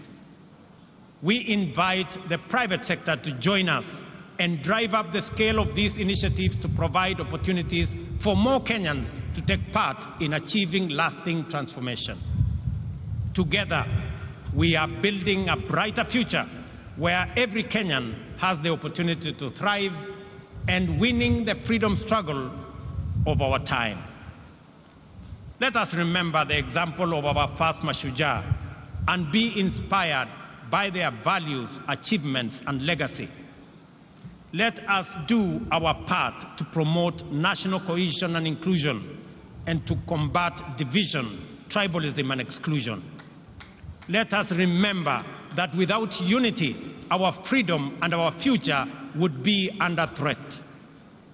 Together, we are unstoppable in pursuit of our aspirations and immovable in the face of any challenge.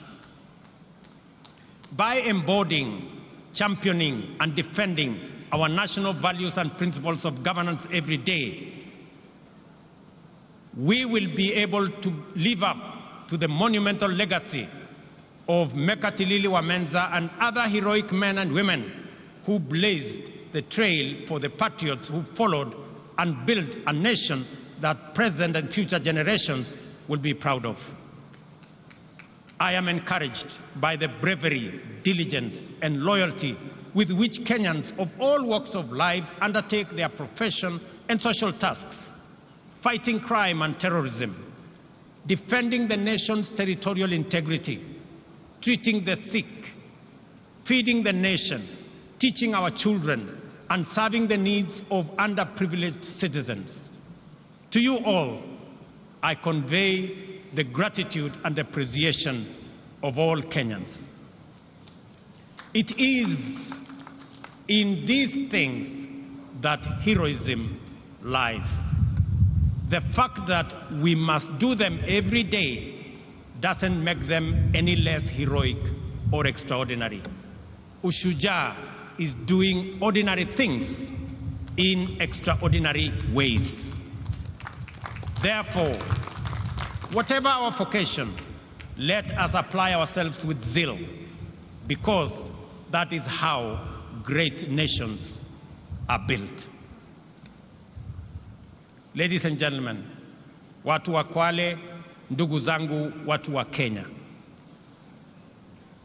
nimefurahi sana kuwa kati yenu katika sherehe hii ya muhimu, sote tukiungana na tukihakikisha kwamba kazi ya kila mtu isidharauliwe na mwingine.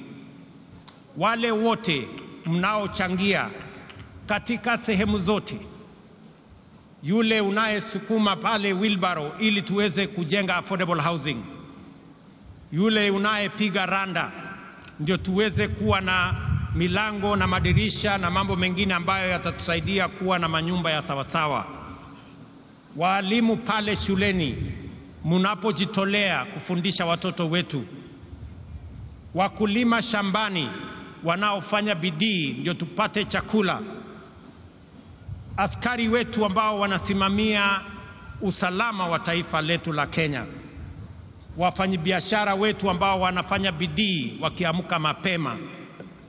Nyinyi wote ni mashujaa wa taifa letu la Kenya kwa zile majukumu mnayofanya. Nataka niwaeleze ndugu zangu wa Kenya ya kwamba nchi hii tutaijenga na mikono yetu na nguvu yetu na bidii yetu, kwa sababu nchi hii haiwezi kujengwa na wageni, haiwezi kujengwa na wengine. Hii ndio nchi Mungu ametupatia, na ni jukumu la kila mmoja wetu, mahali popote ulipo, uotoe mchango wako kwa uzalendo, kwa kujitolea, kwa bidii.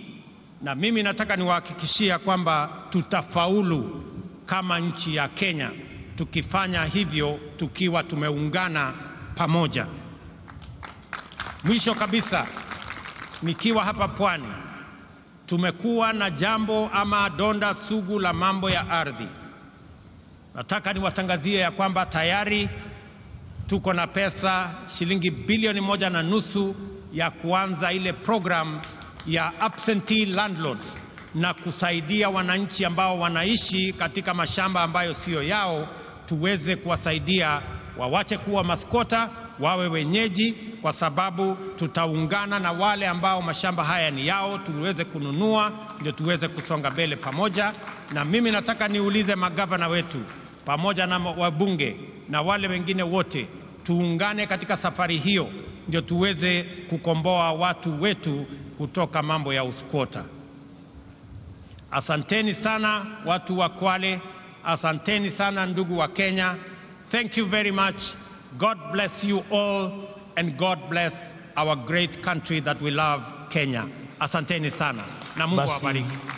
Naomba kwa heshima sote tusimame kwa wimbo wa taifa. Kwa heshima sote tusimame kwa wimbo wa taifa.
Basi Mheshimiwa Rais, niombe kwa heshima tuweze kusubiri tupewe itifaki ya kufumukana mahali hapa. Nitaomba kuomba sasa kuwaelekeza viongozi kutulia kwenye jukwaa rasmi ili tuweze kuelekezwa. Nitaomba sote sasa tuwe watulivu ili tuweze kumpisha msafara wa Mheshimiwa Daktari William Ruto, Rais wa Jamhuri ya Kenya na Amiri Jeshi Mkuu wa Majeshi ya Ulinzi, Mama Taifa Mama Rachel, wakisindikishwa na Mkuu wa Majeshi ya Ulinzi. Nitaomba sasa msafara wa Mheshimiwa Rais kuweza kuletwa, tukimshukuru kwa kushiriki nasi siku ya leo katika sherehe ya Mashujaa hapa kwenye eneo gatuzi la Kwale. Asante sana Mheshimiwa Rais, wewe ni shujaa. Tutatulia tuweze kuelekezwa kwa taratibu.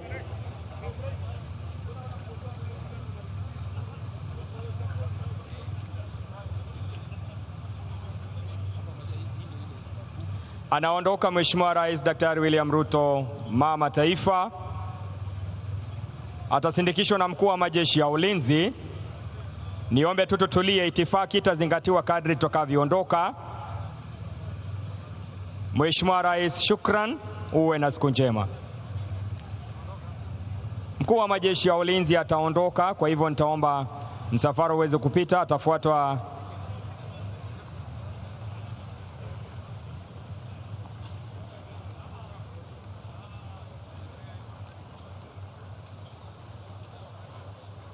msafara wa Mkuu wa Majeshi ya Ulinzi.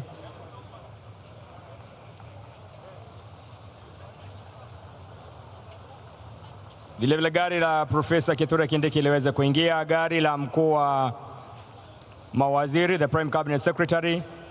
Mawaziri magari yenyu yatawachukua mbele, vilevile na makatibu. All the ambassadors and high commissioners, members of the diplomatic corps, you also be pulled. I'll be announcing your procedures to exit. Magari tafadhali uweze kupita.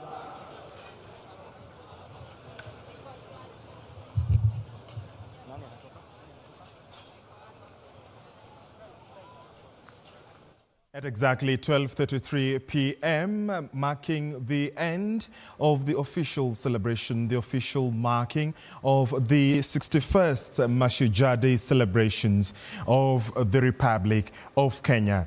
An event that was graced by the President and Commander-in-Chief of the Kenya Defence Forces, Dr. William Samoei Ruto, and First Lady Mama Rachel Ruto. Right now is the departure party for dignitaries led by the President and the First Lady, the motorcades right there, followed by that of the Deputy President nominee, Professor Kithure Kindiki, followed by Prime CS Musalia Mudavadi, followed by Cabinet Secretaries, and of course, as you can see right there, there have been also the departure of the Speaker of the National Assembly, Speaker of the Senate, members of the Cabinet, that is Cabinet Secretaries, as well as the senior officials of the Kenya Defence Forces, led by the Chief of Defence Forces, General Kahariri. And then now we can see governors are departing as well. An elaborate event that started just about 9 a.m. where President William Ruto has spoken about, that is the official vehicle of the governor of Kwale, Fatuma Achani. President William Ruto, for 40 minutes in his speech, has spoken about the theme, which is Boma Yangu. Affordable housing was the theme of this year's Mashujaa Day celebrations, an event that is also Mwangi Kiunjuri living as well. You can see part of the departure party as announced by the MC right there, announcing how the people, the dignitaries, will be able to depart from the stadium. Ordinarily, an event like this, a national event like this, is followed by a garden party that is held in a designated location. And as you can see, rather earlier on, President William Ruto landed at the County Commissioner's residence. That will be the venue of the garden party, and about 142 heroes and heroines will be honored by the state in various forms, the themes being 14 of them, even as this year's theme is on affordable housing, Boma Yangu. As you can see, Kenyans from different walks of life, leaving the stadium, Kwale Stadium. And this is also in line with the policy that was agreed on rotational celebrations of these national holidays of the Republic. And then later on, President William Ruto spoke about, or rather said that this national celebrations will be themed. We did see in his 42 minutes speech or so, President William Ruto has touched on several issues, even as notably absent was, of course, the impeached deputy president, that is Geoffrey Rigathi Gachagua, who instead took to X, formerly Twitter, to wish Kenyans a happy Mashujaa Day. But before we recap on this end, I want us to link up with our very able team led by Linda Alela and Apollo Kamau. Over to you guys. Good afternoon and happy Mashujaa Day to you.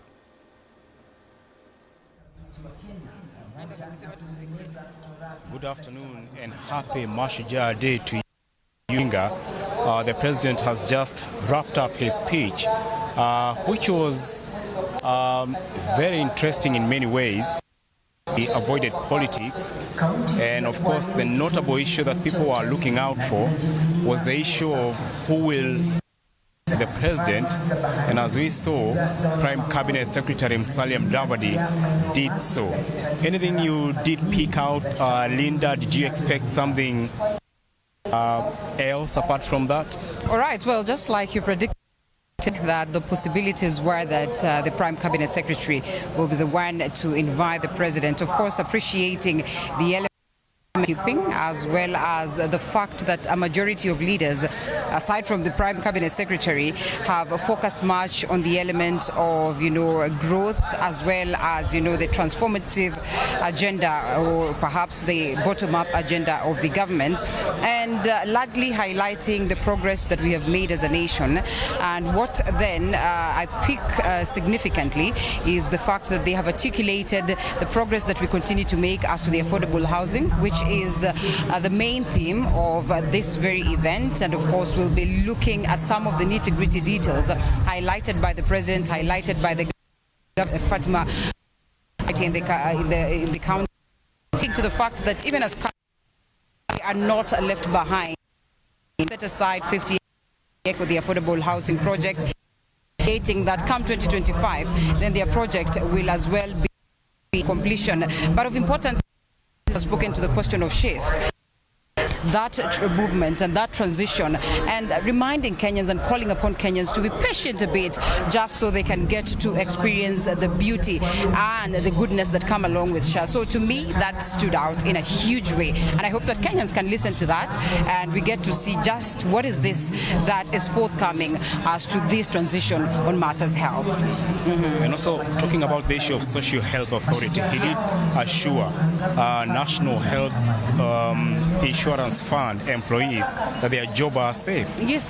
They should be assured. Yes, of course, that is very critical, because you realize that even through the interviews and of course the views that we've gotten from the people is that there was so much of fear and a lot of speculation and skepticism as to the entire program, including that aspect of guaranteeing that of course the jobs of certain medical entities or medical, of course, personnel are secured. And therefore, this confirmation coming from the President is basically what you would say is a father speaking to a child and telling them, you need not to worry, you're not going to sleep hungry.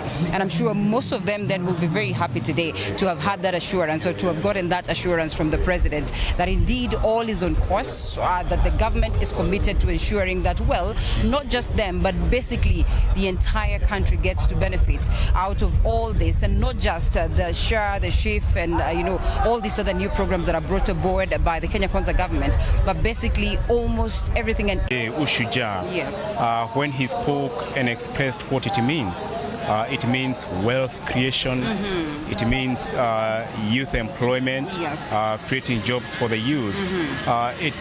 He also expressed it means more about stabilizing the economy, given the Kenya Kwanza manifesto issues to do with the issue of affordable housing. And you saw how they did go deep on the issue of affordable housing, starting with interior, not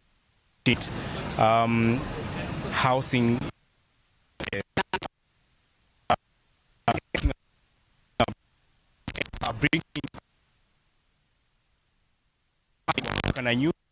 Trying to push this agenda, and it shows you how dear in his heart it is, this housing agenda, trying to make people understand the concept, because this concept, the way it was started, drew harsh reactions.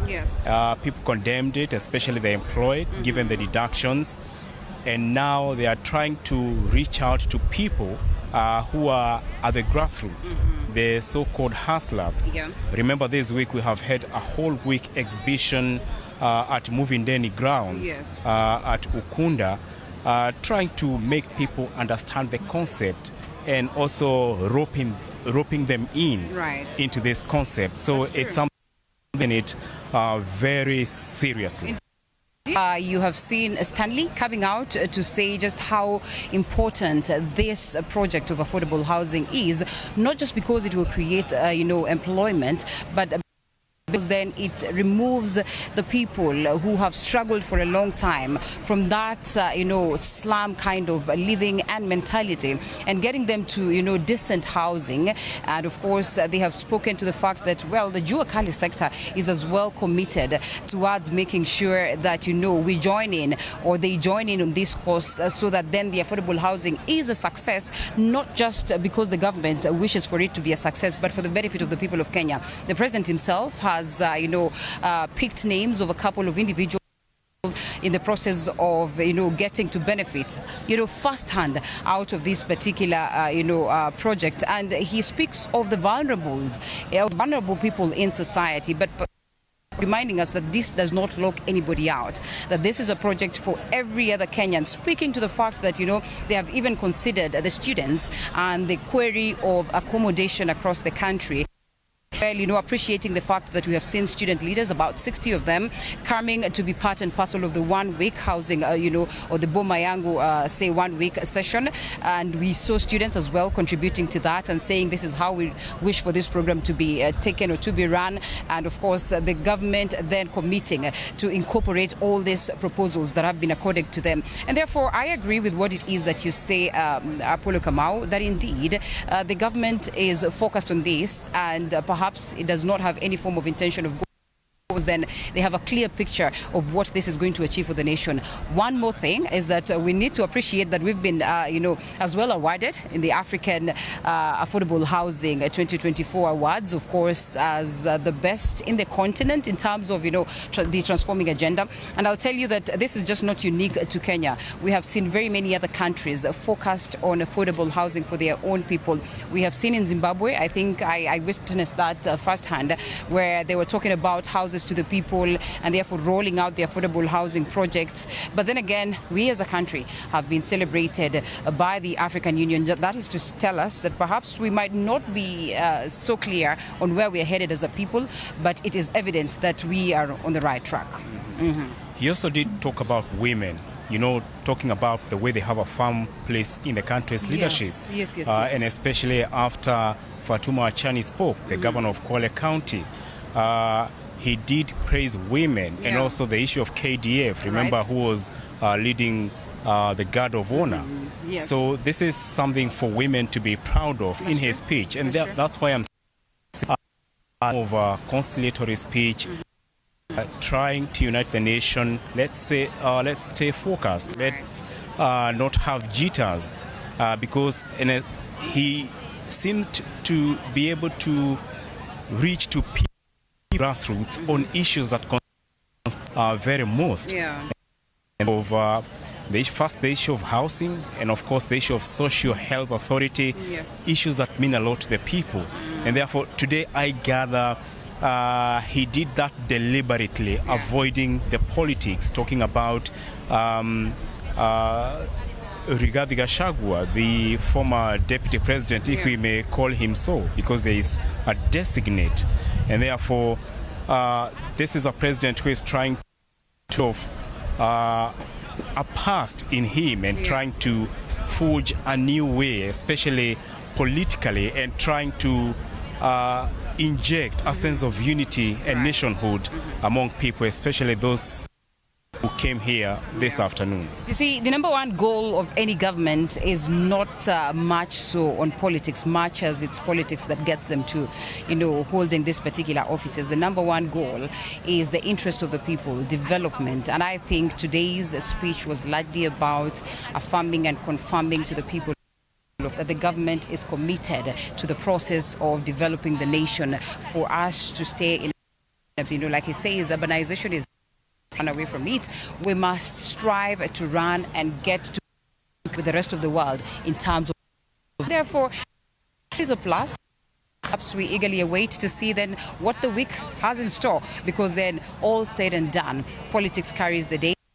For definitely the politics of next week, instrumental in making sure that as well the president is able to achieve all this that he talks about when it comes to the question of development. That's it from Kwale County. That is Kwale County Stadium, the venue of the 61st Mashujaa Day celebrations. Thank you very much for joining us for this special event. Back to you.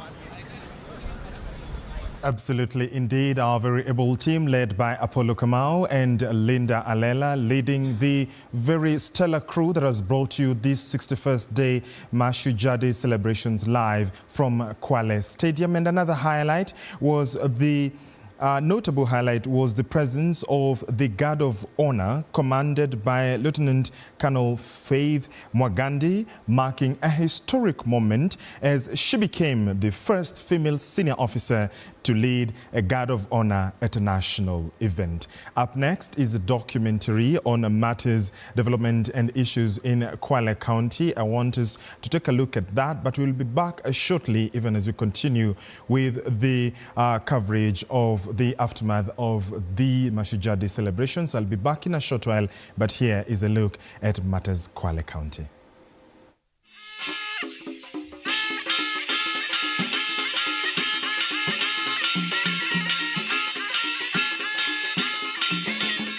Tunaposherehekea siku kuu ya Mashujaa, siku ya kuwaenzi mashujaa wa Kenya, hatuwasherekei tu viongozi mashuhuri wa taifa letu, bali pia tunawatambua pia mashujaa wa kaunti ya Kwale. Kaunti ya Kwale na mandhari mazuri na historia ya kipekee. Ni nyumbani kwa watu wanaochangia maendeleo na uthabiti wa Kenya, pamoja na kuendeleza torathi za kitamaduni. Nachukua fursa hii kuwakaribisha Wakenya wote na Wakwale wote kuja kusherekea Mashujaa tarehe 20 mwezi wa 10 katika uwanja wa michezo wa Kwale Stadium. Kaunti ya Kwale ni kitovu kikuu cha utalii na inajivunia fuo safi, hoteli za kifahari, hifadhi za baharini, mbuga za wanyamapori, na inajivunia pia maeneo mapya ya kitalii na rasilimali nyingi za kitamaduni zinazoibuka.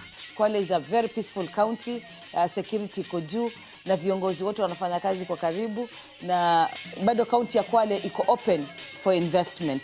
Huku utamaduni ndio kwao. Sisi wenyewe kama Wakwale, kauli mbiu yetu watu tunasema utamaduni wetu, utajiri wetu. Maendeleo katika Kwale County yenye nikitembea naweza yaona ni kama barabara.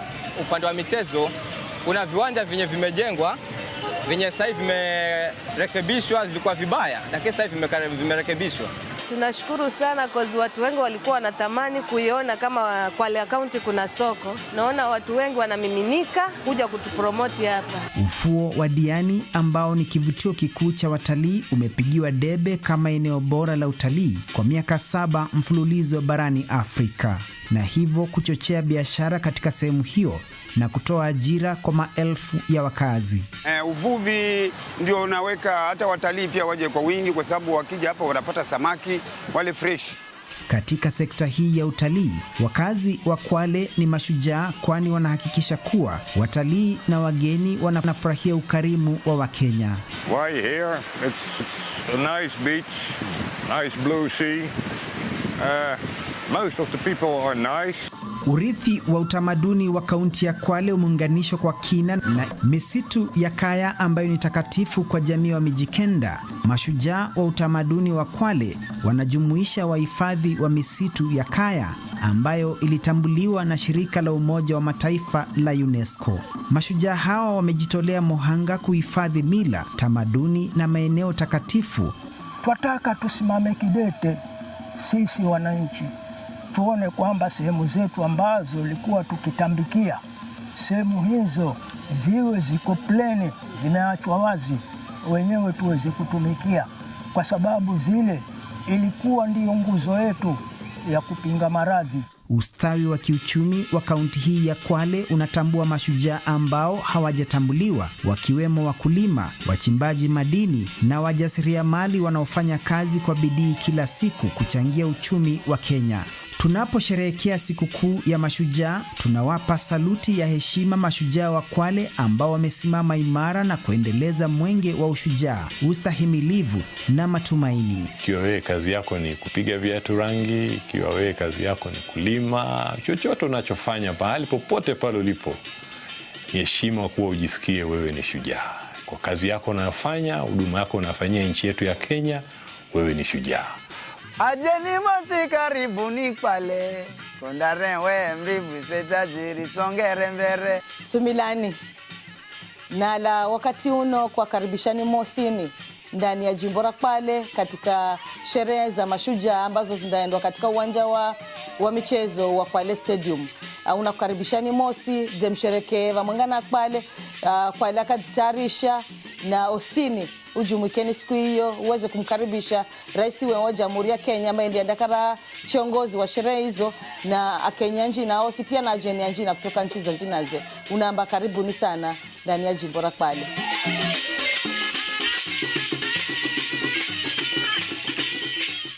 Shangilia Kenya, taifa letu tukufu, Kenya tunayoipenda. Kenya nchi tunayoipenda. Tajivunia sana tukijiita wa Kenya.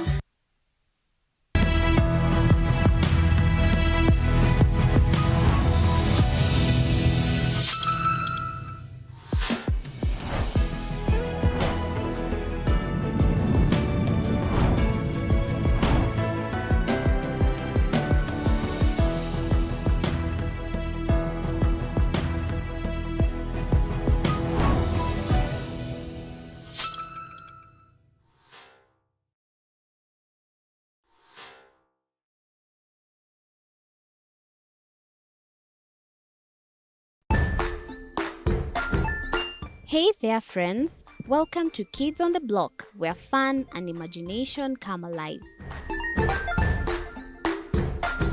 We dive into magical world filled with exciting adventures and awesome friends. What position were you in? I was number 2. What position were you? Number 1.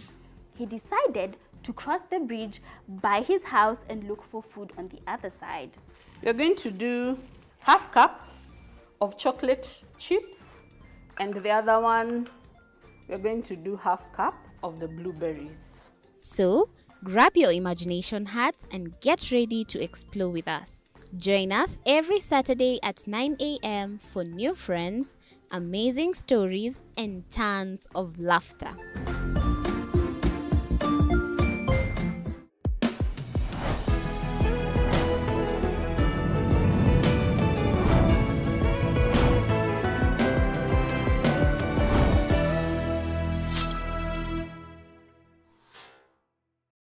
Join us as we explore the journeys of those who defy the odds and break barriers. We dive deep into the stories of triumph. Sometimes when parenting a child with a special need or whatever disability, family life becomes a bit complicated and you may end up raising the child on your own. Here, we inspire. I have a farm which one we showcase with other dyslexic youths and autism, how to farm. Motivate. It's never easy, but what we do, the best thing is to work with another parent who has an elder child than yours. And break through the barriers one story at a time. Push your boundaries beyond the limit. Saturdays